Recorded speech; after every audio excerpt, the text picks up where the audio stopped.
episode 247, the longest running episodic, whatever it is. That is the Burrell in the Garage of Knowledge, and that is not Eric. It isn't. Holy crap. It's the older, younger version of Eric. That's right.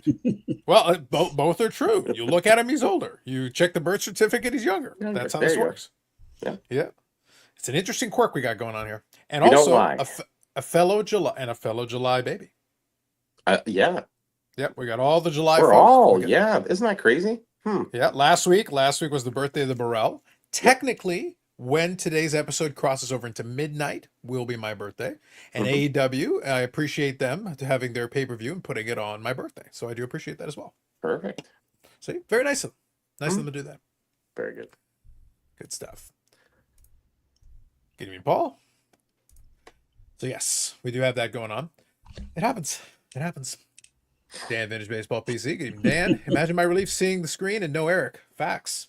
Dan, long time no see. I know. 10 a.m. this morning, I think it was. Yep. Yeah. So you guys got the recording done. So that'll be probably the one for this week or the week after. So Dan, let us know kind of what the scheduling is. I think it's going to be the next one then, probably that gets uploaded to the channel. Yeah, it might be 8 weeks away. We don't know. I think Dan's pretty good about actually getting it. We were joking about a scheduled thing that Brandon will be on that we think is expected by Q3 2027. Yeah. That's our current guess. We're or early Q4. We're just guesstimating. Yeah, we're guessing. Dan's a little bit better at getting a schedule and getting the stuff uploaded, so I think it'll be all right. Yep.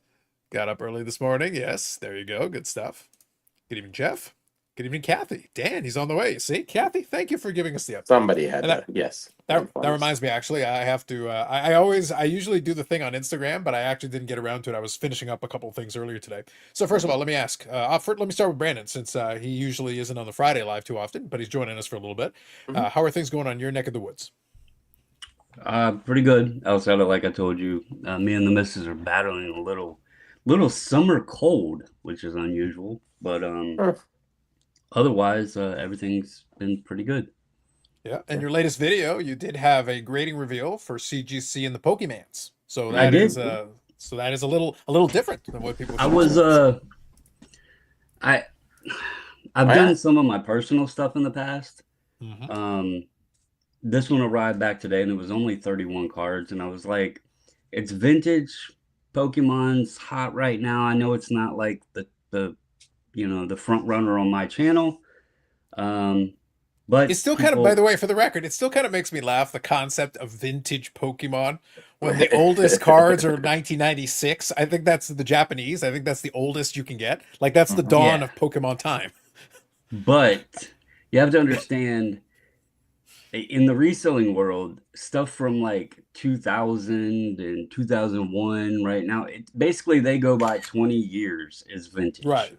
So that crowd, especially, the Pokemon crowd, it's vintage. But anyway, they did really good. These were from my LCS, and they turned out really good. He got some good grades on them. So I thought it'd be something fun to share. I've always done, reveals and all that stuff on the channel anyway. So why not? Only took a couple minutes to do it.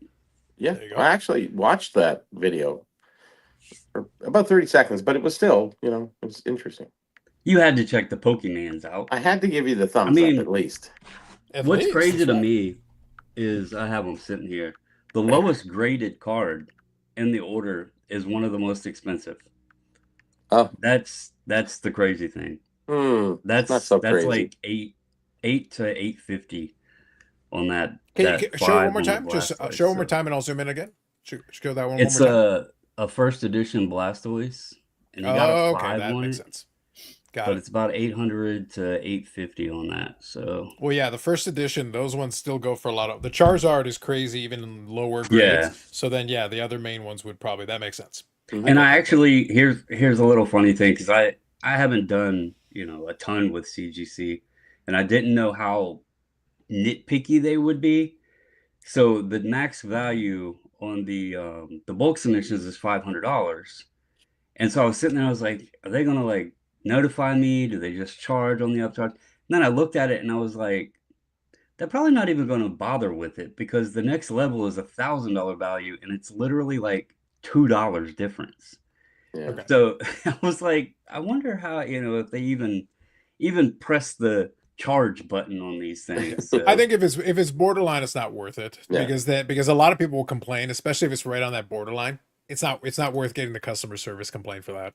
Nope. yeah. Josh here says it's Friday night. You know what that means because I'm Carlos's live. Thank you, Josh. Appreciate you. No matter what Eric says about you. Mhm. Dennis says, "Good evening, BSC crew. Good evening to you." But yes, last week we had the birthday, as we mentioned last week, we had the birthday of the Brel, and also allegedly a country. I can't remember what country that would be, but I hear rumors. But we did have the birthday of the Brel last week. And then this week, we've got a lot of July birthdays. Brandon is also a July birthday. Wes, who we have on the Discord, is a July birthday. As it turns out, there are a few more folks that also have July birthdays as well. Brandon, which day are you again? Refresh my memory. I'll be Monday. Monday. So you see, Oh. it's all one after another, very close proximity. One of my I buddies from was- university is a July birthday. We got a bunch. I was told that I was 10 days late, that my mom's due date was the 4th. And I Hey. didn't want to come out. So Yeah. Mhm. Hey, Brandon, listen, I need you to step up your game. I was a month late. I Wow. wasn't See, that far. I hit the snooze button for a full month. You hit Yes. the snooze. Makes sense, actually. Bobby, it all begin right from the get go. Snooze button. We begin life that way. That's how Yeah. it's done the whole way. It's easy going. Seriously easy going. So tonight, I didn't put it in the thumbnail because technically, July would be incorrect. However, when we hit the 12 o'clock hour, it will be July the 12th, and not only will it be the day of all AEW All In, which I will be watching, it shall also be my birthday and the CSC card show, which I will be attending. Oh, yes. Yes. So there's a bunch. I've got it. This is going to be interesting, though, Bobby. Did you get because your obviously pass? we'll be doing the live. What's that? Did you get your press pass? No, they It's have your birthday denied. for crying out loud. Listen, this transgression will not be forgotten. Oh. It will be included as part of my Yelp review. Yes. Rest oh, yeah. assured. It's like, Brandon, Mhm.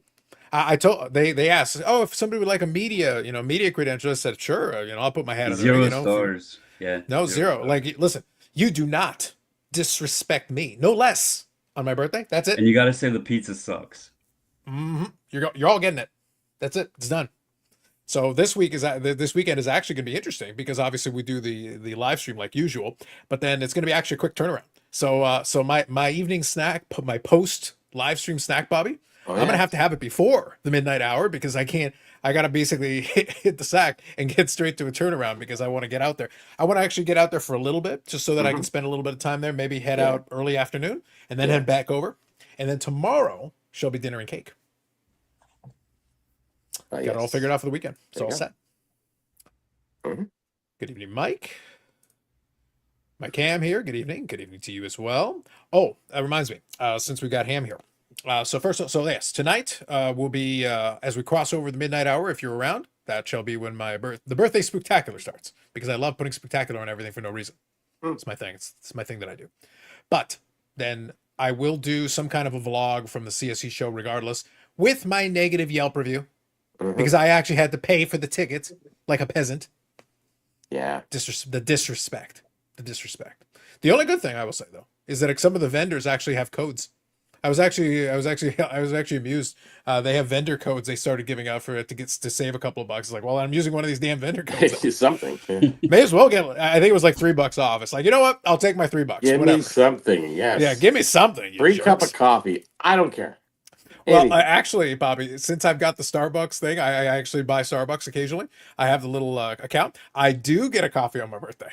See, at least somebody shows some damn respect. Good Lord. I And got a those are free dinner. expensive coffees, so that's actually not bad.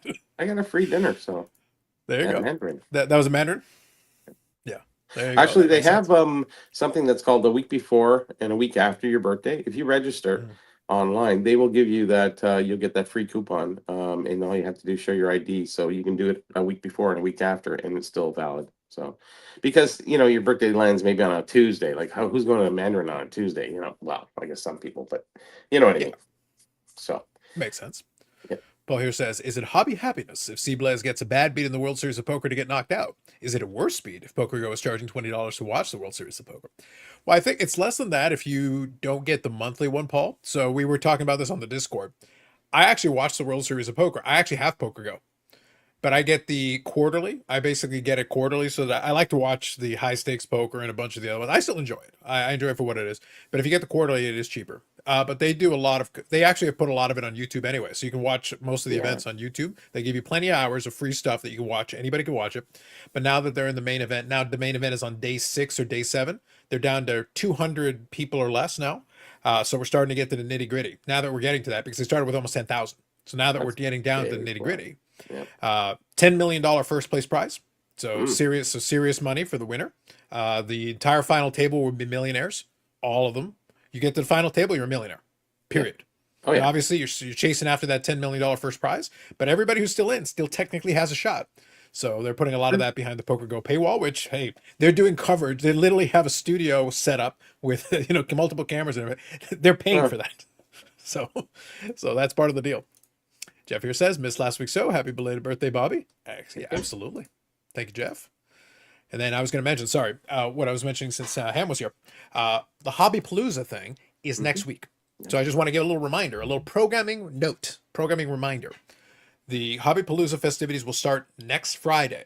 So what we're going to do as part of that, the podcast episode will actually be live on Monday. So we'll be a live one. And then I may do something during the week. I haven't decided yet. If I do, I may involve some of these folks. I may not. I'll figure it out. But there is going to be a live stream next week, no matter what. The streak shall not be messed with. Just saying. But that said, Friday, we will be doing a live stream. And it will be starting at 10 p.m., but it will be on the HobbyPalooza channel. So what I'm going to do tonight in the description is I'm going to put the link, because now they do have the thumbnails and the placeholders. So now we do have that available. And if you like, you can actually already start donating. They have a charity they're working with. It's Signatures for Soldiers. You can donate towards it if you'd like. You can already do that actually now. So you are allowed to do that if you wish ahead of time. You don't have to wait for the live streams to start. But then once the live streams are going, they'll give you a bunch of reminders, and you can still donate during that. I think there's a PayPal account, if memory serves me. There's a bunch of options. I'll leave you links, and you guys can check it out if you would like to donate to it. Last year, they raised almost just shy of $6,000. I think it was $5,800. Yeah. So they'd like to see if they can beat that. And if people donate ahead of time, well, obviously that'll help. So, Eric, you're here. And be careful, because I actually just led you in just before that. I actually talked about something more serious. So careful. Tread carefully, Eric. Lightning will strike you. Careful. Yes. I'm utterly exhausted. I just got my ass kicked on that ride. I am hurting for certain. You always finish last anyway, so just wondering. And now imagine how much better you would do if you would actually put a cushion on the seat instead of just leaving the pole there. Yeah. Have you considered that could help? Yeah. Yep. Just throwing it out there. I'm a problem solver, Brandon. I'm trying to help. Yeah. Just trying to help. I would have to say that would be that would be a big help. Well, put a piece of rubber over it or something. I don't know. Or just cut the post off. Oh. Cut the post off. I am that ride kicked my ass. I am absolutely toasted. Well, we'll see. Eric, it's I won't speak. I don't know. I haven't looked up your local weather forecast, but over here it was approaching 40 Celsius with the humidex. So I can quickly do some math, but I tell you, it's high 90s, low hundreds. So like when you're that high 90s, low hundreds. I was out and about yesterday. I was doing some errands and out and about. And again, I was born in Panama in July. I like the heat just fine. July. But it will beat you down. The humidity will beat you down if you you better hydrate a lot. Yeah, no, I couldn't keep it in fast enough. It was pouring out of me. I didn't find much humidity today, though. It was hot though.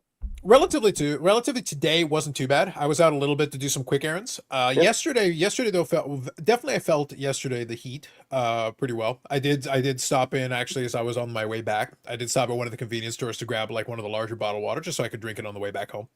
But basically that's the only thing. As long as you stay hydrated, it's fine. But it was definitely warm. And today was a warm day as well, I would say for sure. Mm-hmm. But yeah, if you're gonna go and take a bike ride, well, yeah, you're gonna be super dehydrated. Shocker. It was like the last half hour of the ride. I felt like my legs and arms were like spaghetti. Like I was riding, like I had no strength. It was horrible. It hurt so bad. Your crash was at least slower. That's a plus. Yeah, true. But I got through it. And they say, drunk people, when they're hit, they're loose and goose. So if you wipe out, you won't break a bone. I was going to say, in that situation, if you crashed, you'd be like Gumby.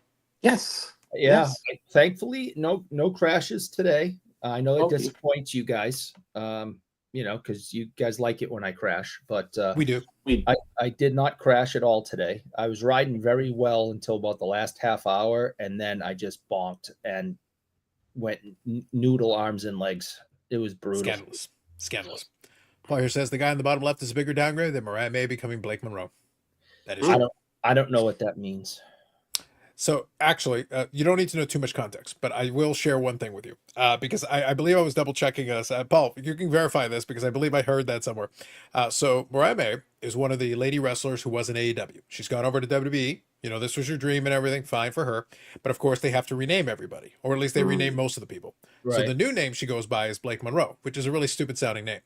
But apparently the whole idea is that Blake is like her nephew's name, whatever. It doesn't matter. The point is, there is a significance to the name. The problem is, and I could be mistaken on this, I in the usual way that WWE does not do any fact checking, I'm like 85% sure that I heard somewhere that somebody looked it up.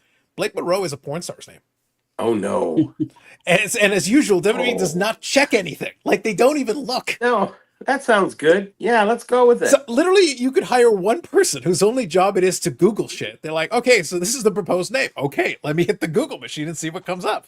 And I'm pretty sure. And by the way, this would be like the third time that something like that has happened with them. Imagine when the music comes on when she plays and somebody, replaces the soundtrack. Da-na-na-na-na. But the best part about it, Brandon, is it happens all the time with these guys because no one ever Googles anything. They just come up with it and say, okay, we'll go with it. And then they try to trademark it. And this happened so the two most famous ones, one was a porn star thing and one was not. The first one was that they had a women's stable. This is years ago. They were building up this trio and they wanted them to have a name because obviously they like trademarking names for t-shirts and stuff like that. And like merchandise, branding, right? So they had the three of them, and this would have been maybe 8-9 years ago, and they came up with this whole idea, and they had this great thing, and they all of them had their finishing moves were all submission moves. So this was the gimmick that they were going to go with. So they decided they wanted to call them the Submission Sorority. Yep. So you don't think there are adult films with this name? Oh, yes. There definitely are. Sorority for sure. Yeah. Submission Sorority, though, specifically. Submission, Again, if you go to the Google machine, you would find. So they had to completely scrap that and just go with initials. They called them Team PCB. They had to change it because they literally nobody. As soon as people they're like, guys, seriously, Google 5 seconds. So that was one. And then another famous one was a wrestler who currently is the world heavyweight champion. So he's obviously a high profile wrestler. So when he went to the main roster, and the plan was going to be, okay, so we're going to promote this guy and whatever. And in the independents, he went by the name Walter. Now, that's a very generic name, but the idea is he's a no-nonsense guy, kind of no frills. He's this big dude who would chop people really hard. And the idea is that he's this bruiser. He's this guy, a tough guy. So he doesn't need a fancy gimmick. That was the whole point of the gimmick. But then when they brought him into WWE, they wanted to call him Gunther Stark because he's Austrian. So, Gunther, that his name that he does go by is Gunther, but originally they wanted to call him Gunther Stark. They wanted to take the whole thing and trademark the name. Here's the problem. Gunther Stark was a Nazi submarine guy. Oh, great. Again, Google. Just Please. Google for 5 seconds. Hire an intern who's only Google. And it's like, so Eric, shockingly, they didn't end up using that one. Really? Yeah, I know. I was as shocked as you were. Huh. Yeah, I want to make the name Herman. No, I won't go there. Yeah, it's like, no, don't do that. Please. So that is to say, WWE has this track record of being very sloppy and very lazy and not hiring an intern to do some Googling. Is this like when Canadian Parliament brought an actual Nazi up to speak? Yes, they brought one of the Boston Bruins players. They came up. Yeah, they honored him. They had an actual Nazi, and it's like it wasn't until after someone else Googled it and went, "Hey, Canadian Parliament, you should have Googled this guy before you honored him." He was there. Yeah, he was there. All right. Mhm. Eric, look, all I'm hearing is jealousy that the Boston Bruins didn't honor him first. Yeah, That was the original plan. that was. He was they beat him by just 5 days. Like, And now the Boston's like, well, now we can't do it. sorry. They already did it. This was our chance. oh, We'll try Who again beat- next time. Who beat who? Retire his number. That's right. That'll be coming next. Drink a Pepsi, E-Dog. Phil Alling. Hello, all. So, does his name mean anything? I'm just curious. What's that? Because we do occasionally get names. So, Phil Alling. Nope. Because I haven't seen Phil's name before. I just want to double check. Nope. Haven't Going heard. once, going twice. Nope. Okay. Just check it. I am All right. waiting though. Well, it's kind of you can No, I've never drag heard. something into that. No, I was just checking it. Just asking. But either way, good evening, Phil. we're looking for former NHL players that were like a team favorite, but wouldn't be, SB Signature Legend. SB. Yeah, that's what we're looking for. SB Signature Legend. Marcel Somebody- Dion. Like the SP signature legend roster. So I'll I'm see. waiting to Good see evening. who it is this week. We'll see. Evening, all, and Eric. Good evening, Paul. Screw you, Paul. Yes, Blake Monroe is a film star. Thought so. Yeah, I had caught wind of that, and I'm sitting there like, and they're still going with it for now. But it's like at some point, right now she's in the developmental territory. At some point, though, when they bring her to the main roster, someone is going to Google. It's like, are you sure? You're trying to sell this as a PG program to the kids. Are you sure that this is what you want to be going with? She might just be Blake by the time she shows up. It just might be one name. So This has many happened things before. with names. Yeah. Actually, I went to join what was it, Maxold again, and it's been 8-10 years, and they suspended me for something. So then I asked them back. I went and reapplied, and they said, okay, we'll let you go, and as long as you agree to the terms and conditions. Yeah. So I said, well, what was the reason why I was suspended? And they go, they said your account was suspended because somebody with a similar account was unpaid. I went, what? Because I never understood why I got suspended. And then when you went to, reapply, they would just say, no, they didn't even answer back. So now 8-10 years later, then they say, yeah, someone with a similar thing, unpaid balance. So they assumed it was me, a similar account. Like what? That's nonsense. It was total nonsense. I looked at it and went, okay, I'm back. Fine. Go ahead, Brandon. You look like you were going to say something. Well, Bobby's talking about an account being suspended. To tie this into cards, and I absolutely have zero clue of why, Oh, we know. but everyone's favorite blowout forums. Okay. I am permanently banned from blowout forums, but here's Sorry. the catch. I've never once posted on the site. Someone of the similar name. That's the problem. See, it worked both ways. And also, if you ever want answers, don't contact Blowout because they actually have nothing to do with the Blowout forums. Because I actually am only 50 minutes or so away from Blowout store, and they couldn't do nothing. They couldn't help me. Well, it's an LLC something or other that takes over and does whatever, right? Yeah, I get it. I'm curious though. So even though you hadn't posted, did you have an account though on Blowout? Yeah, I had an account. I would go on and Okay. like read, because it was a good place to like find information and stuff like that, or just if you're Yeah. bored, read through the forums. So I had made an Yeah. account, but I had never like posted or anything on there. And I went to log in one day and it said your account has been permanently banned. Huh. Okay. Somebody must You're have a let horrible them know. viewer. Yeah. Somebody must have let them know that you're an ass. That's possible. That's Your possible. you reputation got precedes you. Your reputation precedes you. Mhm. Yeah. Dan here says this is a combination of the Tuesday and Friday show, so it's going to be 2.5% more serious. Well, we did make sure to mention the charity. True. And like I said, 2.5. for people on the replay, I will include the links in the description to get you up to speed on that if you'd like. Eric promises that if he does read from any stylings, it will all be kept on the up and up because it is for charity. We haven't decided what book Eric may regale us with. And I did also let him know about the homework. So now everybody's all on board. Everybody knows what the homework is. They know what they need to do. So we're. Really? I think I've got almost everything figured out. I think I've got 4 out of my 5. We're all going to have between 4 to 5 items that we're going to be sharing and just explaining. There will be some story related to them. It can be about acquiring the item. It can be about the item itself. It can be in the quest to get it. It can be whatever. The point is, there has to be a story to it. Yep. That's the point. And it doesn't have to be cards. It can be cards, but it does not have to be cards. Okay. Yep. Poyer says, and then there's Lars Sullivan, who started in gay adult films, and Vince wanted to give him a big push somehow. No pun intended. True. Ooh. Yeah. Like I said, they're not very good on the background checks. They don't bother to do any checking. Don't bother to do any Googling. They are special. Don't they have PR people, or like really? I, With all the money that goes through that place, you're just thinking, hey, there's got to be the one only guy. the only thing the PR people ever do is just basically try to explain how WWE is the greatest and how they're making more money and they're bigger than everybody else, but they actually don't bother to actually check anything to prevent a PR problem.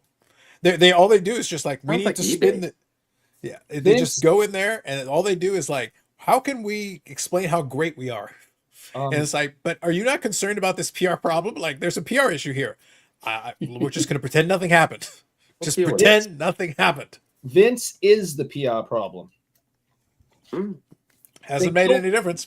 They killed the guy on live TV and just went, just keep going. Just don't worry about it. It was a cage match. Oh, it wasn't. Yep. He dropped that guy from the ceiling, killed him on live TV, and they just went, just keep going. Don't Oh, worry. first of all, Eric, it was pay-per-view. And second, Yes. spoiler for Hobby Talk Live number 300. Eric, I didn't want to tell you like this, but I need your measurements for a harness. I won't explain more for now, but it's going to be a great stunt. It's going to be awesome. Everyone's going to love it. It's going to bring down the house. Let me tell you. Oh, the house down on me. Yeah, right. Something like that. It'll be like that one way. Trust me. Trust No, me. that's never going to happen. Dan says, is Eric going to read from his diary? Dear diary, Carlos was mean to me again. Damn. I'm a man of peace. That's in there a lot. And starred. Paul says, technically, it wasn't a live TV show to the audience. Yes. So that was Paul, fact check me on this. It was Over the Edge 1999, I believe. It was Over the Edge 1999. I know this because I was actually watching this pay-per-view live. And the issue in question, the stunt that went wrong, because Owen Hart was supposed to rappel down to the ring. He was doing the superhero gimmick, which was really stupid, by the way. It was incredibly dumb. Oh, so But dumb. it was completely unnecessary, and they ended up hiring a guy who didn't know what he was doing because Vince didn't give a crap. It was stupid. The only saving grace, literally the only saving grace, is they were doing a video package on the pay-per-view when he was doing it.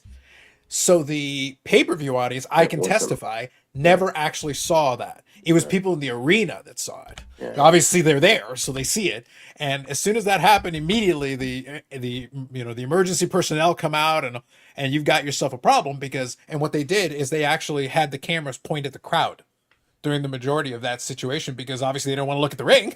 Literally, the paramedics are trying to revive a guy, and he was alive for a little bit. But he was basically dead by the time they had him through the curtain. And that was Martha Hart sued the WWE, and WWE actually tried to sue her back. Oh boy. Tells you what good people the WWE are. Yeah. And she ended up winning. She got her settlement. And that is the reason why Owen Hart will never be in the WWE Hall of Fame, because Martha Hart is like, fuck you. Yep.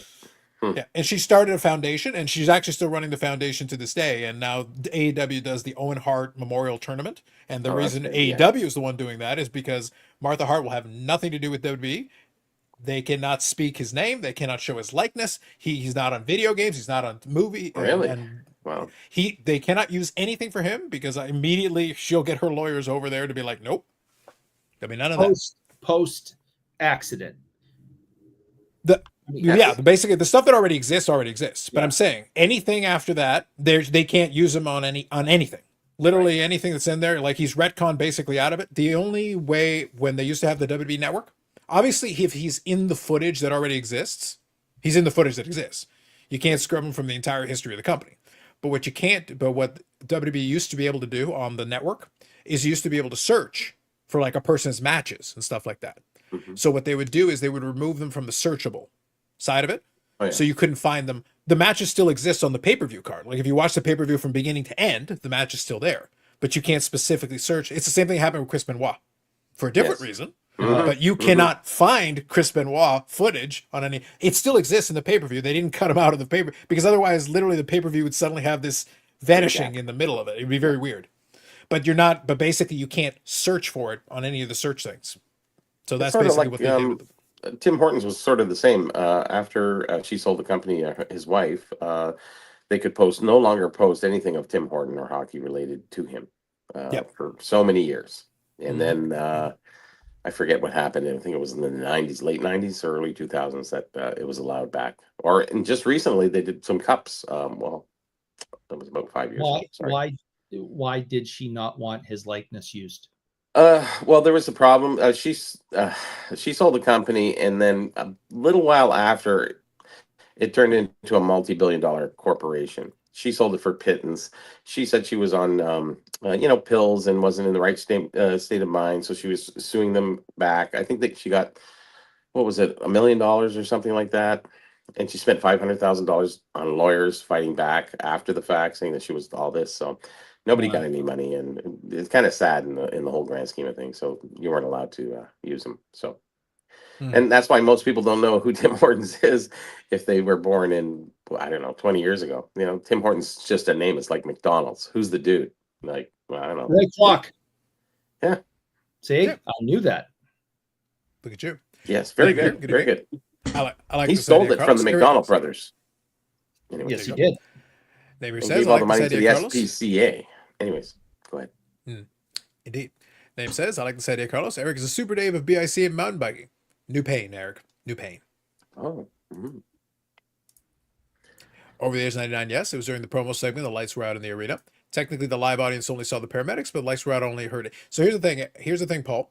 One thing that kind of contradicts this, like, I understand what you're saying because I think most of the audience didn't end up catching anything. However, footage does exist of the fall itself, and WWE has that footage, and it's in the archive under "Do Not Replicate," "Do Not Destroy," and "Do Not." It's basically hidden in the darkest corners behind multiple seals. There has to be phone footage of people at ringside. This is 1999, Eric. We have all the pictures of your falls, Eric. Don't worry. Not this good, but worse. But we had flip phones in '99 at best. Like we were not. I don't think they did video. I think they didn't pictures. You couldn't even take pictures with most of those phones in '99. And the pixels were so small. Yeah. Remember, in '99, I had broadband internet, and we were ahead of the curve. Yeah. But not we weren't at that. We weren't at that point. You would have had to bring in like a small camera, and most people didn't have those. It would have had to have been flash photography. And you would have to catch it. But yeah, my BlackBerry had video back then, but maybe But the BlackBerry didn't exist in '99. That's the problem. Yeah, I can't. I don't remember what I did an hour ago. The Motorola Razor was probably your popular phone in 1999. I'm trying to think, but that or the Nokia, the little. I have all my phones. One. I have all my phones from the first phone I got. I honestly think, Brandon, if I'm thinking about 99 and 2000, I'm thinking most of us still had monochrome screens on the phones. Probably. And basically, like the fanciest feature on it was like Snake. It was basically like that was because you didn't even have because you couldn't really do internet on it yet, really. You basically, it was like little monochrome screen. You basically didn't, touch screens weren't ready yet. Too soon for that. No. I had one of the first they introduced it as a flip phone, but it wasn't even like like the Razor or anything where it opened fully. It was just like the talk piece had a cover that would flip over it. So, it kind of like extended open, but it was compact. Check this out. Yeah. So, yeah, I'm thinking about that. I don't even know if the Razor existed then in '99. Yeah, I think it came soon after, but I think it wasn't ready yet. I think it was mostly the Nokias at that point. Yep. Yeah. And I remember they introduced a thing with a pen where you could, kind of write on it, and you had to learn the code and stuff like that. And I went, that's too much for me. And then it only lasted about a year, and then they were right into one of the coolest things. And this is going to, bring folks back. Check this out. Yeah. So you go. Yeah. March '99. The Nokia 3200. You could get them at Radio Shack for a penny. Yeah, I had that. So this would have been right here. This was around the time period, and you can see it's the monochrome screen. Like Yeah. there is no camera on that thing. No, But the only thing you could they do is did spell have- shell oil across it. Anyways, that's the way it They was. did have I the will say the phone pagers. was tough as hell though. The phone was tough as hell. Like that could thing, drop it, that thing beat could it take a up. beating. Yeah, Yeah. that thing could take a beating. I'll say Sure that. could. Yeah, I think around that time I had a Qualcomm. Qualcomm was another one that had a lot of that on there. Also, that one could take a beating, honestly. Like it was actually pretty, but yeah, they didn't have any of the frills. None of the fancy stuff we got today. It wasn't ready yet. Nope. Now I will say, if you go back from that late '90s though into the early 2000s, you saw jumps in the tech real quick. Oh, it was- like it things was started going boom, boom, boom, boom, boom. Well, I Because can't remember, exactly when it all started. I mean, I knew, I agree with Bobby right away when he said, you know, the pixels were bad and the video was bad and it was grainy, it sucked. I remember that, you know, but I thought that's about where we were at when that incident happened. But I can't remember. I don't. within a couple of years, you started getting the rudimentary ones. It Right. didn't take long. Like once you got to that point, the next couple of jumps Right. were really quick. It was like boom, boom, boom. They started adding features and things really fast after that. No. Do you guys remember the pagers that would you could I get never had a the pager. sports scores and stuff updated on it? You would have the news on it, the weather, and then you could set it up to where when someone paged you, instead of leaving a phone number, somebody would answer the phone. The person would leave a message, and then they would type the message out, so you actually got a message on it. It was No, like I the never had early editions of texting, but it was to a pager. I never had that. No. Nope, I never got into pagers. Tech or I nothing. was so. neither a doctor or a drug dealer, so I did not have a pager. Well, I was neither, and I had one. You Well- went to see doctors and you treated drug deal. No, sorry. No. Sorry. Sorry, my mistake. Yeah. Good evening, Orlando. Big Scott says info It's came out close. instantly in the dirt sheet forums. I also watched the show live. Yes, it did. Yep. Definitely the dirt sheets were there. That very phone still has a 98% battery life. It hasn't been charged since 2001. That is true. The battery I life think on those mine things is was still sick. charged. Yeah. To this very day. The Palm Pilot was the one I think you were making reference Yeah, to. that was the stupid one. It was just ridiculous. Oh, you just have to learn, you know, like the letter. It wasn't even the alphabet. It was like a weird version of the alphabet, just like a little extra tick in a thing. He goes, yeah, it takes a little while to get used to it. I went, wow, why bother? Just call somebody, for fuck's sakes. Really? Like how advanced we wanted to be texting at that time, and you know, just to go, it was like, what are you doing? Stupid. Well, I Unless just somebody remember, else Eric, had one on the other end, you're screwed. It was stupid. I just remember, Eric, the first year of university when I had the phone that you could flip out the keyboard. And I was like, yes, Oh, I that don't need flip. to use the T9. I actually have letters. I That's have why. individual- That's why I Oh love my God. BlackBerry. And you thought you were cool. Yeah, that's why I loved the BlackBerry, because Yeah. I was that whole, you know, hitting the button 3 times or whatever to get the third letter and all. Oh, Yeah. screw that nonsense. No. They were one of our largest accounts back in that time period for office coffee. So got to see them all the time. Well, Carlos, you mentioned it was when you were going, starting college. The whole T9 thing was a bear, and we're pretty similar in age here, so we probably both had spells where Allegedly. we were Ooh. semi-intoxicated, and the T9 was a son of a bitch to try to use when you couldn't hardly see the numbers. Yeah. Although I knew a couple of folks that were masters. Like there were a few folks that like they actually could do it, like, and they could type really quick, all things considered. I was in there like, With the What the three hell are button you kind of push thing, A, B, Yeah, C, D. well, my because God. I basically seen those different guys. That's but crazy. there were a few I knew a few folks that actually could do it quickly. And they could literally type out a whole message and they'd be like, I mean, I'm just sitting there like, I'd be on the first word. They'd have a whole sentence. It's like I seen them. It's like well, I was a pretty quick typist, but I'm sitting there, I can't Yeah, do me that. too. That's No, nope, not that. Where's That the takes a different skill B, set. A, B, C? Okay. It's just sitting there going bing, bing, bing, bing, bing. Yeah, but they could just go and they would be able to write out entire things and it'd be good. That's why I say when we had the keyboard, it was like game changer because all of a sudden it sped things along. We could actually have a coherent message, an actual message, and you could get your point across. And okay, but a lot of the plans would still charge you for number of text messages. Remember? Like Yeah. you had limitations. Yeah, you had limitations. Like, yeah, you can have 50 text messages. Wait, is that both in and receiving? Like sending and Exactly. receiving? Like, oh crap. What are we doing? Don't do one-word answers. That's it. Yeah, heaven forbid you have a conversation. Heaven forbid you have a conversation. You're doomed. No. Oh my goodness. It's not like sup. And that is How much? And that is How you Old doing? Technology Good. Corner for this week. That is Yes. Old Technology Corner in this week. Appropriate on the eve of my birthday, so it works out. There's There we Old go. Technology Corner. Ye Old Technology. Although I'll bring I out don't my- know if you remember this one. I don't know if you that? remember this one, Bobby. There was a company that was called Mike, and what they had was they were cell phones, but they were cell phones that also kind of doubled as wireless walkie-talkies.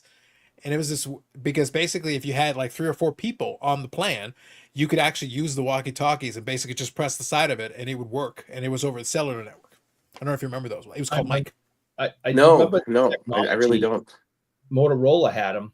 Yeah, I think I could be wrong, but they might still exist through Boost Mobile. I It's think they were possible. the Yeah. I think they were the last companies that because my brother and my mom, my stepdad all had them, and I think they still exist through Boost Mobile here in the U.S.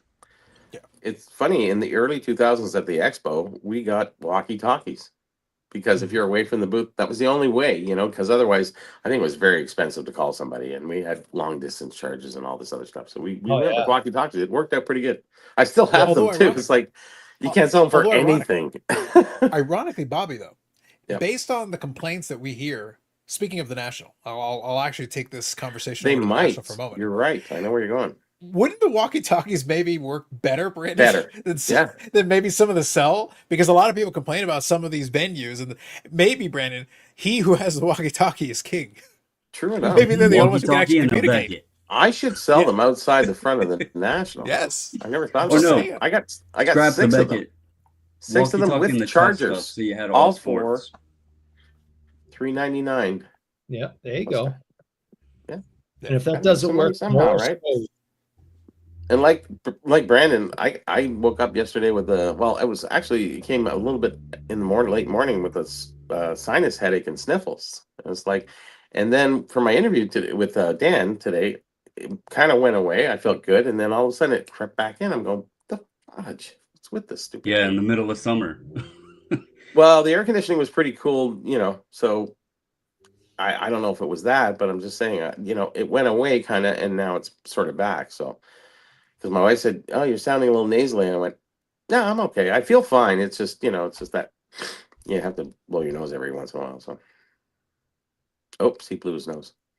There you go. Indeed. You can hear it in my Yes. voice a little bit too.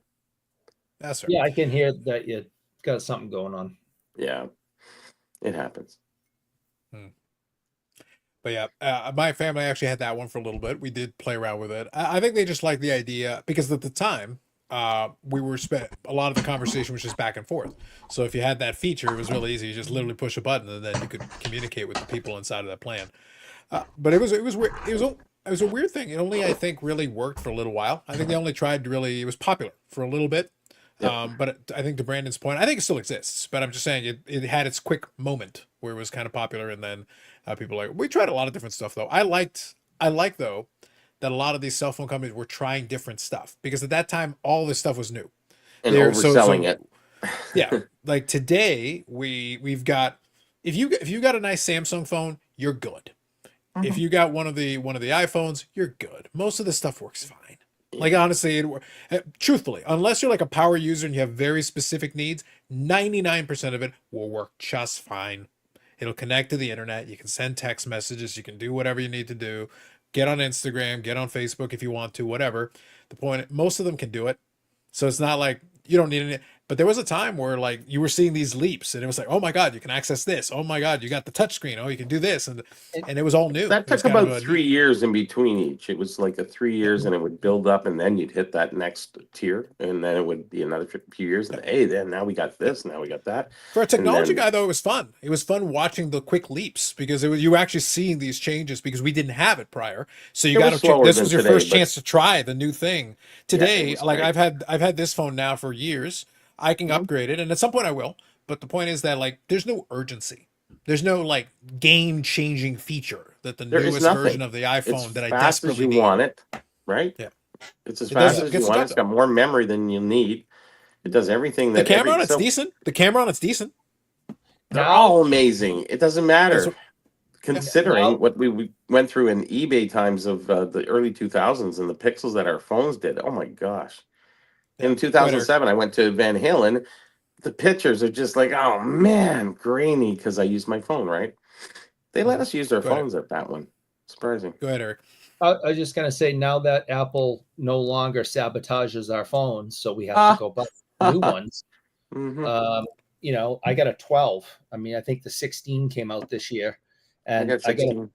I got a 12, and I'm going to use that until I die. So I you don't know.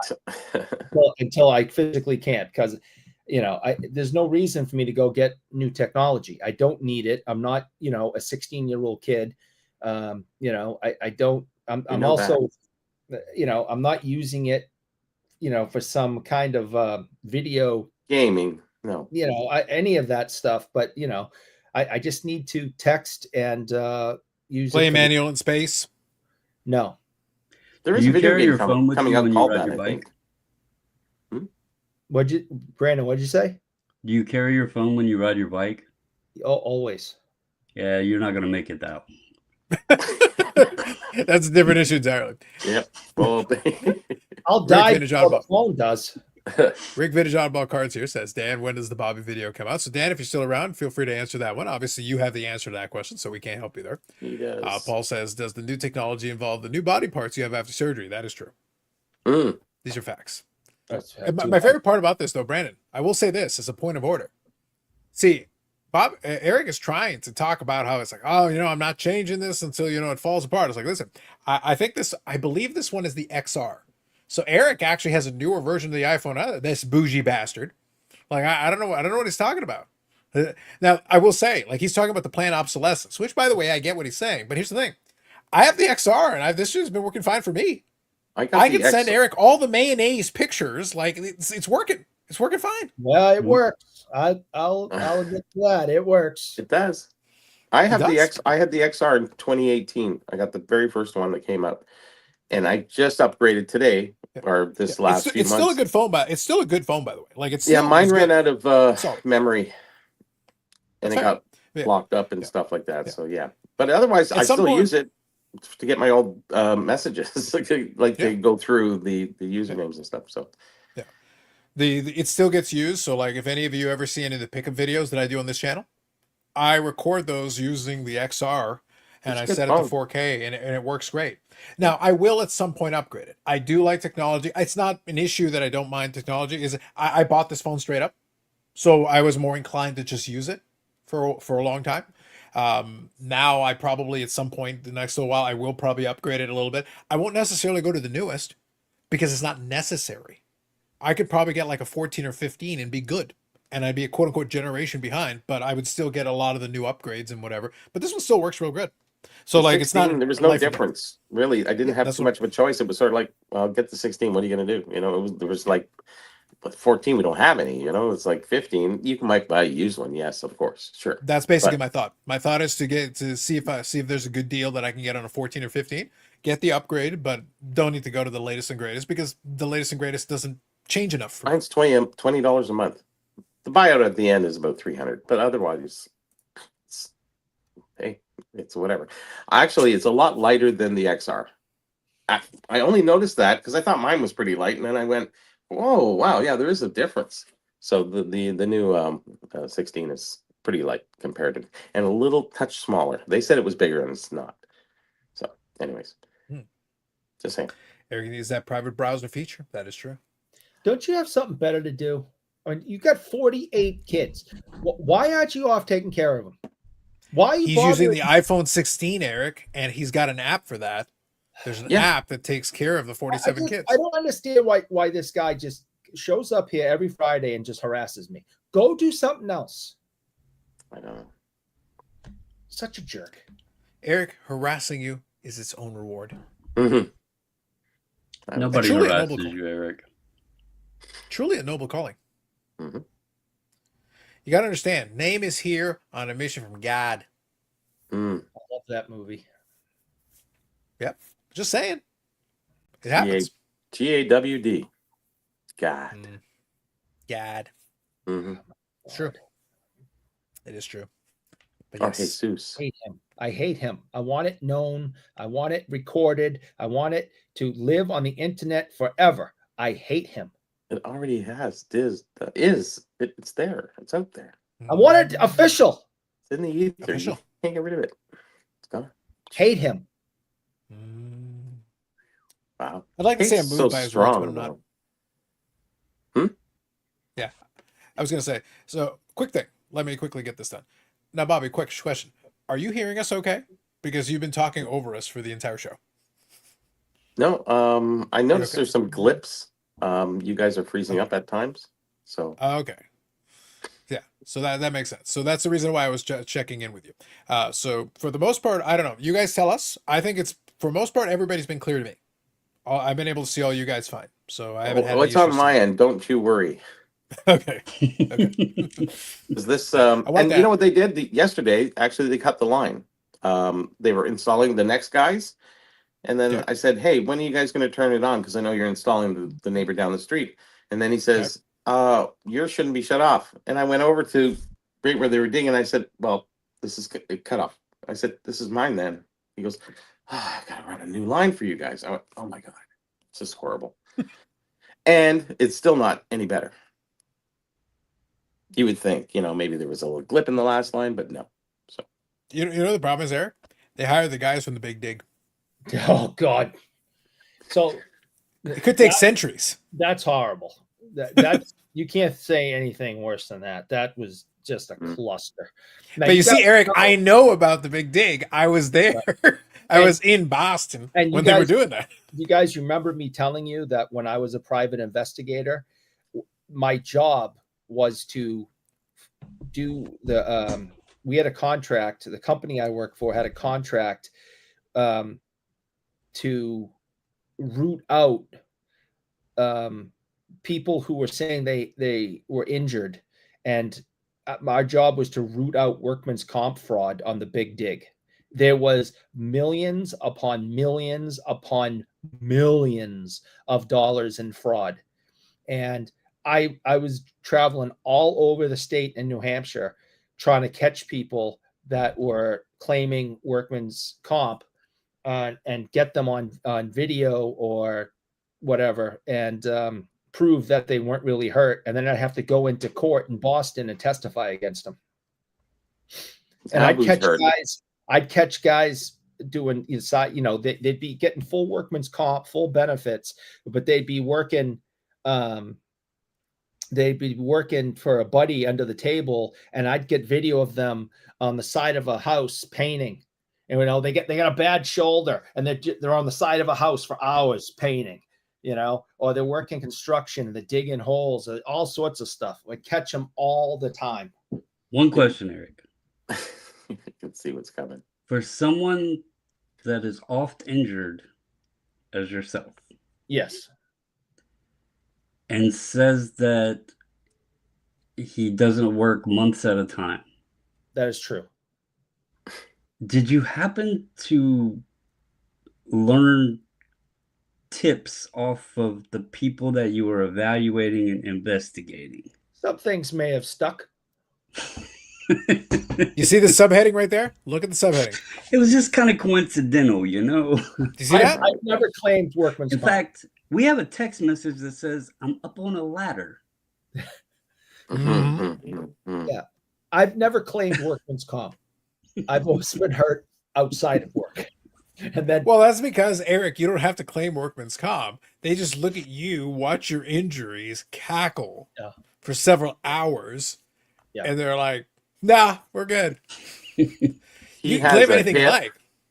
He has a hip, a back, and he's riding a bike in these tournaments or whatever they're doing. So I don't know. And he's had a lot of concussions. lots of concussions. 3, Just 5, had 10. one. When was I just had one recently? It was on video. Now, you sure during the course of that concussion, you didn't realize that you had applied for workman's comp? And they're saying, like, you work? That's the question. Their first question is, wait a minute, wait a minute. Part of the workman's comp thing, Brandon, is we need to establish the work part. I hope. Like, Phil's how not do we watching. comp you for work you don't do? I hope I got a good thing going with Phil. I hope he's not watching this. Wow. Just wow. You'll We're be learning, flipped. Brandon, we're learning a lot tonight. We are learning a lot tonight. Last week, I worked 7 days in a row. Oh my God. Okay. How many of them were fondling Reggie Lemons? 2 out of the 7. Mm. Now, I didn't like it, so I didn't work at all this week. Wow. Wow. I didn't like it at all. How do you buy cards? Wow. I can't. No. Oh. I'm like, no. I need a vacation. Buy cards, Bobby. I just said Freudian slip, Just- I guess. Mm-hmm. The old 5-finger discount. Phil. The entire hey, collection Phil, was built on lies. I really I'm gonna hope take he's not this, so can watching I- now. It's like, All Phil, these we poor caught him. guys that you We coax caught 'em. into giving their signatures to you, they're going to catch on. Eventually. They like bring him in for a signing, and it's only like 100 items. And it's like, okay, somebody just signed 500 items. Where did the Speaking other of- 400 items come from? You would find this interesting. Actually, you all might find this interesting. My buddy Sean, he messaged yesterday with a card he sold, and this ties into your wrestling. It's an 07 WWE Landman cards. Brian Major, also I guess known as Brian Myers. Never Oh heard. yeah, that was it's buddies with Matt Cardona. Yeah. Okay. So the yeah. knot's already tied here because the buyer's name was Brian Myers. Yep. And he was like, I wonder if it's the same person. Well, I guess he messaged and the person said no, just same name or whatever. And I said, well, that's really big coincidence since the zip code on that address and the place he was born is pretty damn close. And then I started looking into it and I found an Instagram account for a podcast that I guess Myers and Cardona or Cordova Matt whatever Cardona do together. Yeah, the Major Figure podcast. That Yeah. one? Yep. I know what you're And talking about. they sell on Whatnot, autographed items. Mm-hmm. Yep. So he actually found one of these cards that had been signed. So it appears that the wrestlers are doing a little side gig, buying their stuff up, signing it, and flipping it on eBay and Whatnot now. So well, those guys are so sneaky. Eric, you're going to appreciate this. Oh, I like They're so sneaky. They're so underhanded. They're so underground. They have an entire YouTube channel dedicated to bragging about it. I didn't. I was Not just that like way. looking, and I seen the Instagram page, and they were like advertising. Yeah, you know, they back on have, Whatnot and all this, and I was like, that's interesting. That's what I can tell you, just high level, really. I know the majority of you don't care that much, so I'll give you the short version. Really, those guys, what they've done, Matt Cardona and Brian Myers, basically, are two buddies that have been involved in wrestling a long time. They were a tag team at one point. They were both in WWE, both of them. And Matt Cardona in particular, both of them actually, but Matt Cardona in particular, is notoriously known for figuring out how to monetize. He's actually made more money outside of WWE than he made in WWE. He's actually quite the hustler. He knows how to he's learned how to market himself and build up. He's got the wrestling gigs going on, a lot of them in a lot of different places. But he also understands, he's got the podcast, he's got forums, they've got a bunch of stuff. They do meet and greets and all kinds of things. He has his own, whenever he goes somewhere, and they've got like the merch. A lot of people have like the 8x10s or whatever. He's got all kinds of shit. They have custom made action figures that they've produced in volume that they can sell with autographs and everything. So like he's turned a lot of his independent wrestling. He calls himself the indie god. He's earned his independent wrestling thing into a cottage industry where he makes more money outside of WWE, controlling everything about his image, likeness, and brand name. Brilliant. It works. If he ever goes back to WWE, he went in WWE by the name Zack Ryder. That was the name that WWE had. Well, if he ever went back to WWE, the odds are he would probably be Matt Cardona, because at this point, Matt Cardona is worth more than Zack Ryder was when he left WWE. Is that a porn name, Zack Ryder? Well, Zack Ryder was the one they came up with. So I thought you said not that I'm Sack. aware of. Zach. Gotcha. I'm Zach gonna would be actually pro- log out because I am glipping, and I'm gonna ahead. disconnect and reconnect because Go ahead. it's No problem. flipping here. Can I comment on Robert's? You may. Yeah. Okay. So, do you know where you can hear both kinds of music, country and western? You hear them at Bob's Country Bunker. Mhm. That's where you go and listen to both kinds of music. Mhm. All right. And then the kind of music they sing is songs like Rawhide and Stand By Your Man. Mhm. And the Indeed. first round of beers for the band are free, but then every other round they got to pay for. Wow. Scandalous. So see, Robert was trying to see if I really was a Blues Brothers fan. And I think I just proved I am. Yep. Thank you, Robert. Appreciate you. Zach says, just joining in as Brandon lost. Brandon took a wrong turn at Albuquerque. Originally thought it was a Monday. Turns out it's a Friday. But, Tells hey, me listen. that the boss is not in the house right now. She's off somewhere. No, she is. I told Carlos before you got on I was only gonna hang around for a short bit, but no, I wanted to get on because you have something to share with the people. Oh, I gotta go. I'm busy. I gotta. Oh, an emergency! I gotta go. No, get over here, Eric. The like button is about to go up again. God damn it! Stupid like button. I did something nice for you. You did That like is true. that. That is true. I think, Eric, now is the time. I think, want to make sure. Brandon came all the way here. He stopped fighting in one of the great battles of the Civil War. Took a few moments out of his busy schedule. Serious, funny note, okay? You mentioned Serious. the Civil War, and I shared these with you guys in a joking manner. You know those little Civil War relic bullets that I had? Did you know that eBay took them down? Because apparently there's a policy against ammunition and everything. And I'm like, who in the hell is literally going to be using these? They're not going to do shit. And so they removed my listing and gave me a policy violation. Well, that just happened last night. So, yeah. But Brandon, to your question. just throwing out there. Real quick, I'll read Dom's question. Evening, fellas. Funny this is topic. When I'm coming up, I actually cut together a short for Instagram with Cardona promoting his major bendies with a local wrestler. See? Matt Cardona's everywhere.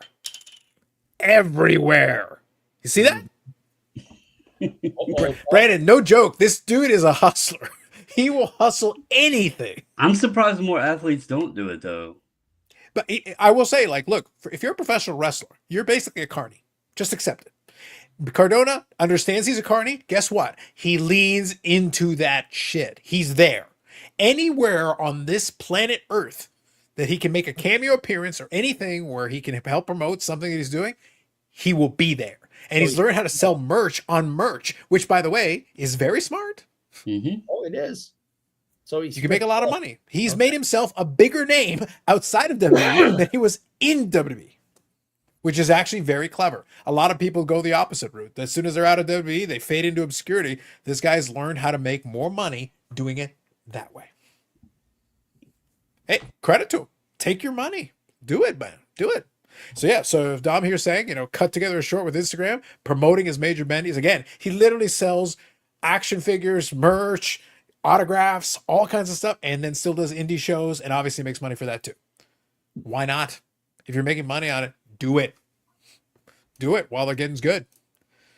Kathy says, Brandon, you were not nice. Don't lie. Wow. Scandalous. I sent him gifts. No. Hey, you want to pull the curtain back? I want everyone to know that Brandon got in trouble. I did get in trouble. My mom yelled at him, scolded him, and worst of all, wagged her finger at him. All right. He got a finger wagging from my mother. So he's in trouble. But you weren't supposed to open the package in front of I didn't know about any of that nonsense. But look, Eric, enough. The time has come. I don't want it to. On Monday, which episode dropped on Tuesday. We made reference to it. We talked about Eric receiving a wonderful package of wonderful gifts. Thoughtful. Yep. But there were labels on said box. 2 labels on said box. Eric, I'm giving you the opportunity. You can either share them or they will be shared for you. Don't try me. I will make them appear on the screen. So, your window is closing, Eric. It's closing rapidly. So, you either do it yourself For or I'll do it context, for you. before he shows, there was posters in the box, and the box was, like 6 by 6 by 30. So just for context, before he shows. Indeed. I'm going to go pull it up. It's going to take me a minute to get it. So, Eric, you want to show the label, or am I going to have to find the image for you? I don't know what you're Because I talking can. I don't know what you're talking about. He sent me cards. Is that what you want to show? He sent me some cards. Brandon, this fool is testing. And Carlos took himself away. yes, the national nightmare is over. You wish. Welcome to the Because It's Eric. Oh shit! Never. Nope. Not only that, you're muted. Carlos has multiple buttons that he's working on. But I did not leave in vain, Brandon. I entered into the void and I found something. Ooh. I found something in the void. You know what I found in the void? No. Let me show you what I found in the void. No. I think I need to show what I found in the void. Don't. No. No. This is one of the labels that came on there. Let's take a look at what it says. It says custom made with care for Bougie Eric's pleasure. Custom dumpy 2-foot male toy dongs. Only the best can reach your chest. AI did it. Eric, what the hell are you ordering? What kind of things are you ordering? I opened this in front of my mother. It's not my problem. I did not know. Eric, Brandon's Bobby, bill- I thought this was a family show. This is what I come back to. What happened when I was gone? Eric finally decided to tell us all about what kind of things he's ordering through the mail. And we're learning a lot tonight. I get the package. I see what the other label says. Ha ha ha. I show my mom. She's like, "Oh, that's funny." Ha ha. We open it up, right? I show her the posters because she loves Robert Parrish, and she thought that was cool. I showed her the cards. I even showed her these stupid mayonnaise things. Hey. The missus sent you those. They were a gift from her. These awesome mayonnaise things. And she thought that was great. And then I get a text. Flip the box over. I flip the box over. I go, "Oh my God." My mother's like, "What?" I'm like, "Nothing." She's like, "No, what?" I go, "I don't want to show you." And she made me show her. And Brandon got in trouble. AI did it. Mm-hmm. Brandon got in trouble. He got the finger wag, and he got scolded for his behavior. I did say though, I admitted I messed up because had I been thinking, I would have added signature required. Mm-hmm. Mm-hmm. And delivered it to the neighbor. Indeed. So the important question really comes down to, I must ask, obviously the signature required would have been excellent because that would have been a piece of content worthy, because I would love to have seen what the male person delivering thought on this matter. When they're going like, what does this guy do? This is like the 4th weirdest thing I've delivered this week for him. You know what? My mailman's, I kid you not, my mailman's real name, his real name, Dwayne Johnson. So, and his buddies all call him The Rock. Do you call him The Rock? No, I call him Dwayne. Okay. Oh, I bet you do. Now, there is that, but there is also another thing that I wanted to quickly touch on that I thought I would like some explanation on. So here's kind of a question I have. So here's what it says. This is what it was sipped to. It says Bougie Eric Wade, Reggie Lemon Mo. Who put the O on the end? No, well, it ran out of characters. It was on there. The N M was and O there. are It close. cut it off when I printed it. So Eric, what do you have to say about this? Like, I didn't realize this was your home address. This is how we should label these And things. that auto-populated. Like, Pirate Ship knew that. Oh,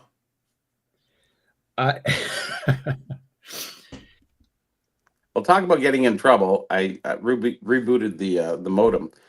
I forgot my wife was watching TV and our things hooked up to that. So I heard this yell.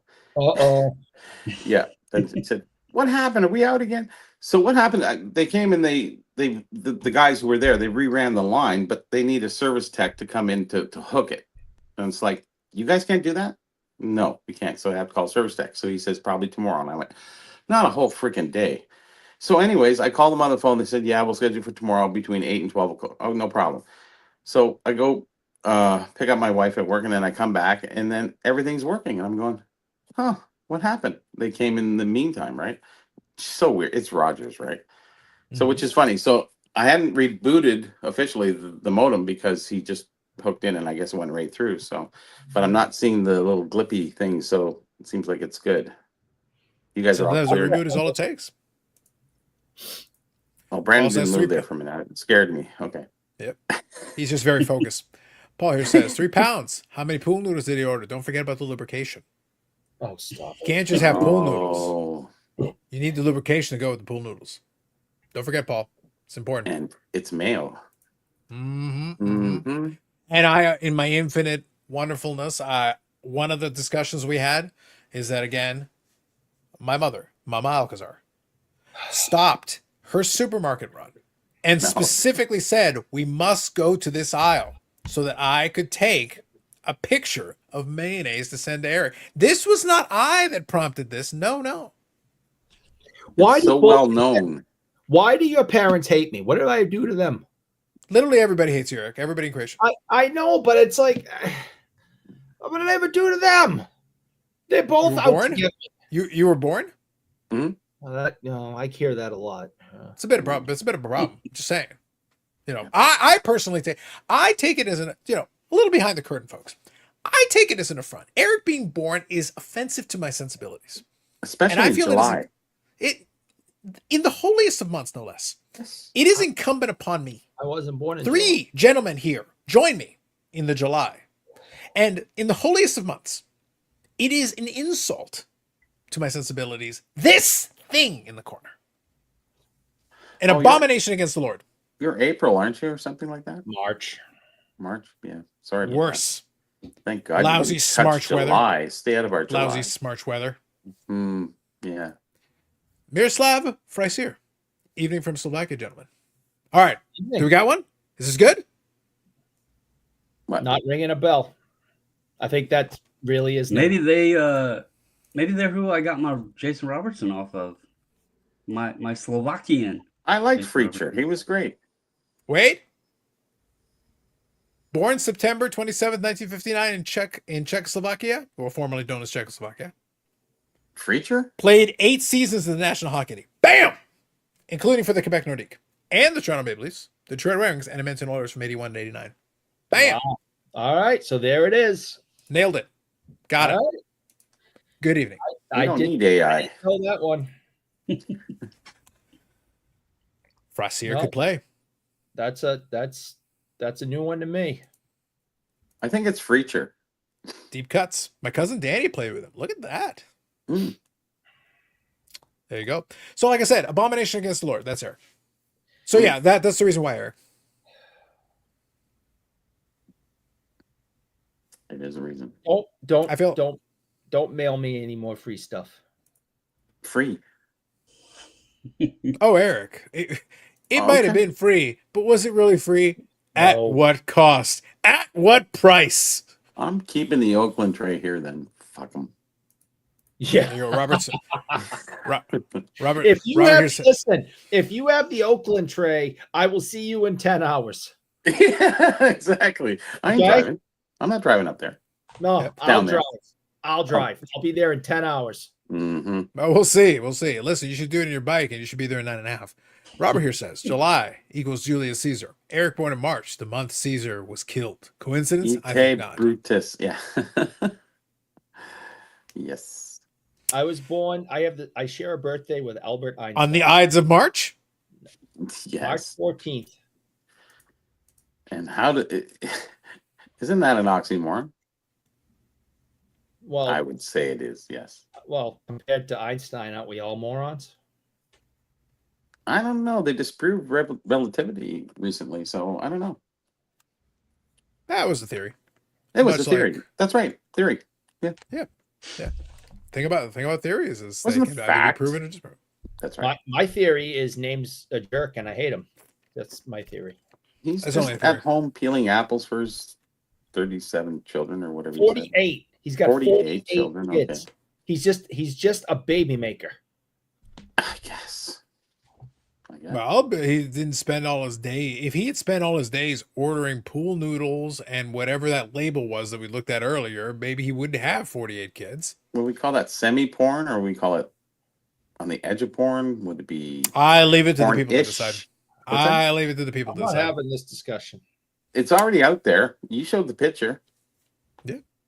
I didn't I show didn't hear anything. Who showed that? I didn't show it. Carlos? Did you put Yes. that up? Oh, yeah, you're damn right. You're damn right. Of Listen, course. I have. Of course Listen, you did. I got copies and I got receipts of things. I know these things. So Eric refused to expose himself to the world, and we needed to make sure that people saw what the true Eric is like. And who What sent kind that of things to is you? this man ordering to his house? I said what I said, Bobby. No, The thing is, this is only going to encourage people like Name to send me crap like this. So I'm moving. So I'm you're changing saying I my started a address. No, tradition. I am going to move immediately, getting a new address, and I'm not telling any of you mothers where I move to. Probably You won't be leave your lawn. I'll bring it with me. Orange Place Lane or something. He's moving. I don't know about that. I would never, Eric. Yes, says you Name. would, you son of a bitch. Holy. Name here says he only wants free Joe Thorne cards. It's true. Hmm. It is true.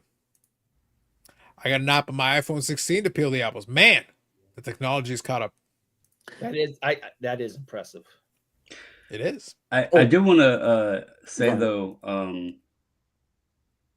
so the mayonnaise things, they were from the wife, and I was only 6 months late sending them.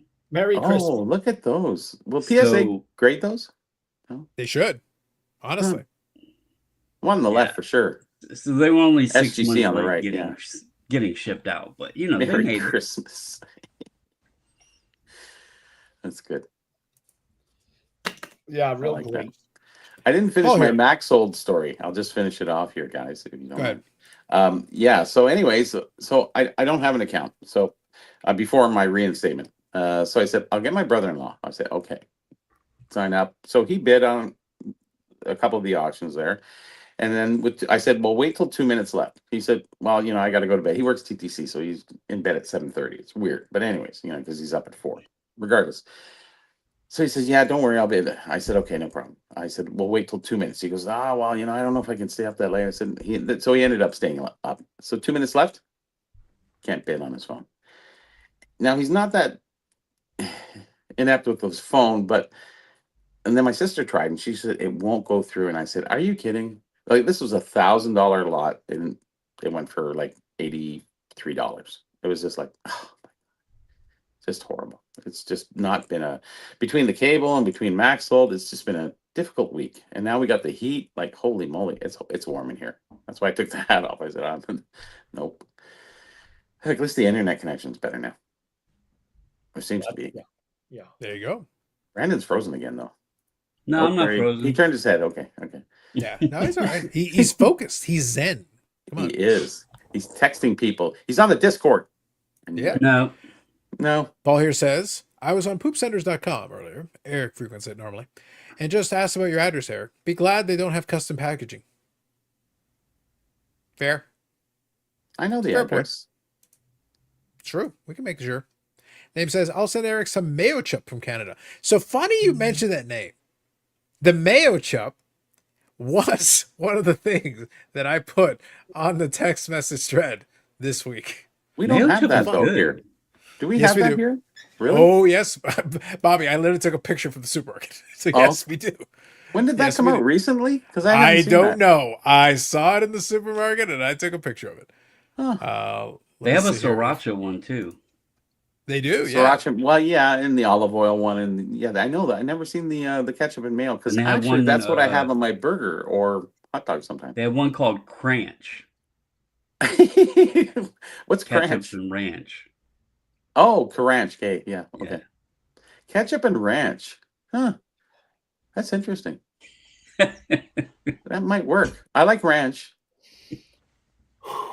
Yeah. So here, real quick, just so that we're all on the same page, because I did this one was one that I shared on the text message thread. Good old mayo chup. Mom, Right there. Really? Yep. When it's Heinz ketchup, unfortunately. Yes. Mayo chup. Mhm. It's right from this is right from the shelves of the local supermarket. Wow. And Just it's for squeezable too, which is nice. Starting. Yes. I thought it'd be a little bit different color, a Starting. little darker, but anyways. Please stop. Hey, it's ketchup too in there. You like ketchup, right? I don't want to talk about it. You Yep. don't like ketchup? Falsey here says, I will donate money to Signature for Soldiers if Eric eats a jar of mayo live. How much money are we Yes. talking about? Oh my god. Otherwise, you won't. Stop Yeah. it. Robert says, is it true that Eric was responsible for the Patriots firing Coach Mayo? It is true. 100%. I donated on Monday. So There you you go. want to match my donation? Please try to beat it. Does it show anywhere what your donation actually was? Yeah, it's through PayPal, through the Oh, guy's okay. But is it site like on and the stuff. page or whatever? Is that the deal? Or? Well, actually, because under Robert Robinson and Burrell is my Okay. pen name, so I actually said this is, I in the message in the PayPal, I just said this is from Bobby Burrell, and and the Because I'm Carlos show, just to let them know that for tracking or whatever. So, anyways, it's just All right. $25 US, which is 47 Canadian or some stupid thing. Anyways, Well, actually, the Canadian dollar has actually picked up quite a bit. a versus the little US. bit, yes, a few Yeah. cents. But it's always been a few cents one way or the other, even when it was lower. Like, Oh, it's a I've lot seen of it lower cents than that. now. Yeah, like no, it's not. Literally, I remember when it was much lower than that. The last little bit, that previous, like, it was nothing to me. Like, I laugh in his face, like it's nothing. Please, It's the Dom here shipping that says- kills you, right? it's shipping's a different conversation entirely. That has nothing to do with the exchange rate. If it's a $20 item and you got 25 US shipping, you're dead. Yeah, that's a different thing entirely. Unless you bought it at a steal, right? Yeah. You guys Tom don't here have to says- deal with that over there in America, but we do. Yeah, Dom says Eric likes his nays pure, no mixed drinks. True. At least $100 if the entire jar of mayo is eaten by the end of the stream. Dang. So here's the question to people: do they like mayo or do they like Miracle Whip? Oh my god. That's This the has real to question. stop. I'm gonna It's throw Eric, Eric, up. just get a bucket. You can puke. It's fine. You puke it. It's fine. I'm gonna throw up. Well, just get a bucket then. Unless you want to throw up on the Boston Bruin shit, which I'm fine with. Just to be clear, I'm fine with it. Nothing of value was lost. Find one of the Gordie Howe autographs and throw up on that. One of the 40 or something he's got. Whatever. Like, stack them on top of each other. Just do it that. Oh, that would be Yeah, the collective absorption. Collective, yes. The Sharpies and the actual glossiness will absorb it, and then they'll just be able to throw it out. Yeah, That's science. it's science. You guys are science. killing me. Wait, you're still Fine. bitching about Eric. There is nothing on the screen, and there is nothing being shown. So what are you In my bitching head, and moaning about it now? doesn't matter. You guys. That's talk your about it, psychological problems. Get a I think therapist. about it, and then my stomach starts turning. That's a psychological problem. Go chug some Mayo. Pepto-Bismol. Oh. No. Go He chug might some not like that Pepto-Bismol. either, Carlos. So who Well, knows? it's funny. We were talking about the World Series of Poker the other day. Mhm. And Chris Moneymaker, who was the one who won the World Series and launched the poker boom, during that World Series of Poker thing, they did a lot of interviews with him in that lead-in, because once he got to the final table, it became a story that he had gotten in with one of the satellites. He had literally gotten in, not with Yep. the $10,000 Yeah, I know the buy-in, story, but he had yeah. gotten in through the satellite. Yeah. But the thing is, literally during a lot of that, there were a lot of different things that were being used. Pepto-Bismol was one of them. And there was also so he was one example. And there was also a golfer who was in one of the majors, Rich Beam, I think. Rich Beam actually briefly I think he won the PGA Championship.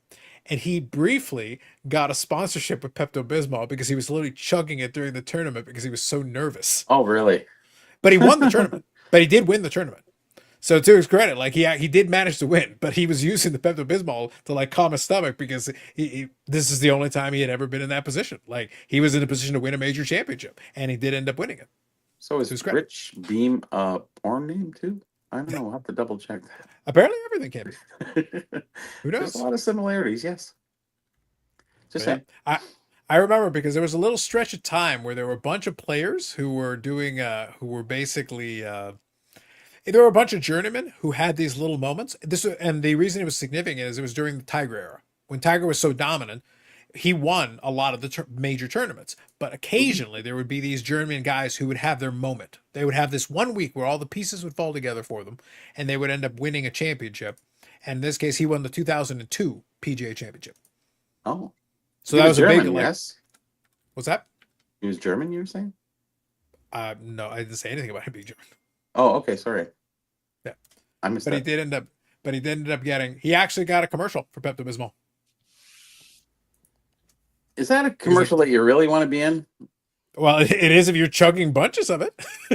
It's a legitimate reason for him to have it. He, in fact, used the product. He can't endorse the product. He was using it. I guess that's not a bad thing. It's just that other one that, the diarrhea one, you don't want to be in that commercial. No. Yeah, he was literally taking a swig of it before each round, and then throughout the round to settle his stomach and help him cope with the pressure.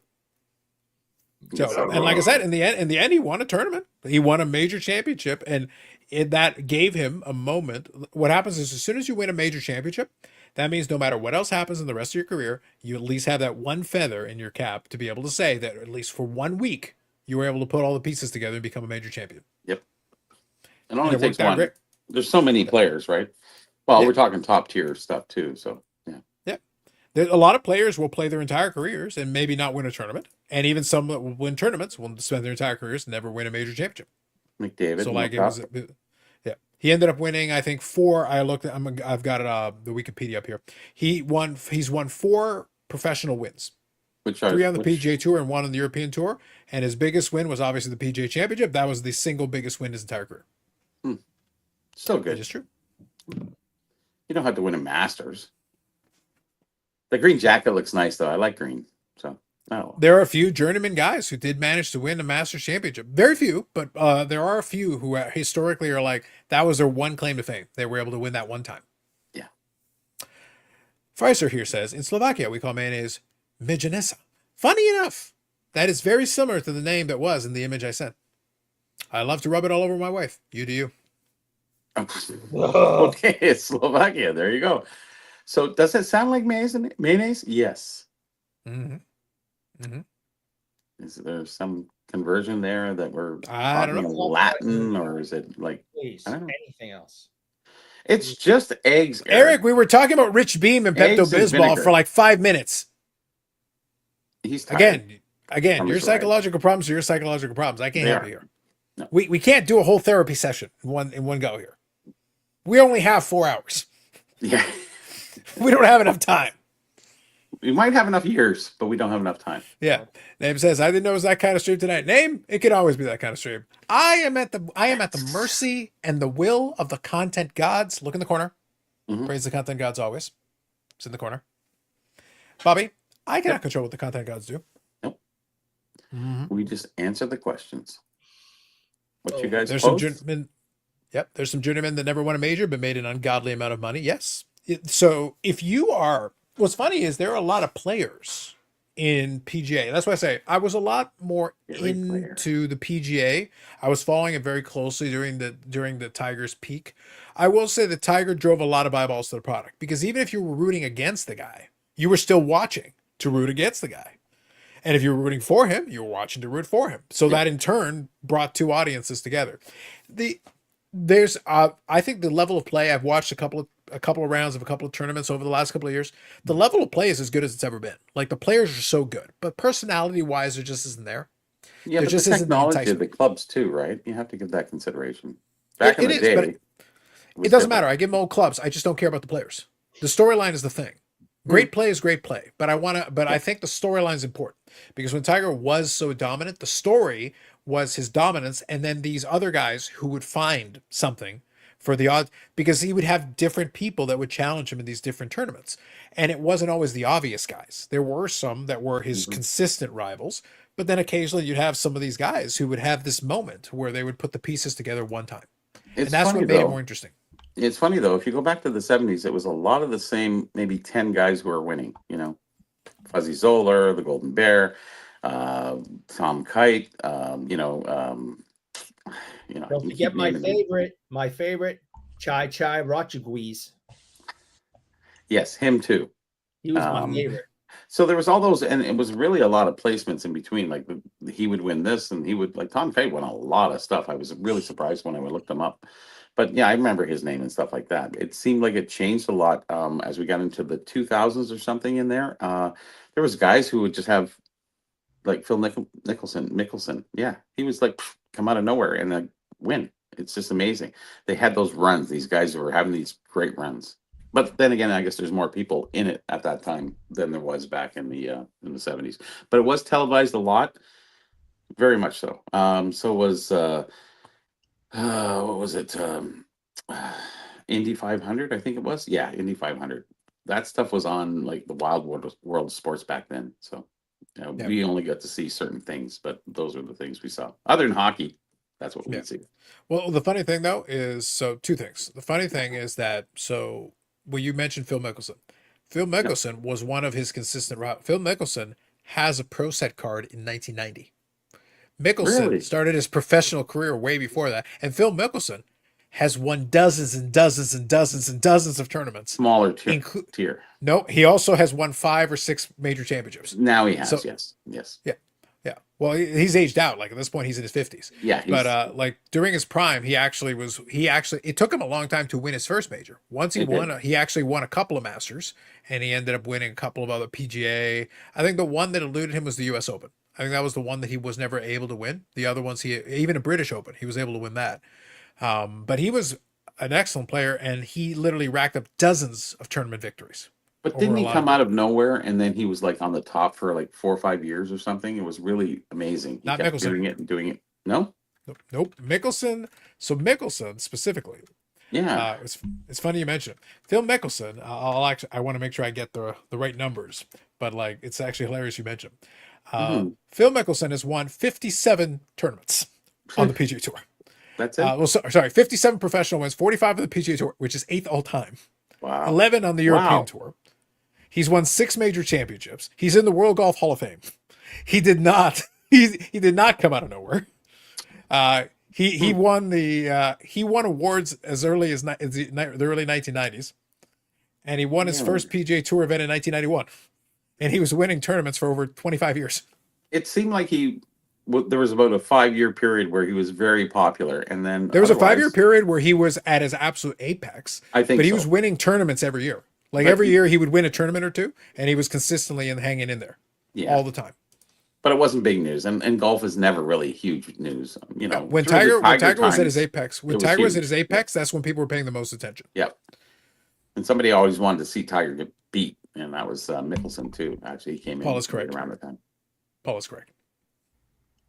True. Black Box Hobby. Good evening. Did you see Nat Turner's tweet showing the holder for the comic magazine grading? I think I've seen the holder. I did not see his tweet specifically about it. Paul says, Mickelson doesn't have a 90-90 Pro Set card. That's main story. He does have a Pro Set card, though. Let me see here. I will see if I can find it. Let me see. Oh, Payne Stewart, another one. Yep, there we go. Well, yeah, that's the end of his career right around that time period. 90 seems pretty early. Who was the Aussie again? The Shark. What was his name? I mean, I'm 51. In 1990, I was like 16. Well, the thing is, Phil was playing in the early 90s. Yeah. He actually started his career in 1990. And he won his first tournament in 91. So he was around. And I'm like 30. Let me see if I can find it. I was pretty sure he had a card in 1990 Pro Set. Maybe not. I'll find it. There might be another issue. Is it that Topps issue, maybe? No, that'd be Maybe a they little did. Maybe earlier. it was the Sports Illustrated. Oh, maybe yes. That Yeah, would be because right. they did some in the mid '90s, so maybe it was that one. There's a lot in there. Yes. Yeah, so it might have been one of those sneaky ones. Have to look at later. Winning 5 majors is very difficult. It is. Yeah, and I think he's won 6. Phil lost a lot of money in Las Vegas. His gambling issues are a different problem. Oh, Yes. really? Oh, he likes to gamble, and he's literally lost tens of millions of dollars gambling. He's also made he as soon as he went to Live Golf, so he took some lovely Saudi money. Let me see. Oh, let me see. Let me so get we're that gonna number. tease him now. Okay. Oh my goodness! Like he has made, he ended up. So he's made $96 million on the PGA Tour. Wow. And then let me see here. What did he get for Live Golf? Live Golf. About to say he jumped ship. He did. Mickelson got $200 million to sign with the Live Golf Tour. Wow. So he made $96 million on the PGA Tour, $200 million for the Live Golf. So he's basically like his Live Golf contract is like what Eric pays for the Lake Button. Yeah. Just saying. Minus taxes, you're still at 180 grand. You're doing 180 okay. mil. You're doing fine. You'll be able to scrape together a buffet at Mandarin. You'll be fine. You'll be fine. On his birthday, it would be free though. Yeah, there you go. 92 Diamond Sports Magazine. The Shark is Greg Norman. Yes. Oh. Yes. Oh, Greg Norman. Yes. Yes. Who also is, I think, part of Live Golf. I think he's like the CEO of Live Golf. So funny enough, Greg Norman comes up there. There you go. Brandon, I think they got a few more bucks than we do. Yeah, I'm gonna call it a night, fellas. Yep. Because I know she's not feeling well. So, Carlos, happy birthday, Bobby. Thank you. Happy belated, and Eric, enjoy your delivery. Delivery. Indeed. And Mrs. Wade, I was nice. I just had a little shenanigans added to being nice. That was all. You got the finger wave, you know. I got the finger wave. Yeah. Okay. But I'm sure I'll get over it. Thanks, buddy. Appreciate you.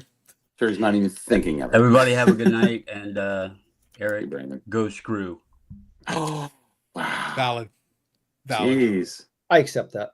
Vinny Vidi Vici. Oh, man. You Go should. screw at the end. Wow. I accept That's right. That's right. I'm fine with that. Eric, can I offer you something that'll make you feel a little better? What's that? Oh, God, no. Please. I promise it does not involve mayonnaise. How's that? Yeah. And it doesn't involve toy dongs. Does that help? No, it's open-ended. So I've I don't taken know. 2 of your arch nemesis out. I don't know. Yeah, the 2 major ones You for gotta sure. do it. Yeah. You gotta maybe. do it if I give you permission or not. So go ahead. I know, but it's so much more fun It's- if we pretend that I actually care about what you think. Yeah. Oh, yeah. And then we can say you asked for it. Yeah. Kathy says, I'll forgive you. That's very nice of you, Kathy. That is very magnanimous of you. That forgives me. She I'll just forgive the other day, She was like, Counterpoint, you suck. Remember Counterpoint, the you time suck. when you were 9? And I'm like, Mom, can you forgive me? I was 9. No. No. You know, but no, she'll forgive him for sending me. Counterpoint to all that, Eric. Yeah. You suck.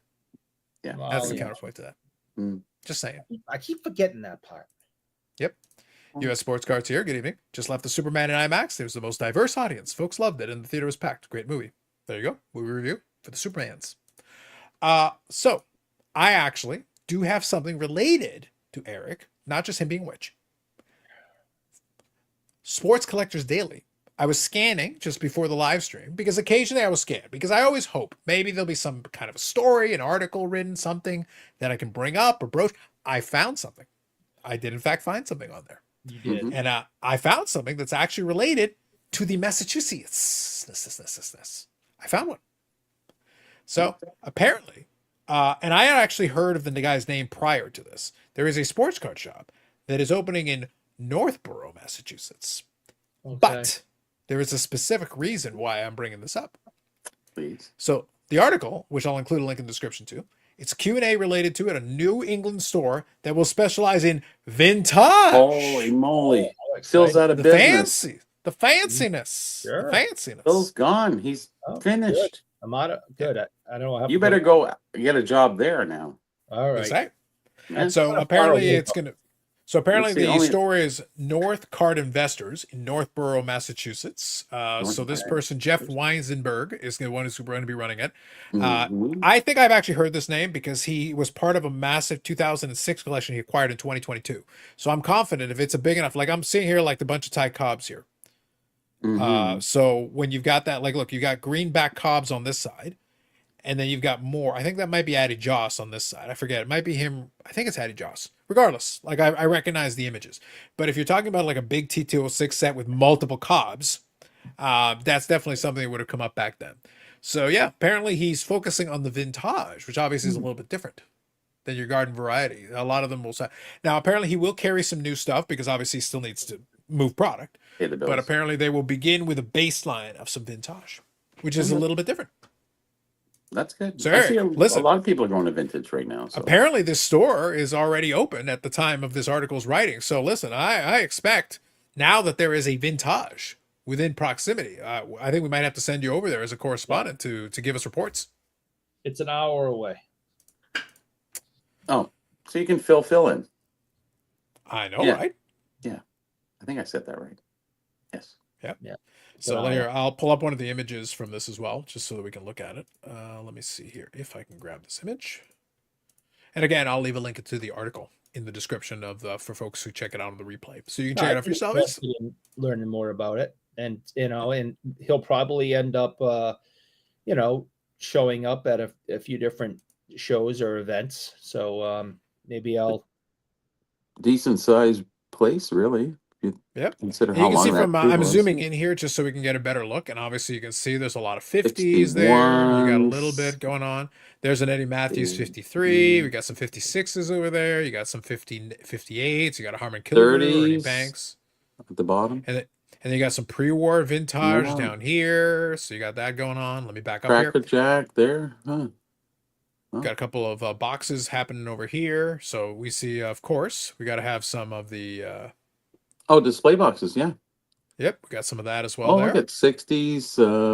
Yep. They're all. Yep. Oh, what is that one? Plus? Can you zoom in on that plus? I'm already zoomed in as far as I can go. Oh no. Yeah, this is as far as it'll go. I'll leave a link and I'll send a link over, I Bobby. And wonder you if can try that's to a zoom in. hockey one. That's like a 69 box. Because You it's talking about this one plus. right here? The third. Yes. Yeah, this was football. I can Is it see it here. football? It's football. Yeah. It's Okay. football. Yeah. All right. It's similar to the hockey. Okay. Yeah, and they did have a hockey a little bit higher. And then obviously you got some stuff on the walls here. You got some magazines going back here. So yeah, it looks like they've got some vintage there. So there you go, Eric. So maybe that might be a little field trip. Maybe you can check it out and report back and find. I'll leave a link in the description. You guys can check it out for yourself. I did see that on Sports Collectors Daily. I do scan it occasionally just to see if occasionally good. something comes up. And when I saw it's also Massachusetts, see, Eric, despite your distrust, I did in fact have a good reason for bringing it up. He did. Yeah, like I said, I'm going to do a little research and keep an eye out to see if he shows up at any shows or events, and maybe I'll get a chance to introduce myself, say hello, and Just learn. go to his shop. I'm not driving an hour. Screw that. Are you kidding? You He spent might have hours some on your Bobby Orrs that tricycle. are cheap that he doesn't know he has. Yeah, you spent hours on your Hockey. tricycle.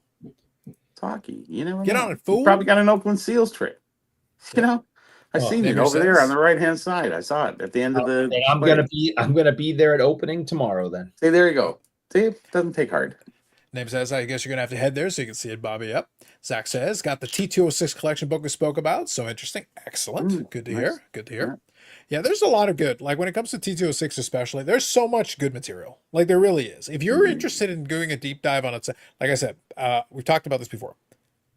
Oh. My interest in vintage is from the perspective of there are some sets that I really do like. A lot of times it's from aesthetics. I like the way that a certain set looks, or I like the way it's configured. It makes sense to me. That makes it interesting for me. And that's commonly the reason why. A lot of the sets do not interest me. But one thing, though, that I advocate for is trying to give yourself exposure. The only way you're going to know if you like it or you don't like it is to have some exposure to it. Either you own it or you at least have some, maybe you get a chance to handle some of it. You know some dealers who maybe have some good inventory. You can check it out for yourself, take a look at it, In hand is best because then you can really get a sense of what it is, and you'll see whether you're interested. I spent years collecting vintage, and there's stuff that I like, and there's stuff that I genuinely don't like, and there's stuff that I really don't care about. But I know about it. I'm not ignorant to it. So I've done my research. I've done my digging into it. And I figured out what I like and what I don't like. And that allows me to then make collecting decisions based on an understanding of what's available. You can be like, okay, so you know that some of this stuff is out there. You're right. Exposure is really the key thing, is that you never know what you like until you really see it. Correct. I got to be right back. I got to do some filtering, Go for it. Yep. Yeah. So I think you'd agree to this, Eric. I think it's better to go at it from a perspective of actually doing a little digging, maybe doing a little research, getting a chance to look at it. But because if you're doing it for ignorant, oh man, that's crap. It's like, well, did you actually look at it? Have you ever handled any of these in hand? Have you looked at them in person? Because sometimes maybe the picture doesn't do anything for you, but then you see it in hand and you actually like it. But then at least if you handled it or looked at it and spent some time with it, and you say you don't like it, well then fair enough. Right. I'm not going to argue with you at that point because, all right, hey, you gave it a fair shake. You looked at it. You don't like it? Cool. Makes sense. No problem. Find something else. Maybe there's something else that's to your interest. Yeah, I'm finding that the younger crowd is so used to, the new and shiny that, they look at an old card from the 50s and they just can't relate. It's like a Model T versus a Tesla, and they're just like, yeah, I don't get it. And, so then there's other people who, feel just the opposite. But with the younger kids, they're ripping wax constantly, and, they got the new and shiny and the this and the that. And some of these cards, in my opinion, are just ridiculous. They're not attractive. There's nothing to them. They're just stupid, but that's my opinion. You get a 16-year-old kid and they're like, wow, downtown is the best thing in the whole wide world. I'm like, no, it isn't. It is really, really dumb. But, that's, you got to have different opinions. What makes the world go around, I guess. But, I think somebody needs to take vintage cards and put them in the hands of new collectors and young kids so they can at least say that, they've experienced it. Then they can say it's crap if they want. But, these kids just rip and wax, new and shiny. And that's all they know. It's all they see. They think the old stuff's for grandpa. We have one customer who's a young kid, probably in middle school, and all he likes is vintage. And we love it when he comes in because he studies it. He knows about these players that played in the 60s, in the 50s. And it's like, dude, you're like 12. I love it when this kid comes in. He studies it. He reads about it. He's telling you stats from, some player from 1973 hitting how many home runs that season. It's like, good for you. He probably gets beat up at school a lot though, but still a good kid. Eric. Wow, Eric. You're sending people after him? Is that what's happening right now? Anything different at that age, usually get, a rough time usually comes their way at some point, but he's such a good kid. We love him when he comes in. Indeed. But I wish more kids would at least investigate older cards and actually hold cardboard. Instead, all they do is the new and shiny plastic. Indeed. Zach here says, I collect cheaper Hall of Famers like Rizzuto. There's cards out there on them I didn't even know existed, but they're affordable and look great, which is totally fair. You can definitely do a deep dive on certain players if you're looking for it. Josh says, good evening, gentlemen, and Eric. Just got caught up. Enjoyed the technology talk, mayo and dongs. Very diverse content tonight. There really is. Shut up, Josh. Very much so. Let me grab something real quick because since you were bringing it up, I do want to share something. Give me 1 second. Oh, again, welcome to the Because I'm Eric show. I am your host, Eric. I love that you hesitated on the word Eric because you weren't sure. I didn't know you were still here. I thought. I can always hear you, Eric. There was that I like to give you the illusion that for a brief shining moment you can have a moment. This was your moment of stardom. It was your chance. The problem is you hesitated on because of Eric. I wanted to be a star. I heard that all coming in, so that was funny. So I was quickly going to share that. So this is the standard catalog. Now this is the 4th edition. Now this one is a newer version. I used to actually have the big version, like the Bible SCD? version. SCD, yeah. Yeah, that's so amazing. I was a big fan of the SCDs back in the day. For years, I had the 1998 edition, which was both new and old. At some point later on, they separated. Because, it was still as thick, though. No, the 98 was twice as thick. It was actually twice the size. Yeah, it was like 1,500 pages. It was stupid. I couldn't afford the shipping. Yeah, you literally would kill someone with it if you really wanted to. Yeah. This version is a 4th edition, and it is 2014. So this is already 11 years old. But the thing is, if you want the vintage, for the most part, this is fairly comprehensive. It's got a lot of what you need. It gives you a lot of the info you want, and then you can skim through and look through a lot of the different things. It's got, T205 gold border, T204s. And the thing is, you can get a bit of a sense, but you can get things like 1936 Pittsburgh Sun-Telegraph sports stamps. Yep. That's very specific, regional, like it's not your 1954 Plankington Milwaukee Braves playing tips. Eric knows all about those. Like very, very standard. 1948. I've done all that in hockey. I can't imagine anybody taking on the baseball or football in that. It would just be never ending. Yeah. 1948 Pittsburgh Provision and Packing Co. Like if you want to get into like really obscure kind of issues, like again, this one is just the vintage by itself in its own thing, all the way to Z-Nuts, it's alphabetical. And that's almost 700 pages.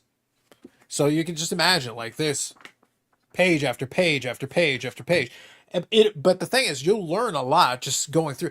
Again, so Eric, I'll tie it into what I was just saying here. I was the kid who was collecting vintage in my teens. I knew a lot of this stuff, but because I studied the 98 edition of this thing when it was the full size thing, but I studied a lot of it. You will learn a lot just doing the research. Internet was still out there, but it was still early days. 98, you really didn't have the sophistication. By the early 2000s, Net 54 and a couple of those started kind of picking up, so you were able to get more information. Good too. Yeah, so you had it. But a lot of times you had to go to these things. This is where you got a lot of your info. Yeah. But it was pretty comprehensive. Like you could get a lot of good information out of this. So here's the thing. Whenever I do the point that I was making earlier, and the reason why it ties into what Eric was talking about with the kid at the store. So by the time I get to this point, now I'm going to be 42 in 2 hours and change. The thing is, by this point in the game, I know what I like. I know what I don't like, but I'm not ignorant of what exists. So I can make that choice because I can say, no, this does not interest. I do not want to look at 1948, a Pittsburgh regional issue. That is not something that is of interest to me. But it's here. If you would like to learn about it, there is at least a blurb and a little information. You can see a checklist. You can do all that. There's nothing wrong with that because then at least you know. And then after that, you can say, okay, maybe this particular type of thing interests me. The caramel cards. Here's a Honus Wagner. This is the M116. Very specific. Most people will not know what an M116 is. That's a Sporting Life. That's a very specific issue. You can find it. And then again, 80 tops, 59 tops. Very standard stuff. But then you can go in here and dig into it and check out 64 tops, the Tops Giants. That's the large one. If you go and get the 64 Tops Giants, there's a Mickey Mantle here that is actually a very affordable Mickey Mantle from the mid-60s. That if you would just like a Mickey Mantle from the mid-60s, you can get a nice copy. It won't cost you an arm and a leg. You can get a cool one. It's right there, playing days. I know this because I've been around it long enough and I've lived it. I can tell you that off the top of my head. I didn't have to open the book to check that. But when you're learning it, then open the book and check it. Yeah, that's how you learn. I do find that the oddball cards are really skyrocketed because people are looking for their stars and different people that that are in different food issues, so to speak, and those things are really tracking heavy. Like I can't believe some of the postcards that guys are looking for, like Cliff Fletcher and these other ones are going for like $1,000 for 8. I'm going, wow, that's crazy. Yeah. Cliff Fletcher, are you kidding? Yeah. And speaking of card guides, I have the best one of all. Sunlight NHL card, hockey card collectibles. Yeah, so actually, it goes through all the different years and it shows specific cards and there's definitely a focus on, a all the key cards that are in the set. Oh, the Montreal Canadiens, Eric's favorites. Oh, yes. I'm going to come back in a second. Feel free to share anything you got there, and Eric will criticize your just leave me Canadiens on choices. screen, and I'll yeah. So you go through the 61, the all-time greats and stuff like that. So this is one of the earlier guys. I think it's 1990, 75th anniversary, so 92 or 93, something like that. But that was through, Sunlight, in Canada, Lever Brothers, who did Sunlight. Sunlight is, did a lot of products for washing your clothes and dishes and stuff like that. But, the early era, so you get into the T206s, I mean, the C56s. And it does go through, oh, here it is here. Let's see the date, 1992. Yeah. So this is actually one of the earliest, one of the earlier guides that a lot of people really don't know that's out there. It does have a checklist in the back of all the different players and what have you. So it is a very interesting little book. Surprisingly, a lot of people really enjoy it because it's quite colorful in the front. That was one of the recent pickups. But also I picked up a Peter Puck, still sealed. Nice. There's 5 postcards. There's a crest, and then there's a coloring book too. So it's still sealed in the original package, which is really nice because individually, each thing sells for, the coloring book sells for about $50. The postcards sell for about for a set of 5, because there's a lot that were found out there. They go for like $20-$30, and then the crest goes for $20. So, but collectively, it's $150 piece at this point, right? So, anything in package, you get a multiplier, which is kind of neat. In anything that sort of in that oddball kind of ish area, which I don't like to say, but I guess this is more based on merchandise than anything else. When I come up in November, will you let me color the coloring book? You can, but you have to open it and pay me $150. I got a couple Toronto Toros, tennis. I just picked up a Toronto Toros Frank Mahovlich card. Oh, really? Yeah. Oh, from what year? Yeah. The WHA. Yeah. Yeah. So you got that one right there. Oh, yeah. Okay. Oh, that was a good year. I really liked the way they did the sideway design. Yeah, it was really nice. I probably have about 30 of those cards. I have them in one of the boxes. It's actually very inexpensive. You can actually get most of those fairly cheap. Gordy's obviously in it, but you can get it. You can get Jacques Plante in Edmonton. Yes. Yeah. By the way, Keon, everything. By the way, it goes back to the joke that I was saying a little earlier. Mm-hmm. I just said those words. I'm not even a vintage collector most of the time these days, but I know this from memory because I own the damn card. I know this because I own it, and I've participated, and I've been involved with it enough time. I've looked at the checklist over time because that's why I grabbed a handful of them. I may still do the set at some point. That's why I have a handful. That's why I have a decent chunk of them. But the thing is, you learn that. But the thing is, a lot of people try to shortcut everything. I learned it by doing. I learned that by buying the cards, getting it, figuring out what some of that stuff is. Oh, there's some WHA sets. Okay, cool. Who's in it? Okay, looking through. Okay, but that's how you learn the stuff. It's that book I showed was 700 pages. I didn't learn that in one sitting, but there was a time in my life where I actually knew a lot of the stuff that was in there, and I could have quickly done recall on it. But I laugh because sometimes people look at stuff and they say, "Oh man, you have so much knowledge." No, I could teach you that with flashcards. That's memorization. Like, it is really, if you can remember designations and certain but this is this is a T212 or this is this. That's memories. That's flashcard stuff. That's not knowledge. That's you read a book. You read a book and memorized some stuff. That's all it is. Yeah, it's I don't consider deeper that knowledge. Like when we talked when I talked with Dan about the Maple Crispet, that's deeper knowledge. That's the stuff that behind the company, what happened, what we assumed happened with the baseball cards, why there's only one Casey Stengel, why there's only 2 known who is it? Sprague Claycorns for hockey. And you know who owns one of those? Someone we all know. Someone I know very well. Just saying. Anyways. Indeed. And kind of in the same vein. One of the newer pickup. Sorry? Kind of a newer pickup. Oh. What year is that? This is a book related to the Leaf set. Oh, that's nice. Yeah. So I picked that up. I haven't had the chance to sit down and read it yet. It's not very long. But here's the thing, Eric. Here's a question for you. Do you think I have any intention of collecting the set? Maybe after you finish reading it. No. There's nothing in here that can be read outside of you're giving me the set for free that would make me buy the set or buy cards for it.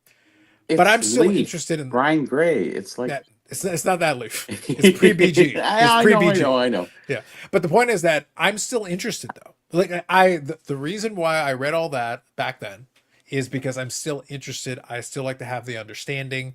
I like to be well versed. I like to be well rounded. But here's the thing: that doesn't mean I have to collect it.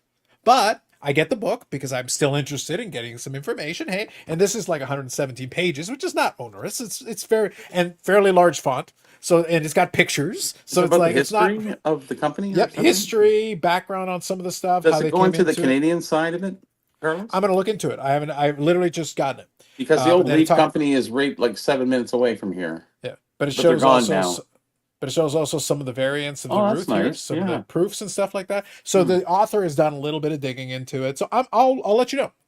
It's got early printings on here, a little bit of information about that and some images. So I'll look into it. And from what I understand, from what I've heard from some people that have reviewed this a little bit, is that they've done a pretty good job researching it and showing some good information.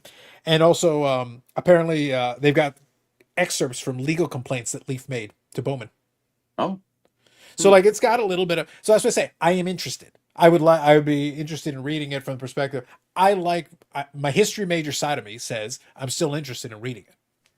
yeah. It's not. So- It doesn't seem like it's a fluff book. You know what I mean? Like somebody went in and went deep on Leaf, and that's good. That's good. And there's the Canadian side of Leaf that a lot of people don't realize. Like I said, they're 7 minutes away. They used to be, and the company was there. It was a huge company. Actually, I went in there soliciting them for coffee machines for their employees and stuff like that back in 97, 96, something like that. Yeah. And we And I did think- have them as an account. So Yeah. And I think though the point of this particular segment and the reason I brought it up that way is that I say for me, doing that research, doing that knowledge on it, you can learn a lot. You don't have to. But I think it's kind of a fun thing to do a little bit on the side. That's why I like sometimes old hobby publications. I'll skim through them a little bit. But I'm not writing a book. I'm not going to write an essay on it. I'm not writing an article. I'm just doing it because I got a little time in between, and it breaks up the monotony of just doing the one single thing. And then I'm also still collecting. And guess what? I will get just as much enjoyment. We've talked about it in the past. I've done it on the podcast and everything. I get just as much enjoyment buying a stupid Josh Rosen card that shouldn't be worth a damn thing, but I get more of a kick out of it most of the time than some people will get buying a 52 Topps Mantle. Because honestly, it's more fun for me because I know it's silly and it's a waste of money, but I don't care. And then Everybody has their I'll read a thing, book right? about Leaf, and then I'll read a book about Leaf, Yeah. and I can do both these things. no, that's a good thing. You know, it's sort of like when Dan and I was talking. We talk about different stuff, and I think that was the focus. Originally, I think he wanted to cover all the Canadian issues. And I said, why don't we just, get specific and just cover the Maple Crispet? There's a lot of information there. And I like to educate people as much as possible because not so they'll buy the cards, but at least they're secured with the dates, a little bit of the back history. So maybe if it creates a collector, that's fine. If it doesn't, that's fine too. It's just education for the hobby. A lot of, or even half the internet websites have it still as 1923 when it's actually 1925. And Dan actually came back to me. It was really interesting that he said, I think it's 1923 because of all these players that came out in this time, and they didn't even play for those teams at that time. So I said, it really doesn't matter because we have Newsy Lalonde in that set, which he shouldn't even be in there because he's been in Western Canada at that time. So there's a lot of things that went on in that time period. So I think we rectified a lot of stuff with that issue. And there's that with every other issue too. So it's nice to know a little bit of the history. I think that book would be, I'd almost like to read that, just to see what was going on. Yeah, Yeah. that's fair. How much was it? Where'd you get it? Like I got it on Amazon. It wasn't expensive. Amazon? Okay. Yeah, it wasn't expensive. It was actually fairly, and I think they did. It's very compact, so it'll be probably a skim read. Maybe Yeah. I'll probably have it done by Expo. If I have it done by Expo, I'll lend it to you. You're more than welcome to check it out. Josh here says, "Is Eric going to be HobbyPalooza adjacent?" Yes, we've got him commissioned. He is there with Yes. bells on to appreciate the like button. Let's go. We'd be starting now. It begins now. That's right. Oh, Almost. Paul here says, and like I said, for folks that check this out on replay, I will include links to that stuff in the description for the specific segment we'll be doing. But again, for the charity, if you wish, you are able to donate now. You don't have to wait for the actual HobbyPalooza stuff to happen, so you are able to donate ahead of time. So Please. if you're more than welcome to it, again, it goes to the same place. So you're more than welcome to connect to it. I'll leave information in the description for you if you want to, because if they've already taken a bunch of donations beforehand, then people can just enjoy it. They can still donate while the thing's going on. Nothing wrong with that. Yeah, please try to beat or match my $25 US donation. Indeed. Don't make Paul me Sings. ride. Don't make me ride my bike for 2 hours. That Again, doesn't I do think you should. anything. What's that do? What? How much money does that generate? Nothing. He's trying to power. He's connecting it to his house so that he can power his refrigerator and save some money. And then Oh, I donate never it. thought about that. Yeah. I Hey, made a total of $300. That was well, pretty we good. did. donate it. I did That's what donate it. That was the whole point. Oh, Yeah, he gave it to but Zombie that Ray was Brooks so the he could have more bulk. brains. Yeah, Yeah. exactly. Yeah. So he could buy more brains. Maybe. Paul here says that's the kind of stuff that interests me way more than general issue cards. When Carlos ends the live stream, Eric can host the after show. Eric always hosts the after show. It's Yeah. available on the Patreon. Yeah. Eric, yes. listen, y'all hear Eric complaining He's at the end of snoring. the show. He's grateful when I end the regular show because the after show, guys, I don't want to ruin this for you, Ooh, but the after show goes on for at least 8 hours. that's the money. I go take a nap. I go have a sandwich. Snack. Sleep Like for a- 5 Nap. minutes. And I Eric love and that. Eric holds court for everybody for 8 He straight does, hours. By 12:05, I am asleep. Mhm. Baller says other part of learning first is you can use it for value flips later on, way easier than just learning value X, and it's X with no knowledge behind it. Yes, and I'll touch on that actually in a second. So Robert here says, Bobby, has there ever been a public sale of the Cleghorn Crispet? Public? No. They were all private. There were two. Actually, there's only two Cleghorns and one Stengel, Casey Stengel, which is both the sharp prints in baseball and hockey. So there's been no public. Oh, well, I think Classic had the Cleghorn and the Maple Crispet set on a year ago. Anyways, but the other one is a private sale, and this one is. I had it right here in my hand. I had the Cleghorn, the spray Cleghorn. So, kind of nice to have that card. I was asked about that Cleghorn card, and I said, because you had the Burt Corbeau, you had the the V145, you have the Moran's set, the Burt Corbeau is really, and I actually wrote an article for Hobby News Daily. Not that anybody reads them anymore because I think they're almost out of business now at this point. I think their last posts were in March, maybe even April. Anyway, Are they actually in business? What's the overhead cost? I On don't the even mean website? business. I mean, Yeah, I was gonna say yes, it's all under SI now, isn't it? I think that's what Danny Black did. He took over SI in the same application as the Hobby News Daily, and he kind of left the Hobby News Daily because open. right now I know that Danny Black is doing a show with the guys from Sports Card Nonsense. That's another thing he got into. So he was looking to, I like Danny. He's a nice guy, but I think he was looking to push his own, I don't know, accomplishments in the hobby and stuff like that, and he gave up Hobby News Daily, and I don't think it was working properly for him. And at this point, I don't think there's really much going on with that. I don't want to put him down or anything. I'm just saying, SI is doing well, and clip him. Clip him. Please, Now's your please chance. don't. Yeah, you can clip me. Okay, that's fine. But this is the truth, and that's why I left, is because I was kind of almost running things. I was telling people what's going on, what's happening, and I wasn't getting a lot of information from him, or there wasn't a lot of stimulation from him on Instagram within our group. And I just said, hey, listen, I'm out of here. And Victor actually quit right after that too. The writing's on the wall. And when it's Hobby News Daily and they're putting out an article a day, but we weren't dealing with news daily. That's kind of an issue, and that's where Collect with what's his name? Collect CLLT. What's his name? Yeah, minus vowels. Minus vowels. yeah, it's missing all those. I bet Darren. What? Oh, damn, I can't remember his name. Anyways. And he came in at the same time, so there was a lot of stuff going on in that space, between SI and Collect and Hobby News Daily, and obviously Sports Collectors Daily too. So, you have a lot of things. Look, everyone's looking for a pole position in this hobby, and realistically, if you all put something out, I think it's valid in every which way. It doesn't matter where the information comes from. I write for Hobby News Daily. The stuff I write is actually pretty poignant, considering what other people write. beat on collector or what have you. I really write about the history of the cards and information you haven't heard of. I don't like writing about fluff. I don't like writing about stuff that's irrelevant. I like writing about new information, and that's why I had that the show with Dan is to put some truths out there and a little bit of education for the collectors. And I think that's really progressive for where we need to go in the hobby. That education is really great. It's not just you're not just buying another card for as a paycheck. Look into it. Maybe you like some vintage, like Carlos said. Hey, grab an old price guide and have a look through, and maybe something will strike you.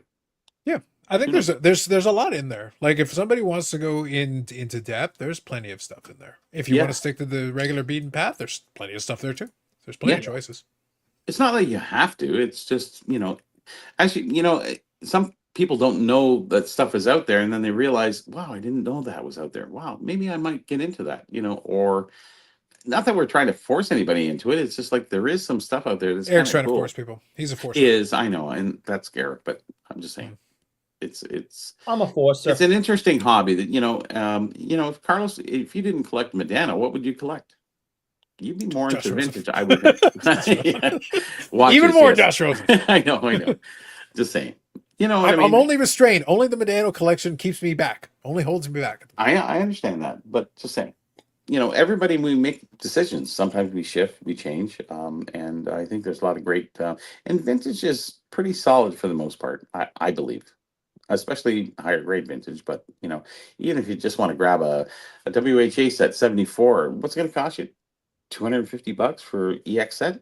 Probably, yeah. You could probably get like not a good bad mid-range. deal. You could get 75 is a tough year, but 73, 74, 76, and 77. 77 you dime a dozen, but yeah, there's different players. You got Sanderson was Sanderson?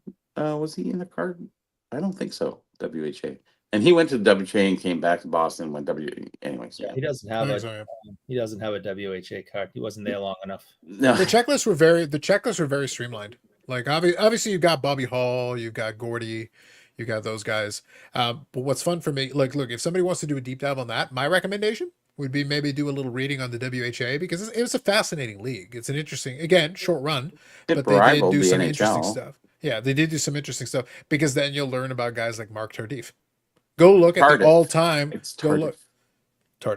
But go look at the all-time scorers of that league, and you're going to see him.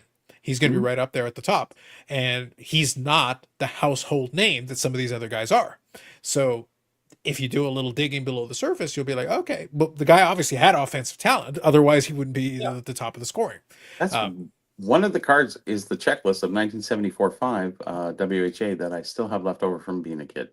It's one of the very, very few survivors. My brother had a 1970 O-Peachy, but when he passed away, I don't know what his girlfriend, wife, whatever stupid, what she did with it. So anyways, just saying.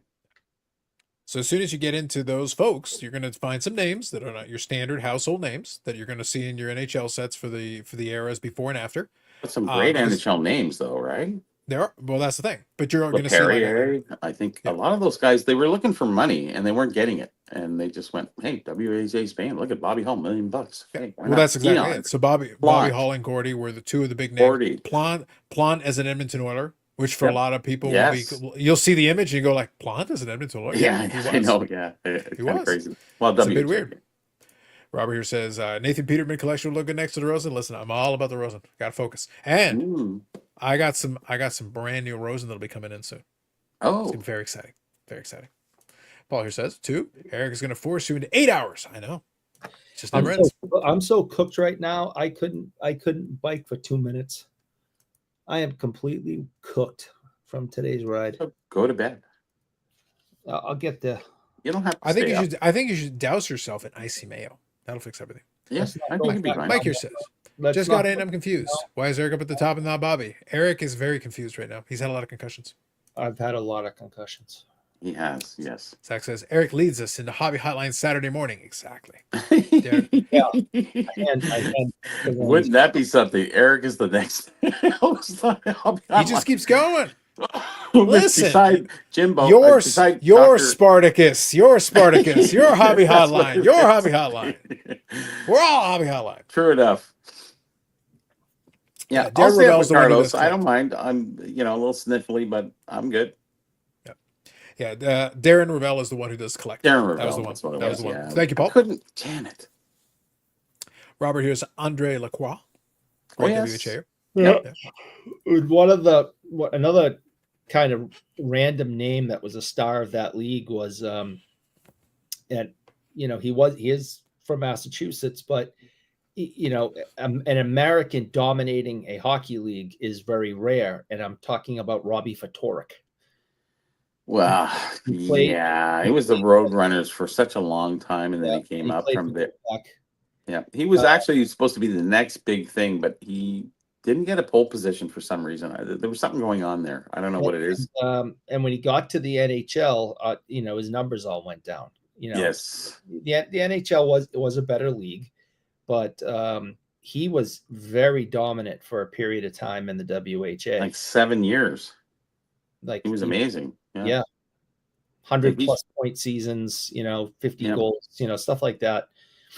He ended up being the coach of the Boston Bruins for a period of time. I remember. Oh, was he? Yeah. Okay. But Interesting. but most people don't even know who the hell he was. I know him very He's well. an American player, Blonde hair, blue eyes. blonde hair, blue eyes, born in Massachusetts, dominating a hockey league. That's a story in itself. And we'll tune into that next week. Yeah, on the Robbie Ftorek hour. The Robbie Ftorek hour. Well, listen, I'm going to need you to bring your Cincinnati Stingers garb, and that's the only way I'll Yes, accept please. it. Just saying. Yeah, He was the We're not Phoenix talking Roadrunners, actually. Was he with the Stingers for a year? For the last 2 seasons. Last 2 seasons? Okay. I yeah. must have his rookie card in here somewhere. I'm gonna Yeah, look. so basically, I've got it in front of me. And the so poor basically- Stingers, they couldn't make it. They didn't make a berth for the NHL, unfortunately. So Okay. So the 74-75 he starts for the Roadrunners, and he plays for them for 3 seasons. it's only 3, eh? Yeah, 3 seasons. 68 points the first season, but then 113 and 117 the following 2 seasons. That's big. Yeah. And then he plays for Cincinnati for 2 seasons, and he has 109 and 116 points and leads them in assists in 78-79. That's amazing. Yeah. There we go. Well, that was the end of the Stingers, I think, at that Just time. found it. That's his rookie card right There there. it is. Yeah. Oh, see, that's a tough year, 75-6. Those are nice cards. I like them. That's Very his rookie. colorful.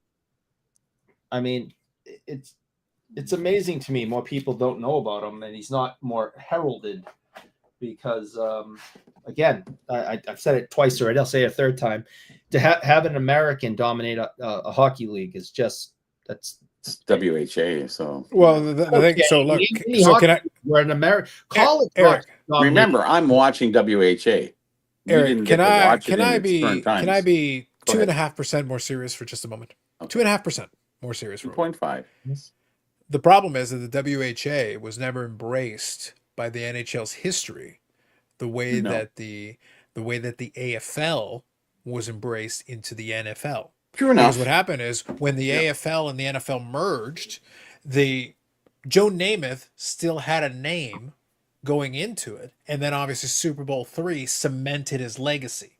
Because if you go look at Joe Namath's stats, they're not that impressive. Like if you really look at his stats overall. However, he did have great success in the AFL. So when you look at NFL history, you're not ignoring the AFL. There were guys who did things in the AFL, but it's still, it still counts, so to speak. Do you know what I mean? So like you're looking at some of those guys and some of those stats and everything. It's like that happened in the AFL, which was not the NFL, but once they merged, they agreed to consider the AFL, kind of on par. So some of those players still got to be legends, even though they were AFL legends as opposed to NFL legends. Whereas the WHA was kind of just like, yeah, that was a kind of a fun little weird thing that happened, but it's kind of over there. Yeah, but 4 teams, was it, amalgamated into the NHL in 1979. So you had Calgary, you had Edmonton, you had who else? 2 other teams, Quebec Nordiques, and who's the other team? Damn it, can't remember. Any which way. So you had a lot of players that were coming in. Gretzky's playing. 79, 78. He's playing, in Indianapolis. So you have a lot of those teams that were really kind of something. I think though it's sort of like college football in a sense. The WHA. It was very very centric to the states or provinces, whichever they were in. You had a lot of great fan base, very powerful fan base. But as a whole, the NHL dominated everything. Even though the WHA was still good, and you had Bobby Hull and stuff like that, it just never took off like you're saying with football as it did. So yeah, it's unfortunate. But teams did amalgamate into the NHL, so we have 4 teams. So they did work out, and they lasted quite a while. Edmonton's still around, right? Quebec discontinued what 96 or something. I can't even remember. 2006, something like that. And I'm just thinking, what's the 4th team? Does anybody know out there in the chat? 4 teams that went into it. That went into Edmonton, Hartford Whalers. Hartford, well, the Whalers did definitely came into the NHL. Yeah, because they it's Hartford Whalers because they were the New England Whalers. Yes, that's what it was. Yes, my mistake. Thank you, Robert. Okay. Appreciate that. Thank you. I'll get a quick read a couple his to get caught up here. Jim Nielsen played for the Oilers in WHA too. Yes. Nobody cares. Jim Nielsen, yeah. Poor guy doesn't get. He's like Pierre Plot. He just never get press. I think he was a native Indian too. Jim Nielsen, one of the longest playing native Indian players, if I'm not mistaken. Zach here says that could work. Bobby and Carlos log off. Eric goes solo, and the Hobby Hotline guys log in the same stream in the morning. Yes, there you got go. This figured out. Mm-hmm. Like hell. Eric, can you name the father-son goalies that both played for the Bruins? Ron and John Graham. There you go. Josh says it's amazing that Eric knows how to use a rookie card toppler. I know. Dan here says Eric on Hobby Hotline would be a lot of arms crossed and head shaking. Yes. By the way, my favorite thing was so when the 4 collectors guys, Sammy Thunder and John, 380's kid, did the preview show. So I don't know if you guys saw the preview show. Yeah, I saw the preview show. They did all the thumbnails for it. Palooza? Yeah, for the HobbyPalooza. Yeah. So I showed you guys the thumbnail for it. Yeah, so Bobby, I took your picture from Hobby News Daily. I just took your regular picture. I remember that one. It was with my. But I just took a screen grab of Eric with his head down for it. I know, it was perfect, wasn't it? Yeah, it was. It was great. It was. Yeah. The funny part is more people recognized Eric than me. That's the funny part about it. Yep.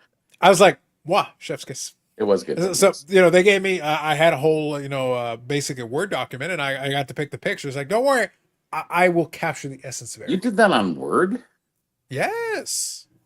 I took the images and I put because what they did is they asked me what the title of it was. Yeah. If if anybody has any links, do they have a YouTube channel? If so, what is the YouTube channel, et cetera, et cetera. Yeah, there were a couple different requests on there, and it was actually a PDF file they started off with, but obviously I can't edit a PDF file. So then basically I sent it over to them on Word so that here you go. Here's what you need. Oh, so they did the artwork. Okay. Yeah. So what happens is they asked me for the information. They said, can you provide us any information you can provide us about who's going to be on it? If they got any links or anything. That way they can already pre-make all the assets and all that. Mm-hmm. So then do they have any pictures? If they've got a YouTube channel, great. But do they have any pictures you want to use? That's why I said I just pulled yours off. I think they said, Bobby has a YouTube channel, but his vote didn't count last year. Well, technically you do. I think technically you do have a YouTube channel, so you do have it. It does exist. Yeah, I do. And it is about vintage, and it's been on for 4 years, 5 years? Yeah. Something like that. It's not like I add to it very often. I actually have a lot of stuff hidden in there. I have a lot of videos and stuff that I haven't really published, but I made one post so I can vote this year. One post. That's all it needs. What post did you make? I made a post. I didn't know you had a channel. Yeah. What's it called? Santa Sindor. Well, technically, Bobby, everybody that's logged into YouTube technically has a channel. Whether you post anything on it, it's not what's you have to generate a video. I posted something about cards, so now I can vote. Oh, so it was about cards. That's important. Okay. That's a caveat. It can't just be anything. It has to be cards. Yes. I'm voting this year. Bitches. There you go. Yeah. If I remember correctly, I think the NHL and WHA owners were beefing too. But yeah, so that's why I say the big difference, and it's important. The big difference was that the way that the NFL and AFL thing worked, obviously it was a merger, Super Bowl III legitimized the AFL side with them winning. But the thing is, as a result of that, it meant that a bunch of players that did a lot of their damage in the AFL still got credit. So they still got acknowledged as, professional football players, obviously for Hall of Fame consideration, or even all-time teams and all that. So even though they didn't necessarily spend the majority of their careers in the NFL, They might have started in the NFL, went to the AFL, and then maybe came back, but they still got credit for having, performed and won championships and done all these things, even though it wasn't the same league. I don't think the WHA got credit. That's what I'm getting at. And I think they should. That's why I'm making a contrast between the two. Yeah. That's the reason why some of these But who made players that we were talking about determination did is not what get I'd like to know, Well, right? Wait a minute. The WHA got some acknowledgement in the NHL. If you look at the 4 franchises that came in, you had Bobby Hull's number 9 retired by Winnipeg. You had John McKenzie and Gordie Howe's numbers retired in. I got his number retired, really? Yeah, I swear to God. All right, okay, whatever. So Pye and Gordie got their numbers retired in Hartford. Yeah. When Hartford went to Carolina, I believe Good evening, Stu. I believe the number stayed retired. And when Winnipeg went to Phoenix, number 9 was retired, or is it 16? Now I don't remember because Eric, though, question though, to your point, are we counting if the team? When I'm talking about acknowledgement, I'm talking about the NFL themselves. Yeah. Like, I'm not talking about league wide. Like, if the team chooses to, retire Bobby Hull's number, that's cool. But that's not the NHL doing it. Well, That's the Winnipeg Jets doing it. Listen, but it's the NHL Winnipeg Jets. I get what you're saying. But what I'm saying is, a number from the WHA Winnipeg Jets. That's all I'm saying. Is like I got it. But I'm just when I'm comparing the two though, the NFL in the end actually acknowledged the AFL more. Like it's still I would say the players that did a lot of their damage in the AFL, they weren't completely cast aside and forgotten. No. And just to finish, when Winnipeg went to Phoenix, there was a very small window where Brett Hull played in Phoenix, and they unretired Bobby's number so Brett could wear. Brett could do it. Yeah, I remember that. Yeah, I got it. So again, that went all the way back to the WHA. I got it. But my point stands though that when I'm doing the comparison of the two, that's what reason why I chose that comparison for a reason. The reason I specifically chose that comparison, and I wanted to kind of make sure that we were all on the same page for it, is that when I'm doing the comparison of these players, then I have to take into account that, and the best example I can give you was Mark Tardif. Thank you. But there's an entire, like literally, he started in the NHL, finished in the NHL, but there's a chunk, there's a segment of his career in the middle. Like, and if I've got it in front of me. That's why I say I want to make sure I cover this. So he started in Montreal. His first 4 seasons were in Montreal. Mm-hmm. And he did well. He had a 31 goal season in 71-72. That's pretty good. A 25 goal season in 72-73. Very solid.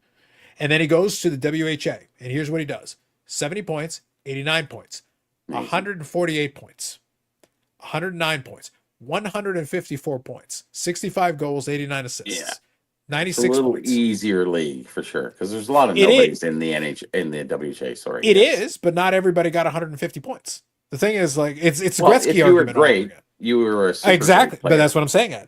But you're not the great player of the NHL. You were the super great player of the WHA. Yes. Yeah, but then his NHL. So now I take that into account. That was through his 20s. He gets back into the NHL, and he's 30 years old. Yep. He has 33 goals, 23 goals, 39 goals in 81-82. Very respectable. Yep. 21 goals in 82-83. And he finishes his NHL career with 194 goals, 207 assists, 401 points in 517 games. Actually, that's pretty good. Very respectable. Almost 1 point per game. Yeah. Almost. But the thing is, like, but then, like I said, his entire 20s was spent in a different league, and none of that counts. Yeah. And I think we have that hard time differentiating the WHA into the NHL stats, or that respect that was given was never really there. Although they were a rivaling league to the NHL, but it's almost like it wasn't going to happen. And I think the biggest problem is they actually never televised games for the WHA. Very few, if any.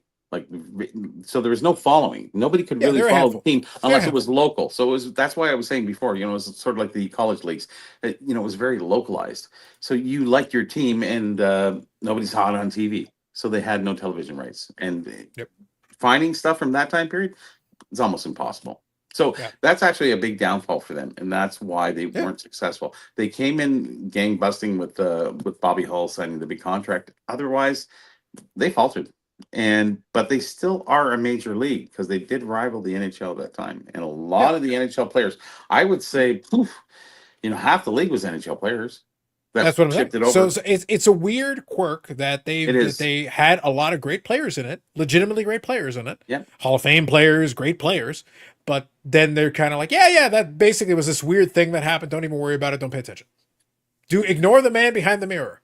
It was like, well, you can't have this both ways. You can't say these players are all-time greats and then say the league they played in was shit. You can't have it both ways. No, you cannot. No. Yeah, And so I it's agree like- with that the players were subpar. Most of them. Where there was a lot of high-tier players, on certain teams. So, Yeah. even Cheevers is in there, right? Cheevers went That's to... what I mean. There are a lot of the- legitimate, really good players who were there. They went for the money, though. And Yeah, let's sure. not mistake that. They really went for the money because they weren't getting the respect in their later years. They were saying, hey, I wouldn't mind being paid. Hey, listen, it's going to make the WHA popular. Sure. Yeah, come on. Cheevers, come on. Plonk, come on. Let's do it. Hey, Eric, what do I say every time? If the check clears, I'm not saying no. Right. Bathroom break. Just saying. I think Jo- I just because go ahead, read that because then I'll read it quick here. So Josh says, didn't baseball last couple of years just add the Negro League stats? No. Perhaps NHL made in the future. So real quick, I want to make sure I read a couple comments. I'll read a couple related to this, and I'll come back to Jack's comment. Hang on. Dan saying, not sure how the Negro League baseball stats would work with hockey. It's a different kind of thing, but I understand what you're asking. WHA stats don't count towards record. They do not. That's the thing. Otherwise, Gordy has like 900 goals. Bobby Hall has 900 goals. That's what I say. Like, it's this thing. We don't count it. It happened, but we don't count it. That's what I mean. It's kind of weird. Real Cloutier was great in the WHA. That's true. That's another name who's right at the top of the scoring charts of the WHA, which is this weird mix. Dan says that the NBA doesn't acknowledge the ABA stats because the ABA was a better basketball league. And that's a similar kind of thing. That's why I say, like, we've got these mergers. We're talking about 3 distinct mergers, 3 different sports, 3 rival leagues that were merged, but different treatment of the rival league depending on the situation. I think that what helped, I'm being serious, I think what helped the AFL is that right at the tail end, as they had agreed to the merger, but they were doing the Super Bowl, AFL versus NFL. right. The fact the AFL actually won a Super Bowl against the NFL helped legitimize the league for the rest of its duration. Yeah. So therefore, when the AFL went away and became the AFC as opposed to the NFC, they still had the legitimacy. They're like, no, we played you straight up. We played your champion versus our champion, and we won. Right. That counts.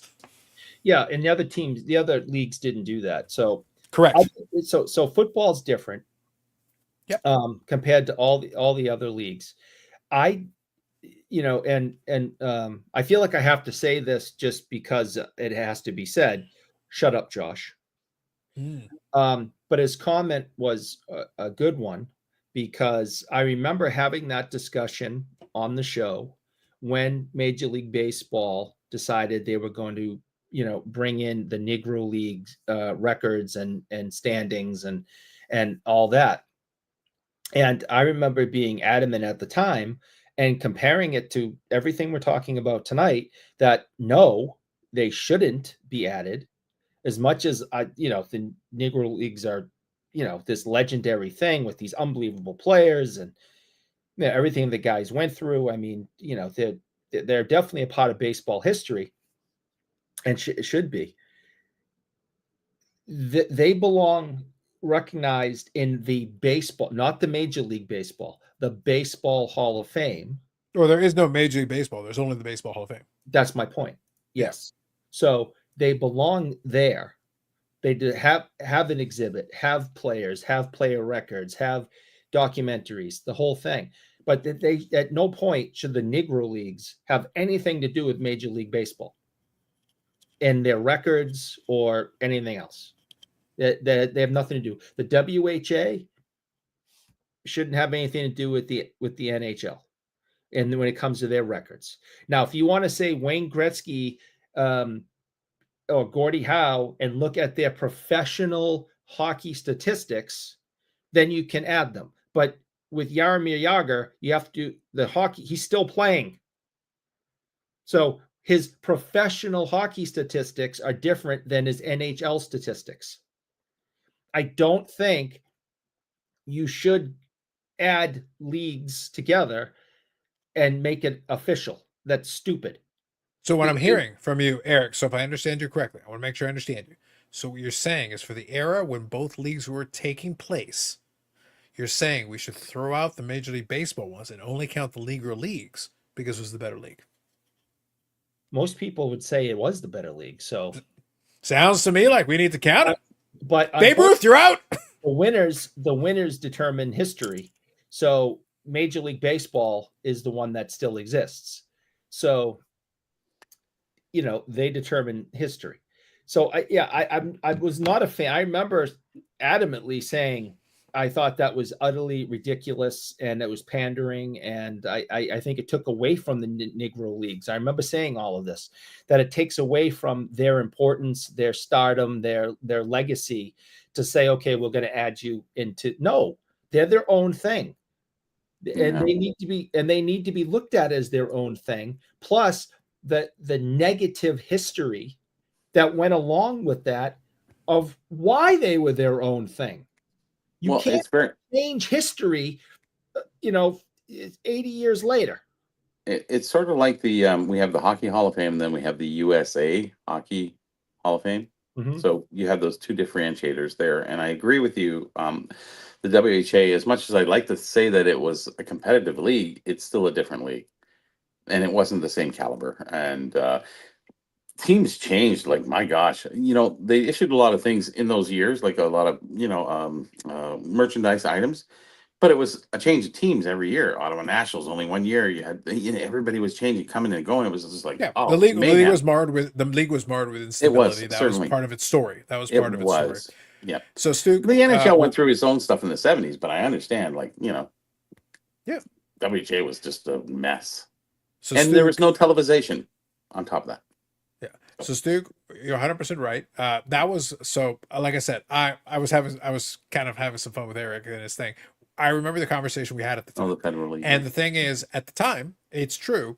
The baseball record book, the precedent that we had this conversation already. The precedent that had already been set is that it actually makes total sense to include it because of the Federal League, the American Association, the Players League, the Union Association, the National Association. They were all included in the record book. Yeah. So all these other non-Major League Baseball leagues are included officially in the record book. So the problem is, if I'm including all of these other leagues, which have nothing to do with Major League Baseball, then saying that the Negro Leagues can't be included makes no sense at all. So they had already set the precedent that they will include these other leagues. Like I said, the Federal League was literally a competitor to Major League Baseball that only lasted a short period of time. Those records count. Okay, so and I hear what you're saying. And what you're saying, Carlos, makes sense because there's a from the Hall of Fame standpoint. Okay. Yeah. So I still disagree with it. I don't disagree with the facts. I disagree with the decisions that were made. Yeah, no, I understand. Yeah. But from a precedent standpoint, but you will agree that if they have already set the precedent, that they will allow this. It is allowed. All right. So therefore, them doing it, that's fine. So the women's league, a precedent. Should be added to Major League Baseball, and Gina Davis and Madonna are the best players in baseball history. Maybe they are. How do you know they're not? Okay. So, yeah. I mean, it's stupid.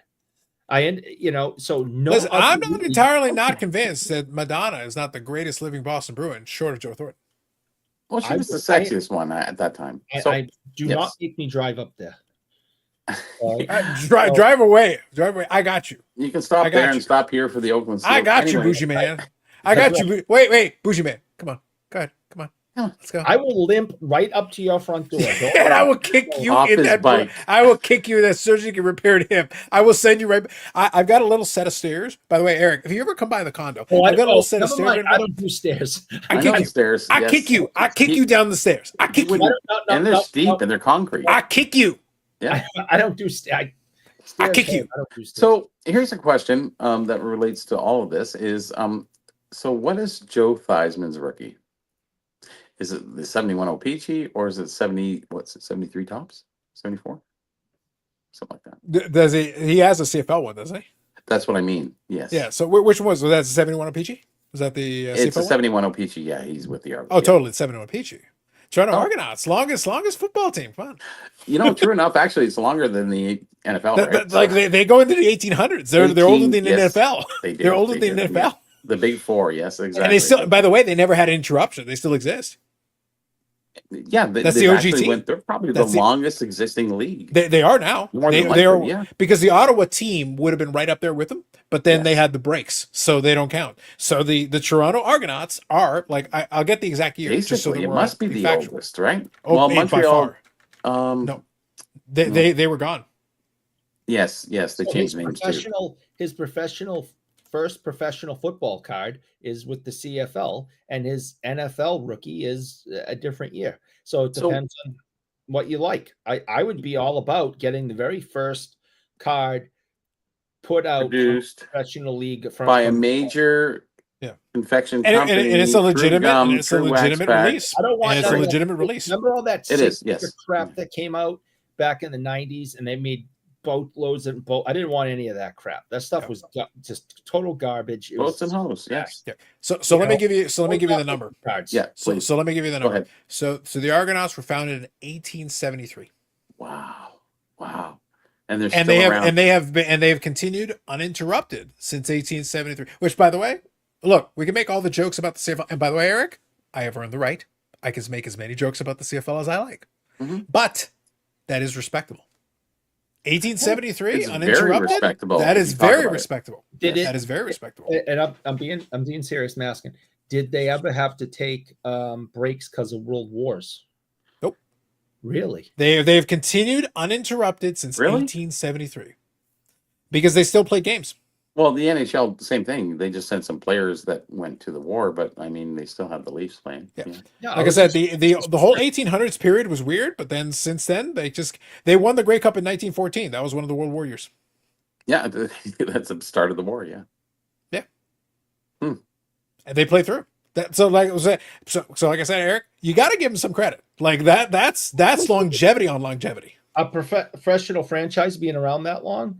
Yeah, I think that's incredible. And they are And by the way- professional because the CFL is professional, but it's Canadian exclusive. So And by the way, my favorite part, Paid and to I will play, repeat that's this, professional. and I will repeat this until I'm blue in the face because it's too Mhm. much fun.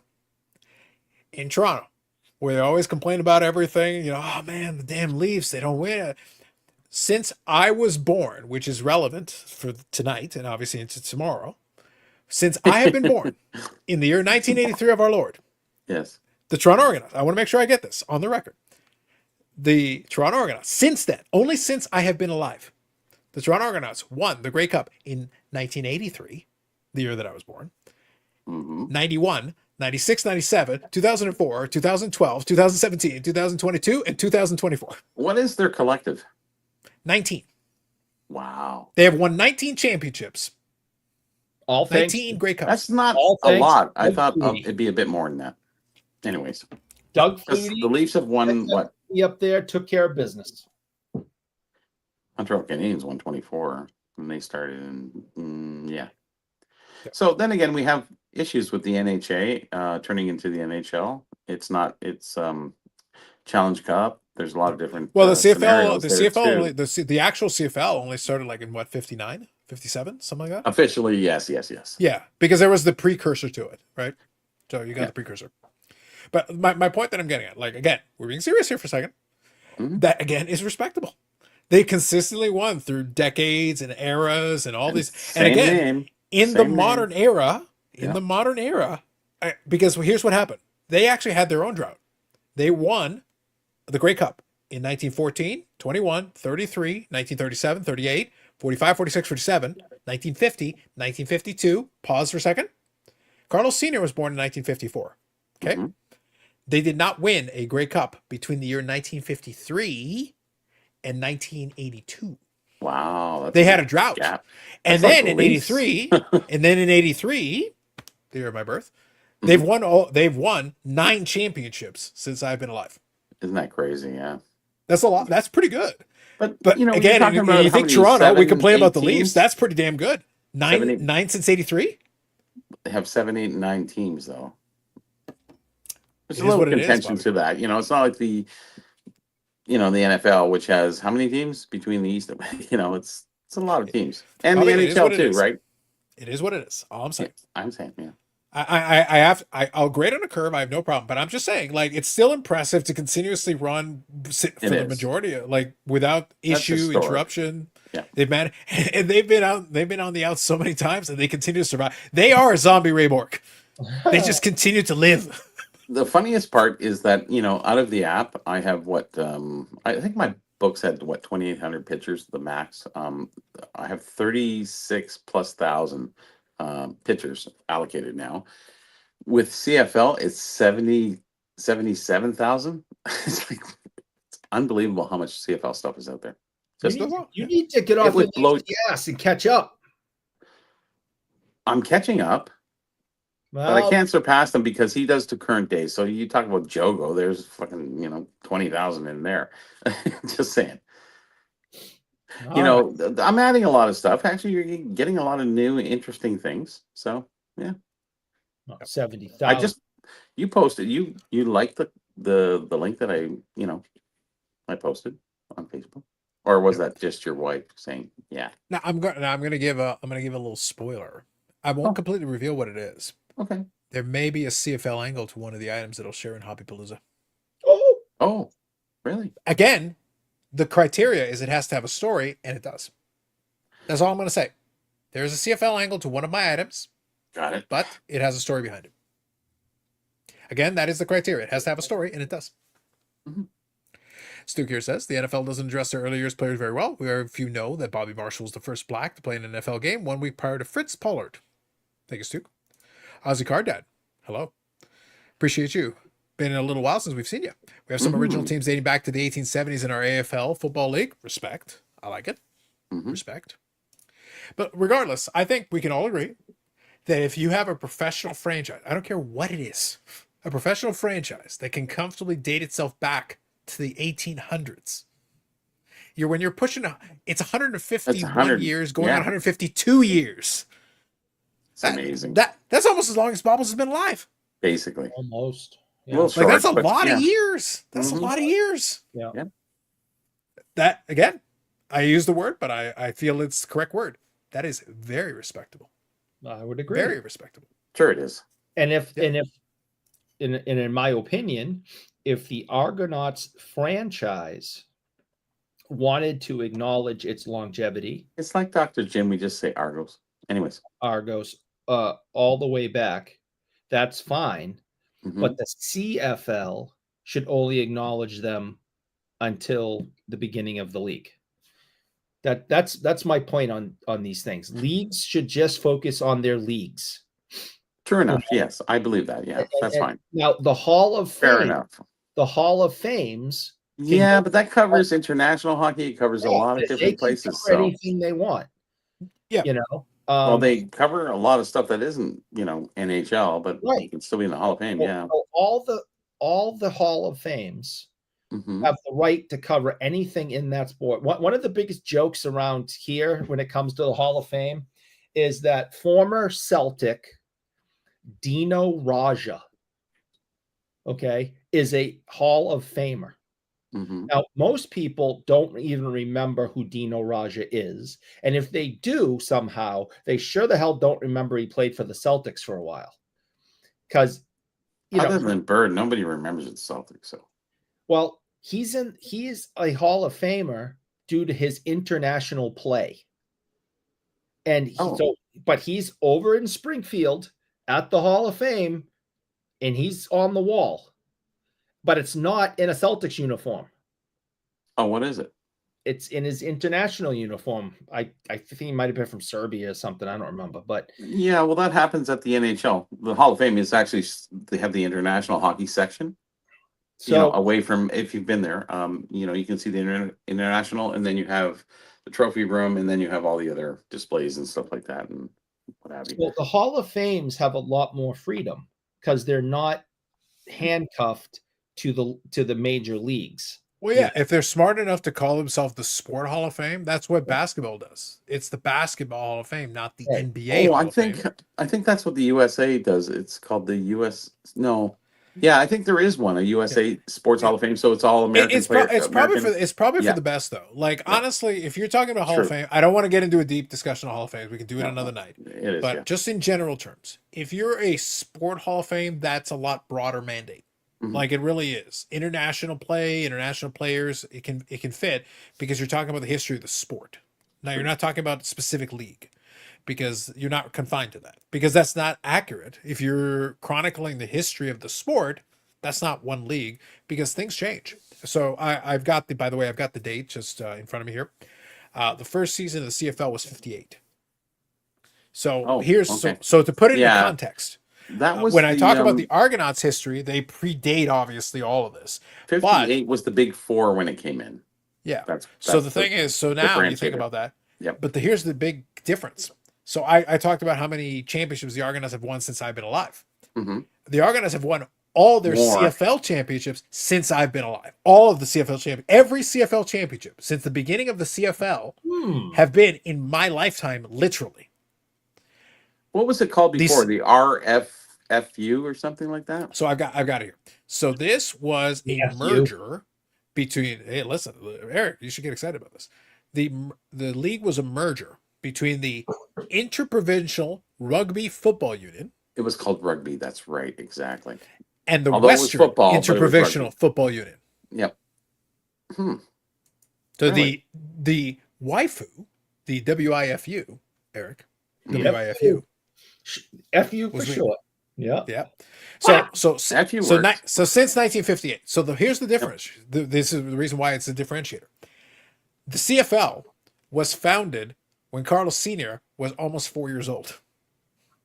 Official. So it's in his lifetime. So in the CFL, the league CFL, in his lifetime, and the Argonauts, all their championships in the CFL are in my lifetime.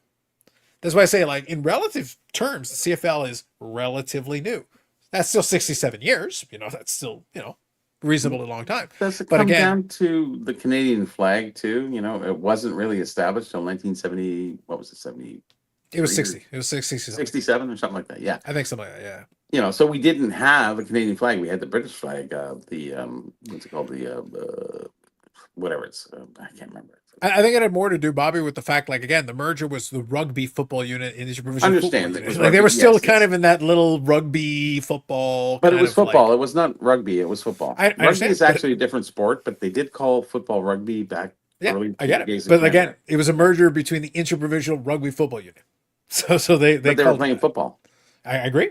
Yeah. I agree. They still call it that. But they That's called why I it say, like, rugby. It's sort of like And the Grey Cup predates all of that, obviously. But like, It does, yes. it's a weird little thing.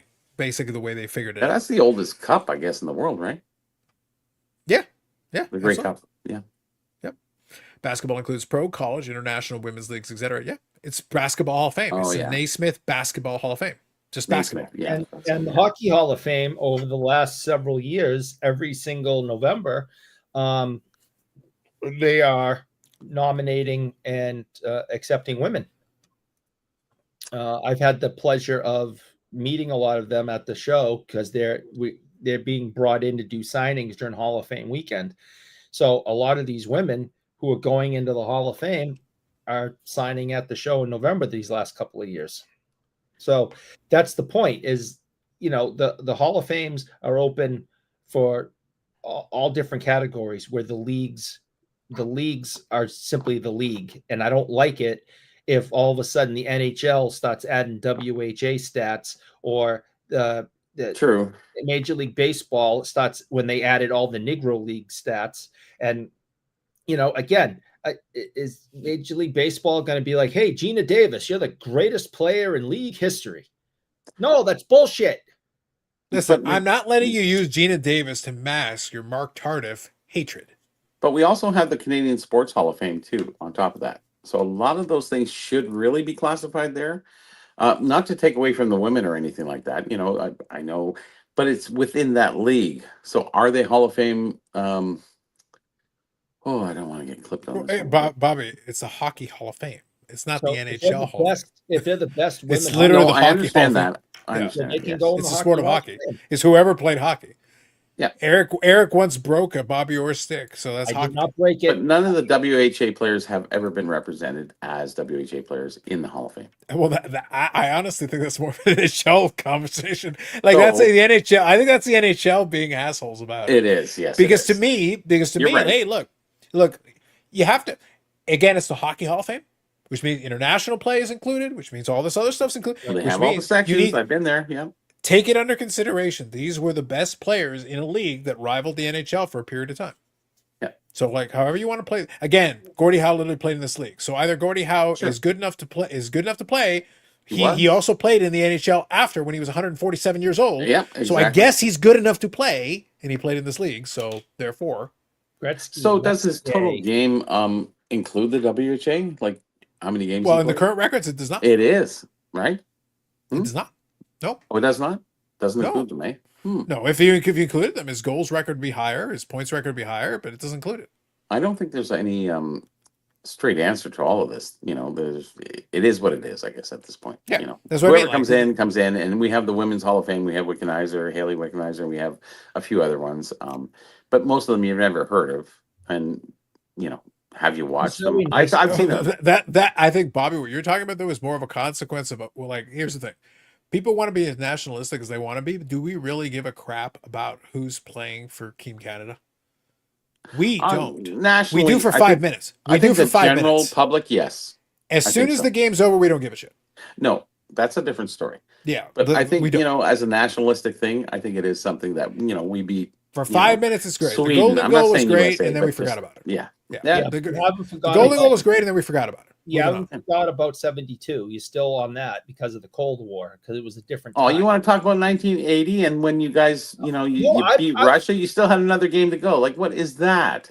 We didn't go. Bobby, We didn't go 7 I wasn't games. poo-pooing it. I wasn't poo-pooing it. I'm poo-pooing it for you. I don't want to poo it.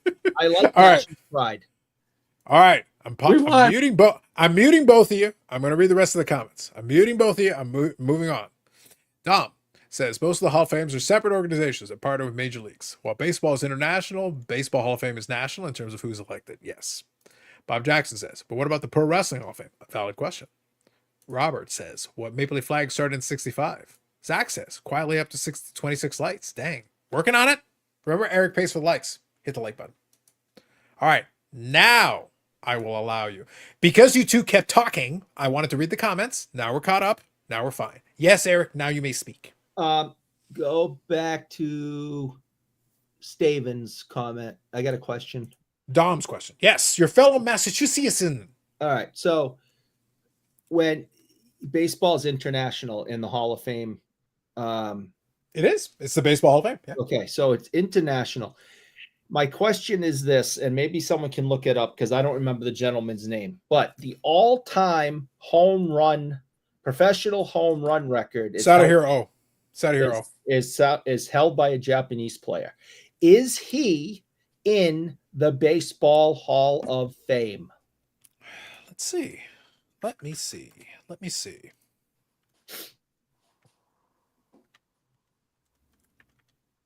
Yeah, I'll look into it while we're going here.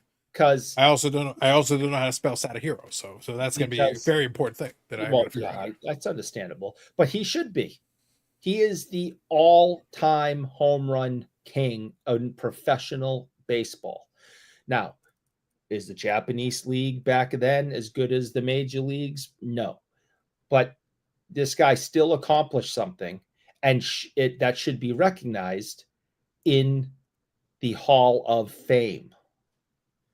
And we have seen quite clearly, kind of past that player's time, that the Japanese league and the Japanese players are excellent. I still say in my lifetime from 1974 till today, the greatest all-around baseball player I have ever seen is Ichiro. The Yep. guy. So could to be answer your everything. question, he is not in, but I agree that he should be. Yeah, I think he should be, and Yes. that the Japanese baseball has proven they are on the same caliber as Americans, Cubans, Venezuelans, you name it. They have come to this country and dominated many times, whether they're pitchers, whether they're hitters, outfield, whatever. All right. I mean, you got what's his name, who's the best player in the world right now. So right now, I'll give you a couple. So right now, Otani's the one you're talking about. Yeah. And right now he's doing great things, like historic things, especially. Yep. And obviously Ichiro, to me, is one of the greatest hitters I've ever watched. He's one of the best. And what was great, actually, is the 2001 rookie class. You have two of the best hitters I've ever watched, because it was him and Pujols both started in 2001, which is an amazing situation where you've got two of the best hitters I've ever watched. Both happen to start in the same season, both comfortably over 3,000 hits.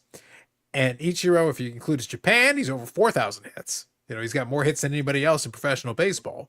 But even if you just do Major League Baseball, you don't want to count the Japan, he's still over 3,000 hits. So, like, That's still incredible.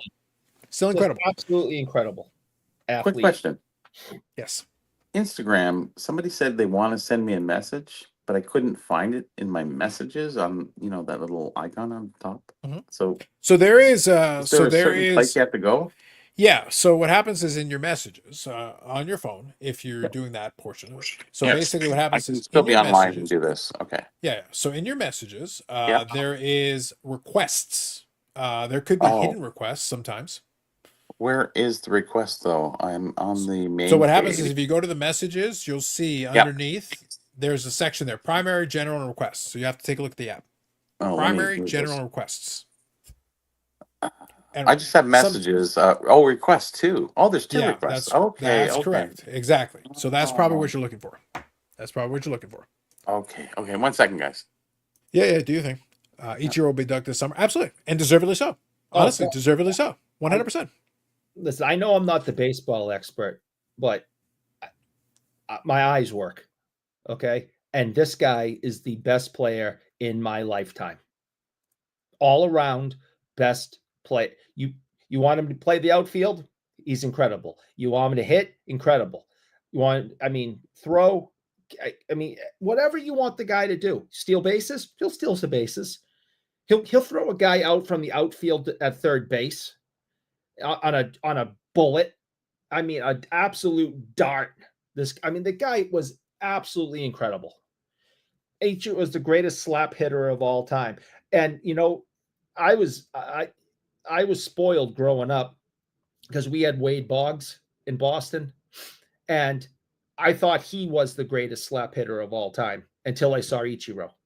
Boggs would get 200 plus hits every single year. It was mandatory. Just absolutely mandatory. Boggs would get 200 plus hits. You just write it down at the beginning of the season. He's going to have 200 something hits. Yep. And I'm like, he is the greatest slap hitter of all time. And then Ichiro showed up and I went, Wade Boggs, who? So I'll tell you, just for context, just so we're all on the same page.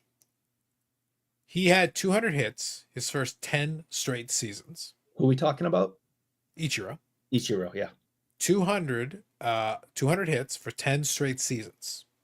10 years. Yeah. He started at age 27. Right. So you got to remember, we lost the early part of his 20s. That doesn't count. It's not part of it.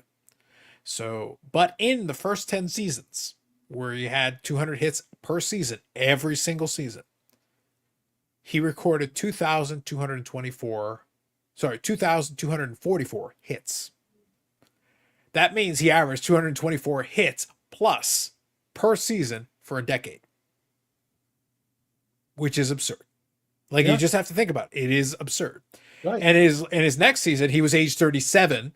He only had 184 hits, which, by the way, is still very good. It's still very good. Yeah.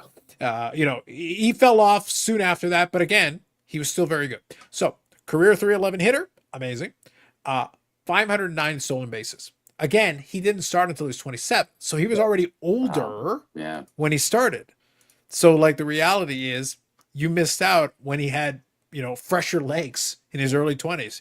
He didn't start in Major League Baseball until 27, started late, and still managed 509 steals. Yeah, he was. That is extremely impressive. I know there's more educated people out there in baseball and baseball purists, and they have their favorites, and they'll say Barry Bonds when he's with Pittsburgh, or they'll say Griffey when he was with Seattle. Ichiro, best player I've ever seen in my lifetime. Wow. Domir says, I think the Japanese fans are going to show up in droves from Cooperstown too, which could influence the decision to consider O and other deserving Asian players, which would be fair. So if we're talking Baseball Hall of Fame, O should be there. Yep. That's valid. Like, again, Baseball Hall of Fame. Baseball Hall of Fame, O should be there. Yes. O should be acknowledged in that. Yes, 100%. Yeah. Because O, just again, for context, different league, I get all that. But again, we're talking about the Baseball Hall of Fame. So when we're talking about that, O had, I think it was 860 home runs. Yeah, Wow. more than Aaron. He's the all-time hit. Wow. He's the all-time home run king. Crazy. He played until he was older too. He did, but it's like, again, but remember, in the Japanese league, the all-time single season home run record was in the 50s, not 73. So you don't get hitting 50 home runs in the Japanese league is actually very difficult. It's because you're not playing as many games as part of that. Yeah. And you're not hitting home runs to the same degree. 868 home runs. Yeah, just crazy. Crazy, yeah. Yeah, and he did that over 22 seasons, which is actually around the same as Aaron. So it's actually, comparable. 2,170 RBIs, by the way. Very impressive. That is extreme. 301 lifetime batting average. Because That is very that's good. really good, and he was swinging for the fences every time. Yeah. So regardless, like I said, for what we're talking about, and we're not talking about 162 game seasons, they maxed out in 130s. Yeah. So he has about 30 games, less big games per difference. year. So if you 30 less games per year. amortize his numbers, it's pretty big. Yeah. So that's why it's a little bit tougher to hit a lot of home runs in the Japanese league. That's why I say if you get into the 50s, you're right up there. You're up there amongst the elite. Ichiro played until he was 45. He did. Ichiro broke Sisler's record for hits in a season. He did. That is correct. He has more career hits, professional hits than Pete Rose. Yes. A lot of people try to take credit away from him. It's like, guys, he had 3,000 hits and he started at age 27. That's like, crazy. I'm sorry. That's still it's still. I understand the idea. It's, Pete Rose, he had more hits than Major League. Well, he did. Pete Rose didn't start at age 27. Like, you're handicapping the guy, 8 seasons basically, because he started the Japanese league when he was like 19 or 18. So you're penalizing him almost a decade, and he still had over 3,000 hits easily. Like, come on, now, get out of here. Justin's alive. Hey, there he is. Good evening, Justin. Stu says Tony Gwynn might have been the best hitter, but he sure was the best steal. I think what hurt Tony. I understand where Stu's coming from. Gwynn's weird. Is a weird situation because he would hit consistently. He was so good at it. Best hitter. But it's absolutely. But it's one of those things where you just sit there and like, you know what's weird about Gwynn for me? I keep looking at his career, and I've looked at it a couple of times because sometimes I'll occasionally sporadically check it out. And I'm sitting there going like, okay, he retired at age 41. So he had himself a full 20-year career. That's good. And I'm sitting there going, how do you only have 3,100 hits? It feels weird. It feels like it should be more. I'll tell you this. Not only does myself believe that Tony Gwynn is the greatest hitter of all time.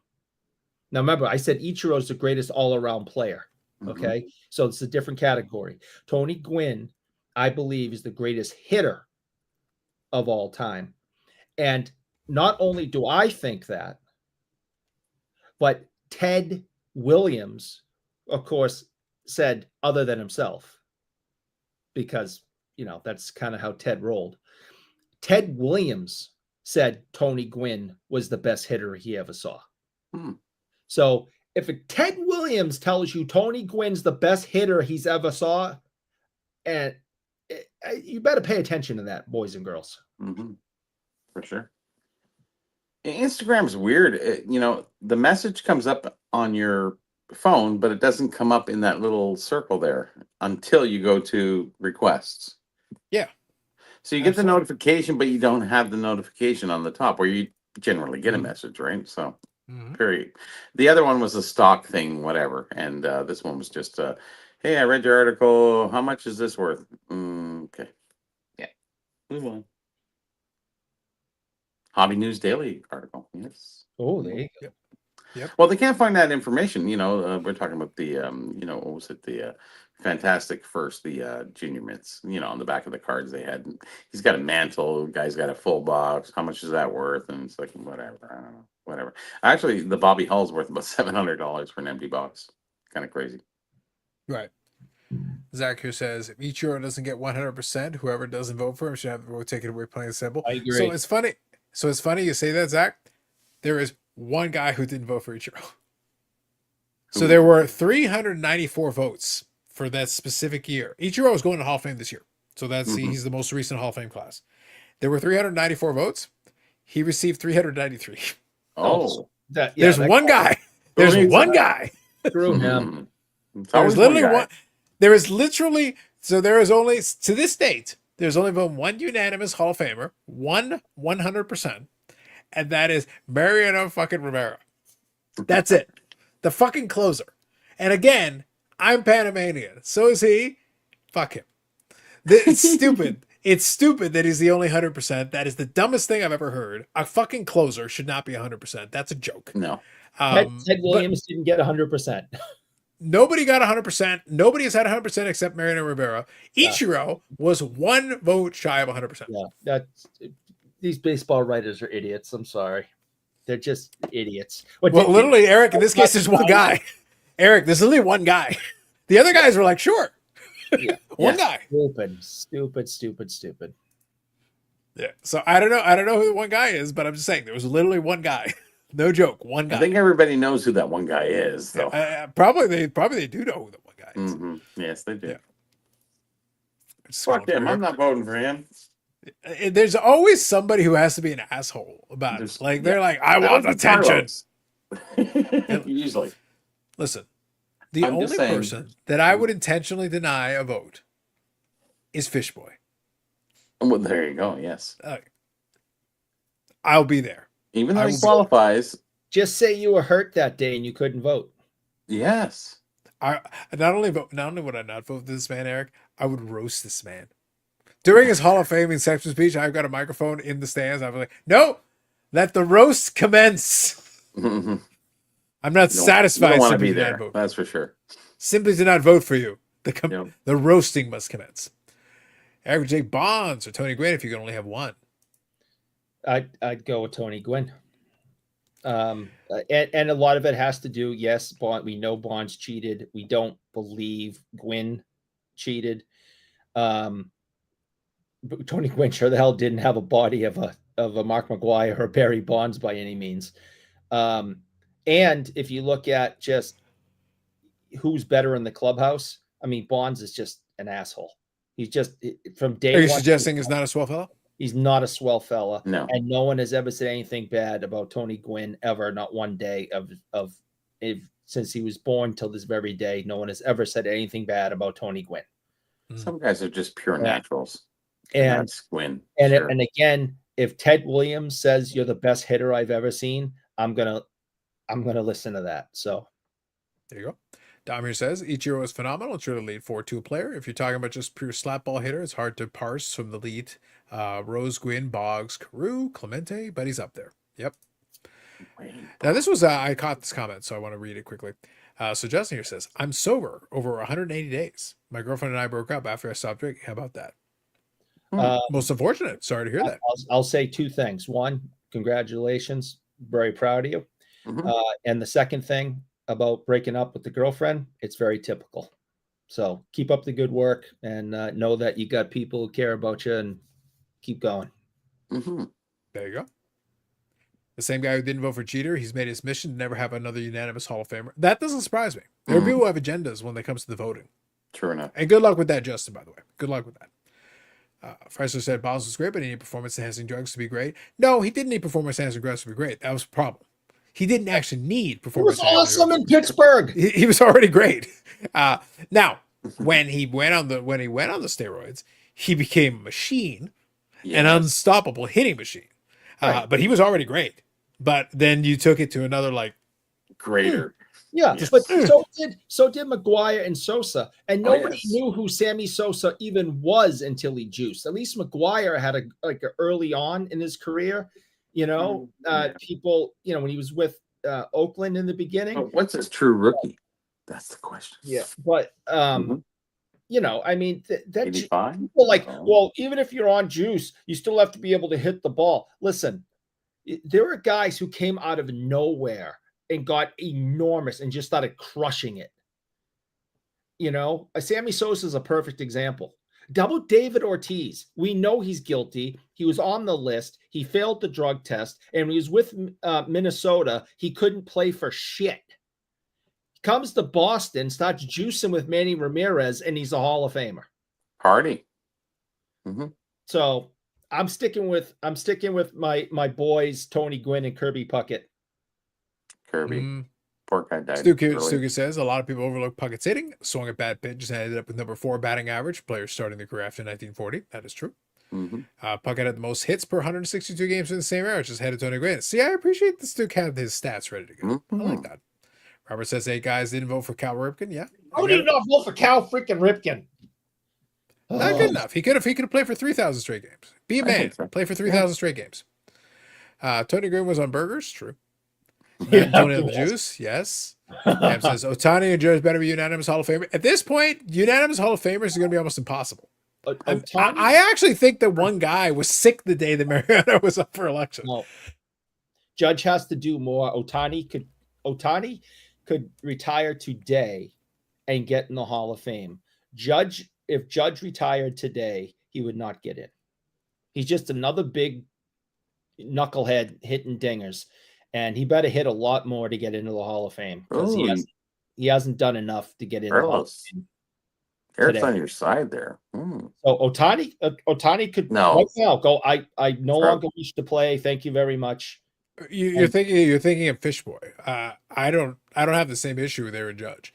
The thing is, the way that baseball is set up today, Judge would get in the Hall of Fame. He doesn't need to do more for them based on the current because he's had some transcendent seasons. Ironically, the irony, I always make fun of Fishboy.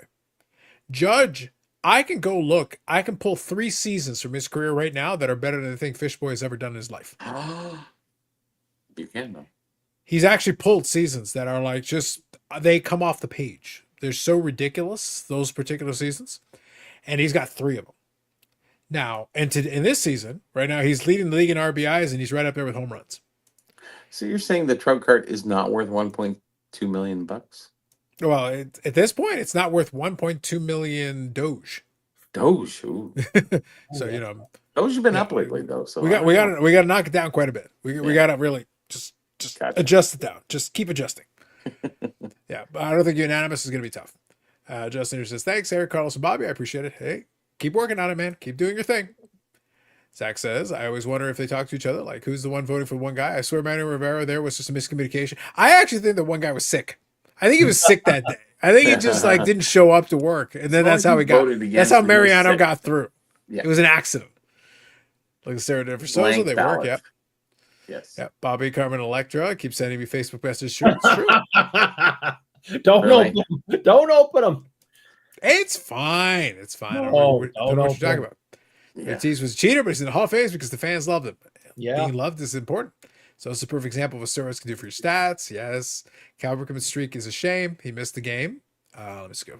When Costner was banging his wife, per him. I don't know what to say. Baltimore faked the Parma just before this game be canceled.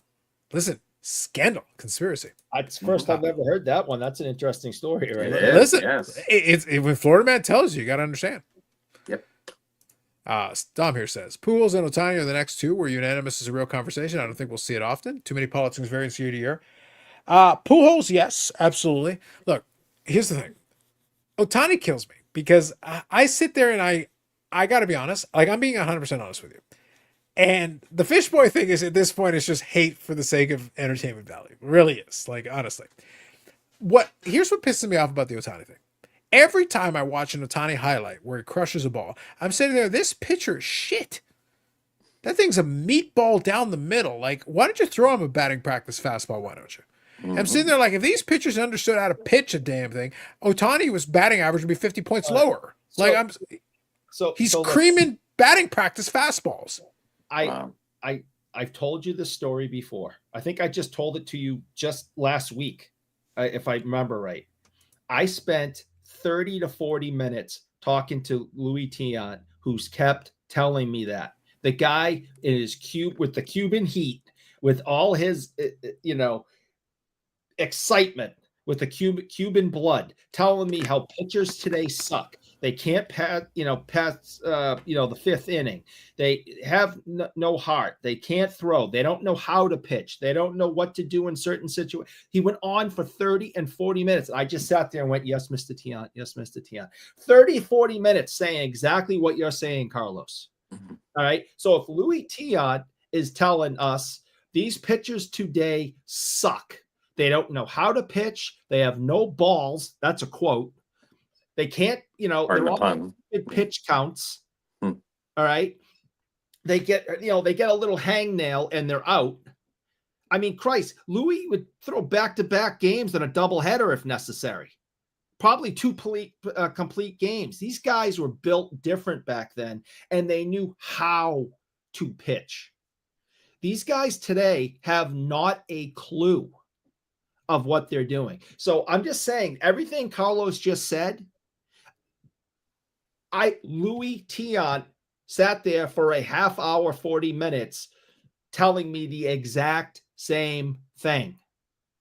So you can either say Carlos doesn't know what he's talking about, which is usually the case, but not this time. Outrageous, scandalous. Okay. Listen, I like to think that Louis Taint is actually listening to my analysis, and finally he's getting on the right page. Okay. So to back up what Carlos is saying, somebody who should be in the Hall of Fame, and there's still people today fighting for Tiant to be in the Hall of Fame, agrees with him 100%. Mm-hmm. Duke says if Otani's ever brought up into gambling conviction, his ass is covered. Maybe. Bonds would hit 80 home runs and walk 300 times. He'd hit 100 in today's age. Is Eric talking about Louis Taint? True. Otani went 50-50 last year and was 50 points away from the Triple Crown. Will we having to come back and throw 100 miles per hour from now? I'm going to repeat what I said earlier. I would like to see him actually get pitched like a hitter who is good. So let me explain what I mean by this. I want to make sure we're clear on this. The Bonds thing is fun because I watched Barry Bonds when he was in sicko mode. Full steroids Bonds. Full steroids Bonds was unpitchable. If somebody threw a strike, he crushed it. It didn't matter. If they threw a strike by accident, if something fell in the strike zone by accident, he crushed it. He sent it into the 15th row. Anything. He would not get pitches. He would have to sit there and take ball, because they refused to throw to him. They were so terrified. They were scared. Today, these guys are throwing so hard, but they throw meatballs. Yeah. All the spin rate in the world, every single time I watch a home run, it's right in the middle of the goddamn plate. Yep. Anybody who's a good major league hitter can crush that and put it in the 15th row because they all swing hard. So when I'm watching Otani go 50-50, I'm like, cool, but how about one of these pitchers actually learn how to pitch? Because I'm watching them. Bonds gets pitches that are on the outside. They're trying to get like the marginal calls on the out. Otani is getting meatballs down the middle. Well, guess what? I'll go get the batting. There's a reason in the home run derby, you get the guys who are coaches. They'll throw these meatballs down the middle because the point is to hit home runs. So if I want to see home runs, I need somebody who can consistently put the ball right in the zone so the guy can crush it. Otani is getting meatball after meatball after meatball after meatball after meatball. Well, guess what? Of course he's going to crush it. He can hit the ball hard. And there's no nastiness in pitching anymore. Back in the day, someone like Otani would come up. The first thing he would do is brush him off the plate, give him a little chin music, and say, listen, bitch, You're not hitting a home run off me. You get to be sitting in that batter's box pissing yourself whether or not I'm going to kill you or I'm going to throw a strike. They don't do that anymore. Now, I'm not saying you should hit players in the head. I'm saying it's different because they used to. So batters went into the batter's box scared because they didn't know if someone like Louis or Nolan Ryan or, any of the number of other great pitchers that had nastiness to them was going to, clock you with one. And no one goes into the batter's box scared anymore.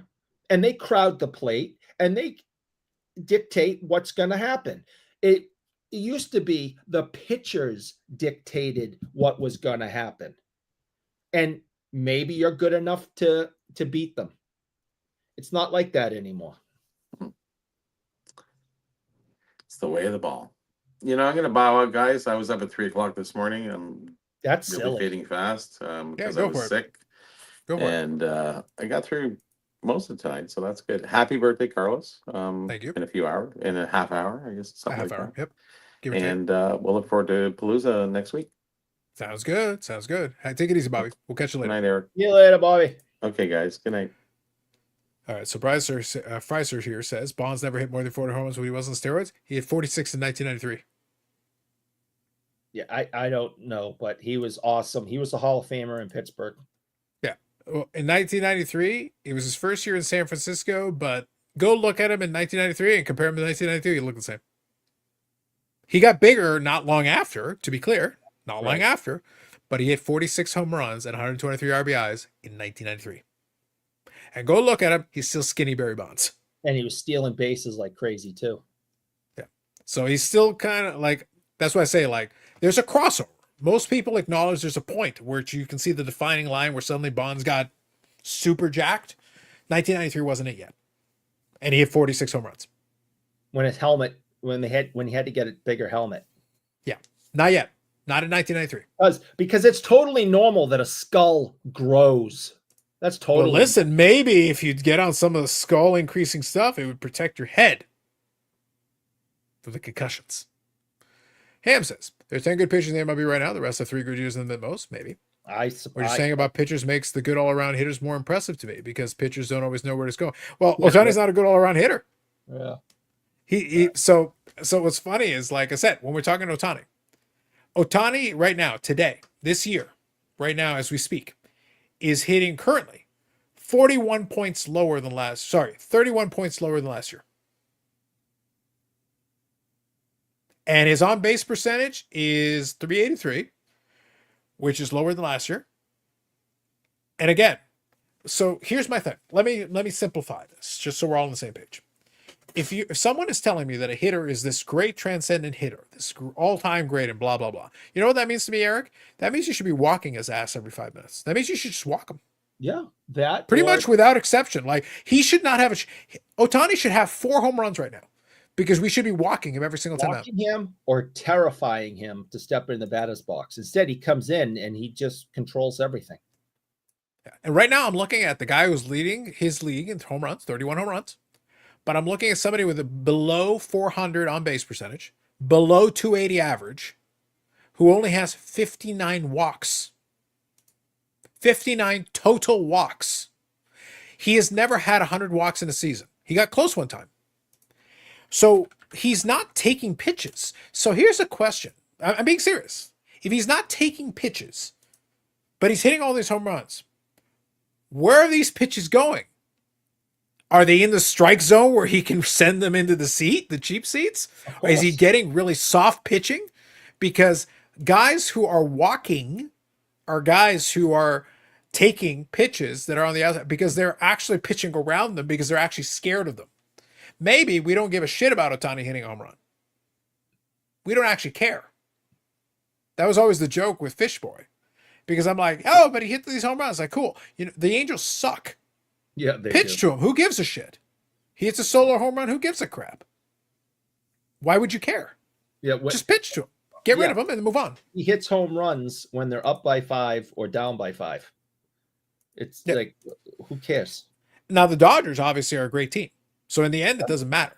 But what I'm getting at is that when you've got a guy who's that good, well, then just pitch around him. Literally, just I want to see what Otani would do if the pitchers actually started pitching like prime Bonds, where he doesn't get a pitch to hit for weeks. Yeah. And he loses patience because he's not getting a pitch to hit. I would love to see what that looks like, but I'm not seeing it. My point is I'm not seeing it. I watched in highlights because I don't think I was really cared two shits about baseball at the time. I remember bases loaded, Bonds is up, and they walked him to first base and walked a runner in. Yeah. They were willing to just walk everyone around because they knew they'll concede a run was gonna clear the bases with a grand slam. So they were like, nope, we'll just take one, put him on first, and we'll pitch to the next guy. That's how dangerous he was back then. Yeah. But cheating. Cheating. Yeah. Stu here says, Bonds also have great teachers. Bobby and Willie Mays just watched the video where Bonds used dad's advice and the pitch was outside and sent to orbit. Yes. Remember watching Bonds where they just refused to pitch to him? We haven't seen that since. Yes.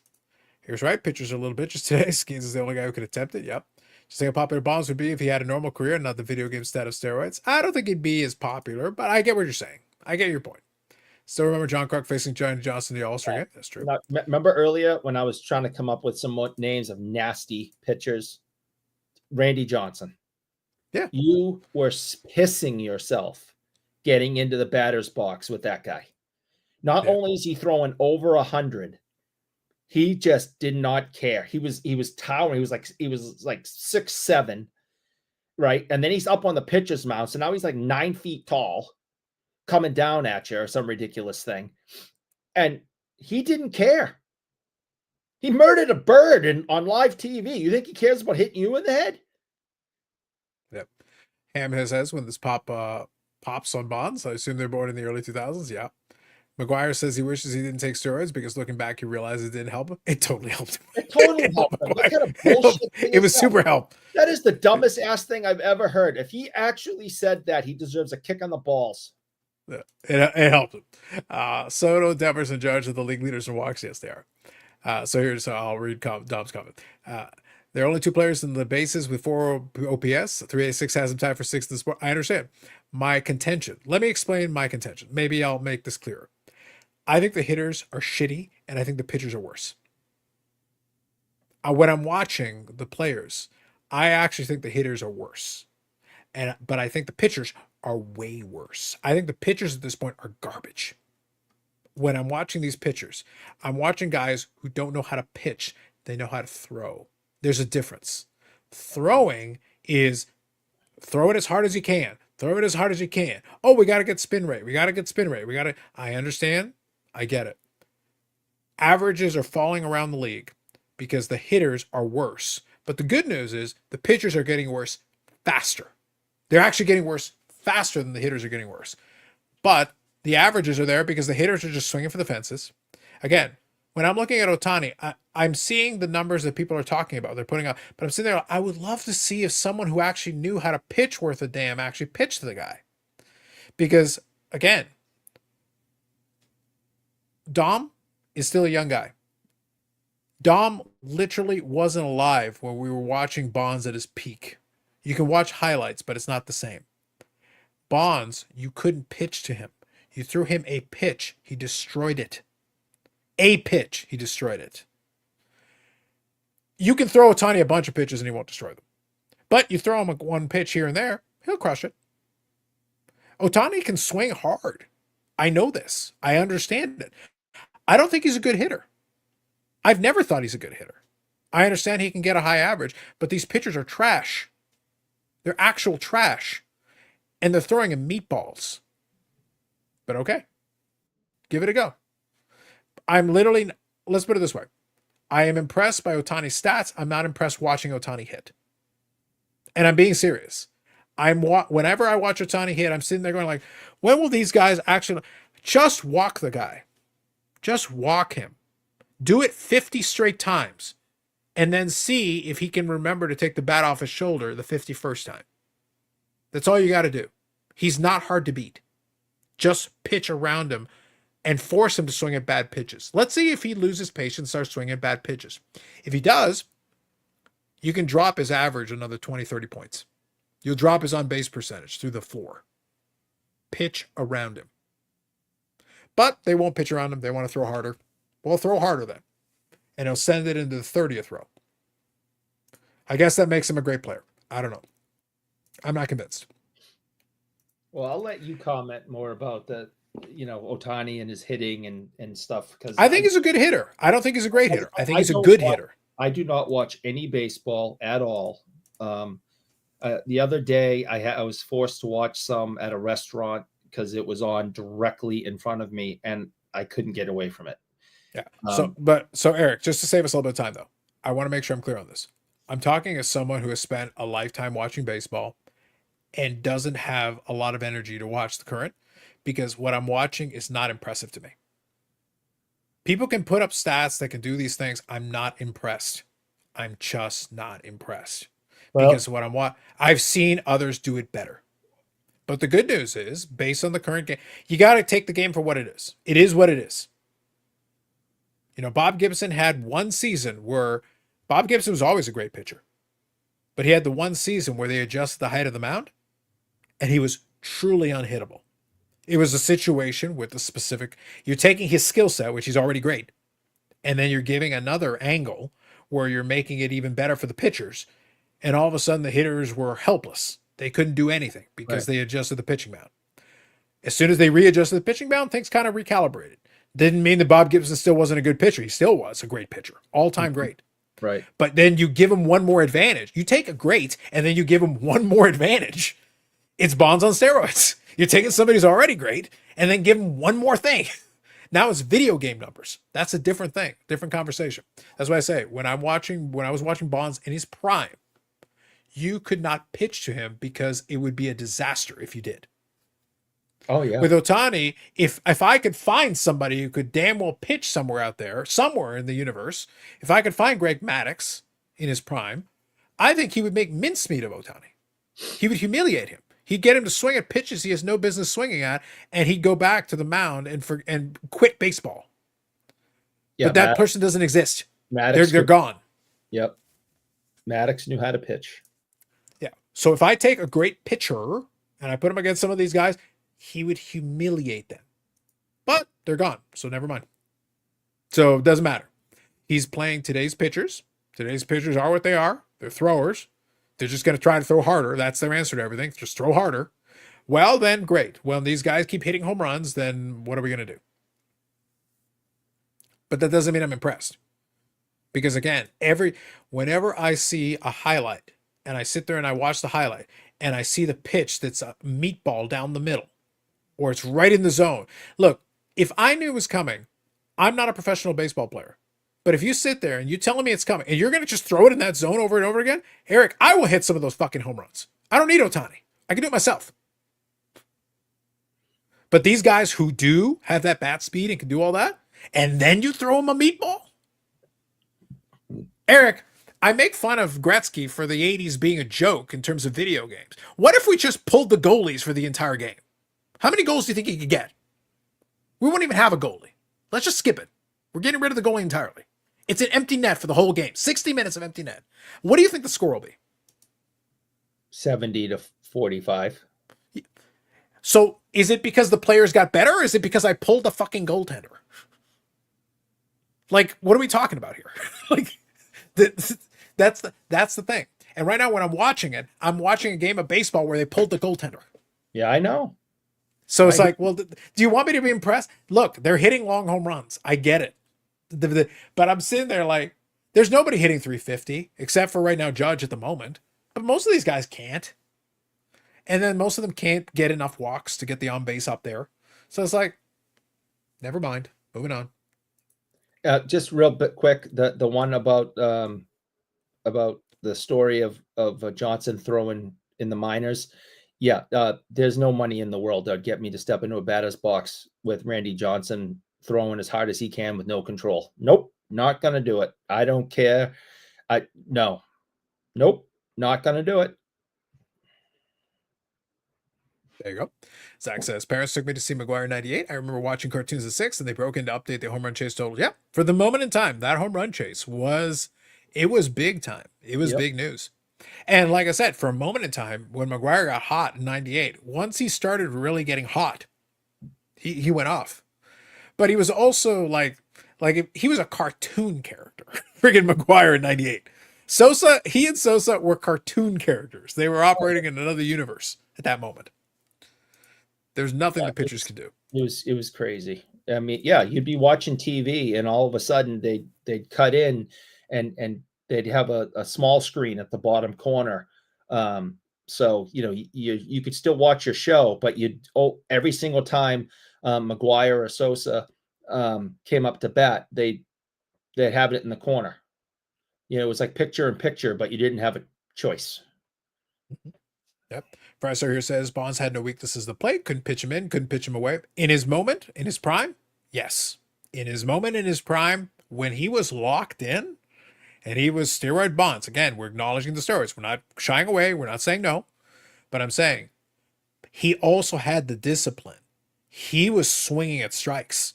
Like that guy was all locked in. There was a stretch of time there where if you're the pitcher, you better be perfect. You better absolutely avoid, his power zones, or else he would punish you. That's why a lot of the pitchers just refused. They just pitched away from the guy and just wouldn't throw to him. And he would still hit home run. It didn't matter, Eric. Like it didn't matter. He would sit there and just wait, and he would get one pitch in the entire game, 4 at bats, and they would throw away from him, walk him. But he would wait. And then he'd get one pitch and drive it into the cheap seats. And it didn't matter. He did not care. No, he would just keep waiting. And you can't teach that. The patience to sit there and wait. At a certain point, you get bored of just sitting there with the bat on your shoulder, waiting. Just waiting for something to happen. Simon 466. Good evening, Simon. Look at the stats. Otani swings and pitches out of the strike zone 27% of the time for his career. Aaron Judge is 21%. So there's no merit to what you're saying. I appreciate it, Simon. So this is a situation, so just for the record, I want to say, I appreciate that Simon looked this up because obviously there are advanced stats. So let's be right about this. But Eric, you know what's funny? My observation is just my eye test. It's just me as a person who's watched a lot of baseball over the course of it. Again, we don't talk about it a lot. I am actually very passionate about baseball.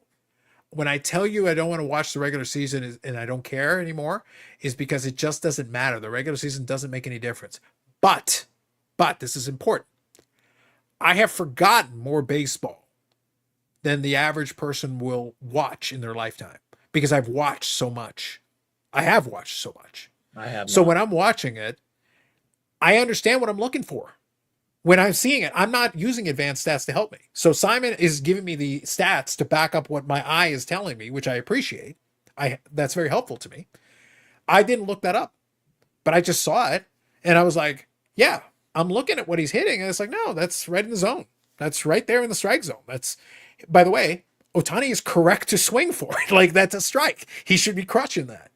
And he's got the power and the bat speed to do it. So why wouldn't you swing at something that is a strike right in the zone, right in your sweet spot? You should be swinging at that. Again, going back to the hockey analogy, you should 100%. If the net is empty and you're a shooter, Eric, you should be shooting. So you saying, oh man, but you keep shooting. Yes, when there's an open zone in the net and it's wide open and you can hit that corner and you've got the skill to do it, why aren't you shooting? The puck should not be in your stick anymore. You're not looking for a pass, Eric. You shoot. Because that's a goal. Yeah, that's why I can't stand Joe Thornton. Shoot! No, I want to pass it. It's like, no, you are 8 feet tall, 300 something pounds. Your name is Big Joe. Can you go score some goal? No, I'm going to do some fancy passing. Get the hell out of town. Go to San Jose. Eric, I happen to know fact. Joe only did that because you know what? Fuck Eric. I know that's why he did it. I understand. McGwire was hitting 560 foot bombs. Yes. Juan Soto is a ridiculously low 16% in terms of swinging outside the strike zone. Yeah. Soto might be almost too picky. Like he actually has a very good eye for the strike zone. Surprisingly enough, it's one of those things that's kind of interesting. Velocity and movement on pitches today is absolutely insane. So many Hall of Fame hitters have talked about how thankful they are they don't play today. I understand what you're saying. They still don't know how to pitch for shit. These pitchers still suck. They've got impressive stuff. But I'll give you an analogy. Let's use a hockey analogy, Eric. Let's say the guys come up and they know, and they can hit a slap shot 140 miles an hour. 140 miles an hour. But they can't hit the broadside of a barn.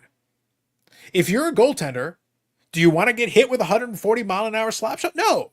No, you are thankful that if you're a Hall of Famer, you're thankful you're not playing today. You don't want to get hit with that shit. That would hurt. That would really suck to get hit by that. But here's the thing. These guys have such bad aim. They're going to hit you right in the chest. It's going to hurt like hell, just to be clear. It's going to hurt. But guess what? You don't have to do much to do the save. It's right in the chest. Just stand there. But it'll hurt like hell. That's these pitchers today. They'll throw 1,000,000 miles an hour. All the movement and whatever. Cannot throw a strike when it counts. And when they do throw a strike, it's a meatball. All I can reiterate is I don't know shit about baseball, but when Louis Tiant tells me every single thing Carlos just said, I'm going to go with it being true. And I appreciate Louis Tiant for agreeing with me because I'm right. I won Soto. If I was a pitcher, I would beat him every bet. Florida man is an angry man. Florida man is a very angry man. I don't know why. There's somebody in Florida right now, so I assume he'd be a lot happier. I don't know. Well, Soto being on base is probably enjoying that ham. Yeah, I would throw out him as first base as well. See, Ham's just an angry man. Man of not peace. He's trying to beat him on first base, Eric. That's anger. I don't know what to say, but yeah. So that's what I say. Right now, Major League Baseball, part of the reason I'm not watching a lot of the regular season games is I'm just not impressed with what I'm seeing. I've watched. The talent is not the question. The question is I'm frustrated that I'm seeing someone who does have talent. Yes. And by the way, I'm acknowledging the talent, just to be clear. But I'm not seeing the competition challenge him the way that I would like to see him challenged. I would like to see what he would do if the competition was challenging him, to my opinion, correctly. It's the same as that analogy I gave a few minutes ago about the empty net thing. You can tell me he's a great shooter, but if the net is empty, a lot of people can score on an empty net. That's not impressing me. That's all. That's all I'm saying. I'm not impressed. So, that's it. You've not seen my recent video, Carlos? No, I saw it. But you were angry at traffic. I saw Florida man angry at traffic. Now, we're seeing the Juan Soto, Eric. We're seeing the Juan Soto anger. Like, that's a different thing. One thing is a Florida man wanted to cut off people in traffic. It's different. Tune in to watch him lose it. Yeah, well, Ham was driving around trying to do some hobby talk, but then he was getting angry at the people in traffic. It was crazy. People suck. Man, tough. All right, so here's what I got. We're gonna go just till the top of the hour, basically. I just want to officially get to my birthday. Happy birthday to me. But then that'll be about the end of it. However, here's what I want. If there's any thoughts or comments, I'm curious if you got any other thoughts or comments from the chat. If there's anything in there. Also, Eric, is there anything? Obviously, we had the stuff that we already talked about that came in. Is that it, basically, as far as... I think that's all the stuff that came in. I think we talked about already in the podcast, right? Yeah. Brandon was, for those who didn't see, Brandon was... Why don't you share that for a minute and I'll come right back. Brandon was nice enough to send this to me. It's an autographed photo of Robert Parrish. Big poster. Parrish is notorious for signing small. So even though this is a large poster, you get a small auto. The one that I really liked that he sent me, though, was look at this gorgeous thing. So Parrish is driving to the net in the old Boston Garden. You got all the Bruins banners. You get to see the seats, and just seeing the old Garden is always, always gives you good feelings for those of us who grew up, watching it or being there. So, I love the poster just to see the old barn again, so that was really cool. And then he sent me some cards. He sent me his Chara card. He sent me a Marchand card. He sent me a Jean Beliveau 69 70 card to add to the collection. And then he sent me these mayonnaise joke things. This is a Christmas ornament. And yes, joke, he says. So, and then of course, with the dirty dirty sticker he put on the box. And my mom, Yeah, the one you ordered, the one you begged for. I know. Yeah. Well, Zach says, so hey, when's Hobby Hotline next week? What's your schedule? Fair. Yeah, I don't know. I know they're bi-weekly. So, jokes aside, to answer the question, I know they're bi-weekly. I don't know what the schedule is. I don't follow Hobby Hotline too closely, but I know they've gone to bi-weekly. So that's basically the best I can do. Yeah. I'll take the acknowledgement. So fair enough, Ziggy. Fair enough. Ziggy, you're in the clear tonight, apparently. So it would seem. Happy Friday. Yep. Let's scroll through here. Make sure to hit the like button. If you haven't yet, go hit the burn accounts for the live. Let's 42 likes for Carlos' birthday. That'd be nice. That'd be nice. 42 for 42. That'd be good. just go away. Just go away. Boston Garden. Boston Garden. Garden. That's right. I like it. I like it. Dom says, happy birthday, Carlos. Any big plans for the goals for the year ahead? Ah, yes. Dom, I'm glad you asked. Oh, God. My goals are pain. Not for me. Who's paying, Carlos? Oh, I have a few ideas. Eric. It's all about Eric. The amount of mayonnaise that he will have to endure in the coming year would sicken a normal man. And an abnormal man, too.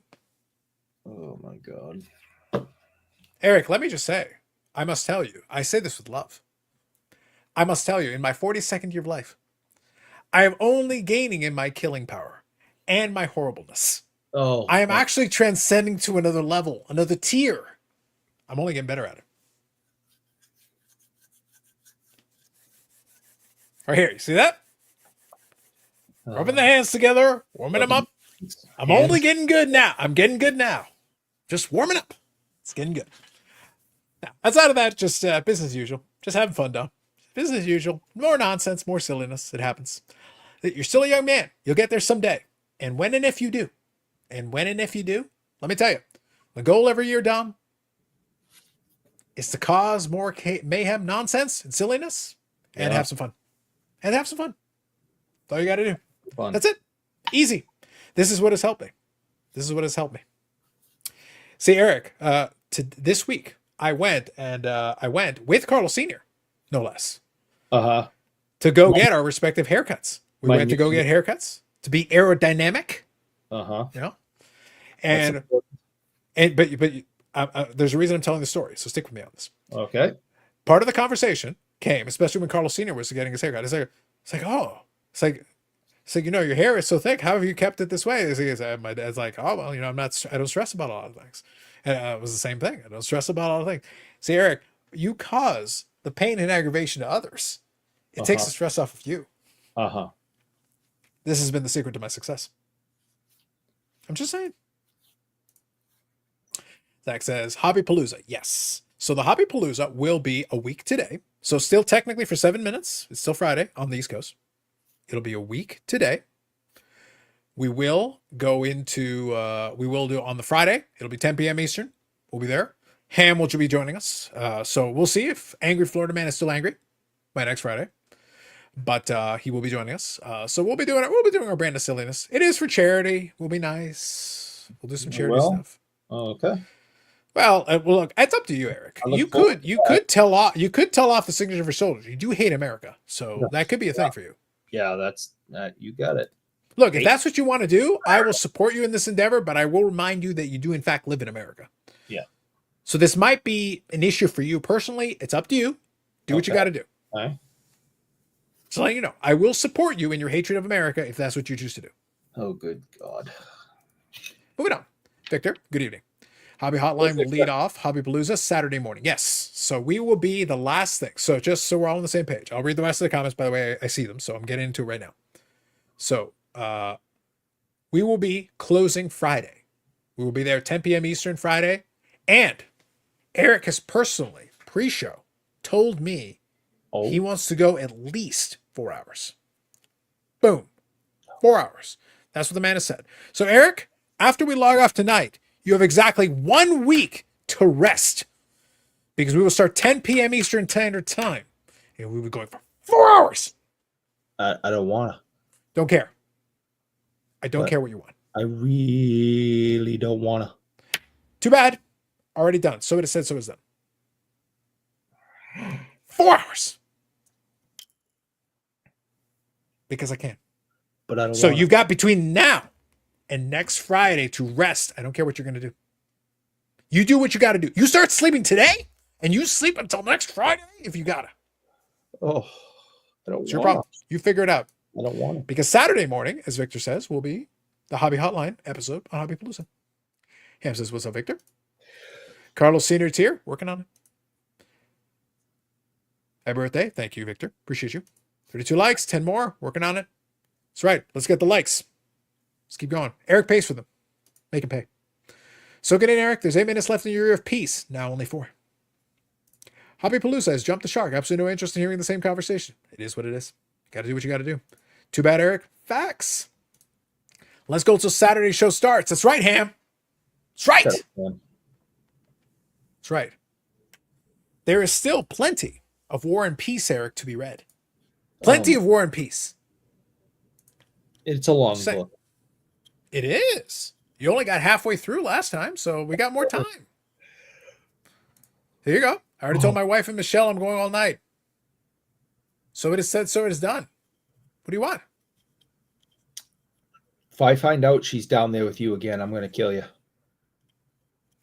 So far, the killing hasn't been working for you, Eric. Like, you going to like enhance your killing? Like, are you going to? We need you to do a better job. Because, I don't know. She left for Florida on Tuesday. It's Friday, and I haven't heard from her. So that's rough. That's a tough life. We'll hear more about your feelings about it on HobbyPalooza, starting at 10 p.m. Eastern Standard Time next Friday on the YouTube channel for collectors, for charity. And like I said, I promised. So here's the thing. I promised we would go at least 3 because 380's kid, 3D80's kid was talking about their live stream being so long, Eric, and it was 2 hours and 45 minutes. And you know what my response to that was? Oh, it's so long. 2 hours and 45 minutes. It was so long. You know what my response to that was, Eric? Do you know what it was? Is it? Ha ha ha ha ha.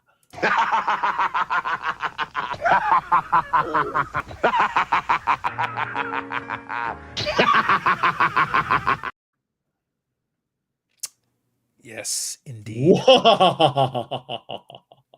It was Eric. It was adorable. It was adorable. 2 hours and 45 minutes. Hold on. Rookie numbers. Eric, that's a preamble out here. That's a preamble out in these streets. That we talked for 2 hours 45 minutes before we hit record. That's a preamble out in these streets, especially considering back in the day. Are you kidding? Compared to back in the day. Oh my God. No, I don't like that. I can't do back in the day again. I'm too old. Whoa. It's adorable. I got a kick out of it. No, I can't. We didn't have to hear about Eric's eyes. He must back at 100%. No excuses next week. That's right. Yeah, they're starting to burn now. We got another minute. We got another minute. Say happy birthday, and then get the hell back into bed. My eyes shut. We're getting close. We're getting close. We're getting close. Never go in against a silly when death is on the line. Awesome. Great reference. Have a good night, Zach. The rest of you, remember to hit the like. So the important thing, though, like I said, what we were talking about, part of the reason why I say is like these are rookie numbers. Like 2 hours and 45 minutes. Are you kidding?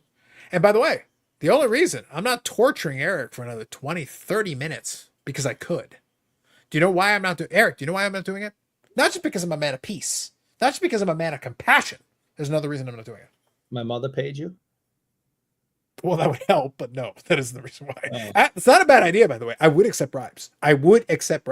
Yes, yeah. But there is another reason why. You're 42 now. I am. Thank you, Ham. Appreciate you. Thank you, Justin. Appreciate you. It is officially my birthday. Hold on. Eric, I had something carefully prepared for this. Oh, I'm sure. You ready? Yeah. We spare no expense. Yeah, that was pretty good. We spare no expense. Happy birthday, you giant pain in my ass. My favorite part is that I was just sitting there going, the best part is to set it up and just use the party horn sound effect. Fantastic. Fantastic. I could have put more effort into it, but it's my birthday. I'm not putting fucking effort into it. Are you kidding? Get out of here. Well, we have rules about effort. Yeah, we're not efforting out here in these streets. Thou No. shalt not effort. Absolutely not. Oh, by the way, that actually reminds me. Side point. We'll deal with this later. I have an idea because we're approaching rapidly episode 250. And we're not going to do anything for 250 specific. Well, although we might. Maybe I can think of something. Again, I'm still thinking about that whole stunt where I can have Eric come from the top and then come down. I got the harness guy all lined up. He comes highly recommended. It was he worked on Kemper Arena. They did a stunt back in Kemper Arena in '99. I think it'd be fine. It'd be great. It'd be great. That's not cool. So anyway, what I was going to say was that I think, Eric, that it is high time that the rules of the BIC maybe will get put perhaps onto a poster or a shirt. Because they are the rules. So maybe the people need to see the rules in a new context. Maybe. Just saying. Rules are important. They are. They are. So thank you, Nate. Thank you, Hodges. Appreciate you. Thank you, Zach. Thank you, Jeff. It was so hard for Eric to say those words. Birthdays are something he doesn't acknowledge. It's true. Well, It's true. actually, that is true. I don't. Indeed. Happy birthday, Carlos Jr. Thank you. Appreciate you. But yeah, basically, we spent the time in the barber. It's just acknowledging that yes, the secret to longevity in terms of the follically challenged is basically just to not worry about a lot of things. And I don't. I just think about the only thing that I think about is how can I help out my good friend Eric Wade. I think of nothing more than how to help you. No, that's not true. Oh, it's so true. No. Our definition of help may differ, but I assure you that I am helping you. I'm convinced, in a way. I'm convinced that on my first appearance on the show, I didn't have gray hair. And now I do. I am unbothered. And by the way, on your first appearance, I did have gray hair. And I'm about the same. I don't think I did. I think you did this to me. Worth it. Worth it. No, Ham, these are important rules. Ham, these are not just any regular, ordinary rules. These are some pretty good rules. So, Eric, I'll tell you what. I'm going to let you off the hook because I have a quick turnaround. I got a card show that I need to be attending in the morn. Okay. It's coming. I got a 9:00 bike ride. Yeah. So remember to hit the like button, folks. But before we go, and this will come up again, this will be on the final exam. Eric, before we go, can you do me a favor? No. Quick recitation of the rules. Give us the rules. This will come up again. And I will be dealing with something related to it in the next couple of weeks. You'll know more later. But for now, I need the official reading of the rules. This will be my birthday present for tonight before we log off. Give it to us. The BIC rules are as follows. Number 1, people are stupid. Good. Rule number 2, see rule number 1. 3, Mm-hmm. corruption is rife in the hobby. It really is. Yeah. 4, don't mess with someone who photoshops better than you. You still haven't learned that one. That's a No. good one. That's a good No. rule. You haven't I learned that one. don't. 5, Carlos lies. True. 5A, Eric lies. Very much so. Yeah. 5B, Bobby lies. Yeah, that's true. Yeah. So, let me see here. 6, very important. We bring this up all the time. Thou shalt not effort. Yeah. 7, thou shalt not bid on one's own shit. That'd be good. Yeah. The not bidding on your own shit. That'd be good. Yeah. 8, thou shalt not apply logic to the hobby. That's a good one, by the way. That's my personal favorite. 8's a good one. That's a good one. 9, never, ever go full Manoa. Yeah, that's a good one. It never go full Manoa. Brad didn't learn that one. No, he didn't learn that And one at all. 10 is, it is okay to say, I don't know. Yes, that's true. I forgot we had actually gotten up to 10. I'm proud of us. This is good. We got up to Those are the 10. 10 commandments. That's nice. I There, like that. there was more, but I dropped the tablet and it broke. Mm-hmm. Bonus points if you know that reference. So tonight, that'll be it. Corruption is the lifeblood. It is. I like 8. So do I. 8 right now, I think, is my favorite in the clubhouse. So we thank you all for participating. Appreciate you all. On your way out, if you can hit the like button, that'd be appreciated. Eric will pay for it. Next week, like I said, the podcast episode, normally recorded on the Monday, will be a live episode. Because the longest running episodic, whatever it is, live streams shall continue since October of 2020. I believe October 19th, if I'm not mistaken. Over almost 5 years of this stuff. I don't know. It's horrible, whatever it is. It's a train rolling down the tracks. It's unstoppable. Cannot be stopped. Yeah, filled with dynamite. It continues. On the Fork Collectors channel, there will be a live stream that will resemble this one with a cast of characters, including Ham and others, who will be joining us. We will, they've all had their homework. They know what they need to do. So we will be doing that. Links in the description to everything. And by the way, there is a charitable element to it. So there is an actual charity. If you'd like to contribute to it, you're more than welcome to. You just can still do it ahead of time. And then obviously once the live stream starts, you can also contribute it during that. They raised almost 5,800 and change last year. They're shooting for obviously 6,000 plus. So if you want to contribute ahead of time, it'll help contribute towards that. And it is charity. So there you go. Charity begins at home. So you're more than welcome to participate in that if you like. So I think that's it. Links will be in the description for all the folks on the replay. So that will be there for you. And that is it. Last week, we had the Burrell. Now it is officially my birthday. Saturday, July the 12th. It is not only my birthday, it is also AEW All In. I got a full day tomorrow. I'll be catching the card show, and then I'll be watching the wrestling. It's going to be exciting. It's going to be exciting. I know. It's pretty good. I shall not say I appeal matters more than actual grade value. We'll consider it. We'll see. Morning, fellas. Good day. Take it easy, Ham. All right, folks. That's it. Eric will be here for the post show for the Patreon folks for the next 16 hours. So good luck to you all. Have fun with that. By the way, Eric, is Amanda's thing this week? It was this week, wasn't it? I don't know. But you should be on there with bells on. You should be there with British Man. No. They did a couple of things during the week, right? They did a couple of spot ones like during the afternoons. Yeah, that's the Matrix thing. Like, hello, hi, it's good to see you. Yeah. But I told her it doesn't matter what good friends we are. I am not staying up till 3 o'clock in the morning watching Pokemon and thank you, Name. I appreciate that somebody was checking it on this. I thought so. And DC cards and God knows what else. No. That's what you should be watching. No. Eric, I'm gonna go to bed at a reasonable hour. So you gotta be watching it. When she does it during a real reasonable hour, I always pop in. I always say hello. I try to be supportive, right? And I'll continue to do that. You're on at 3 a.m. Go pound sand.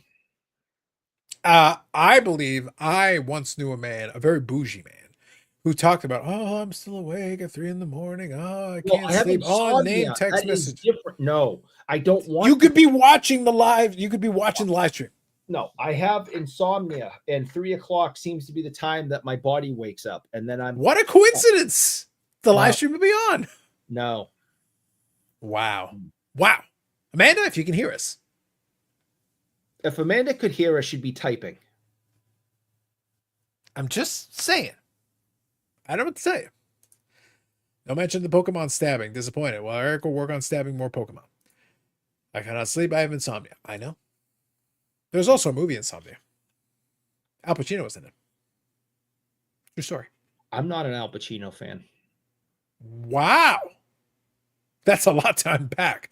Again, if I wasn't having the quick turnaround, I would definitely unpack that.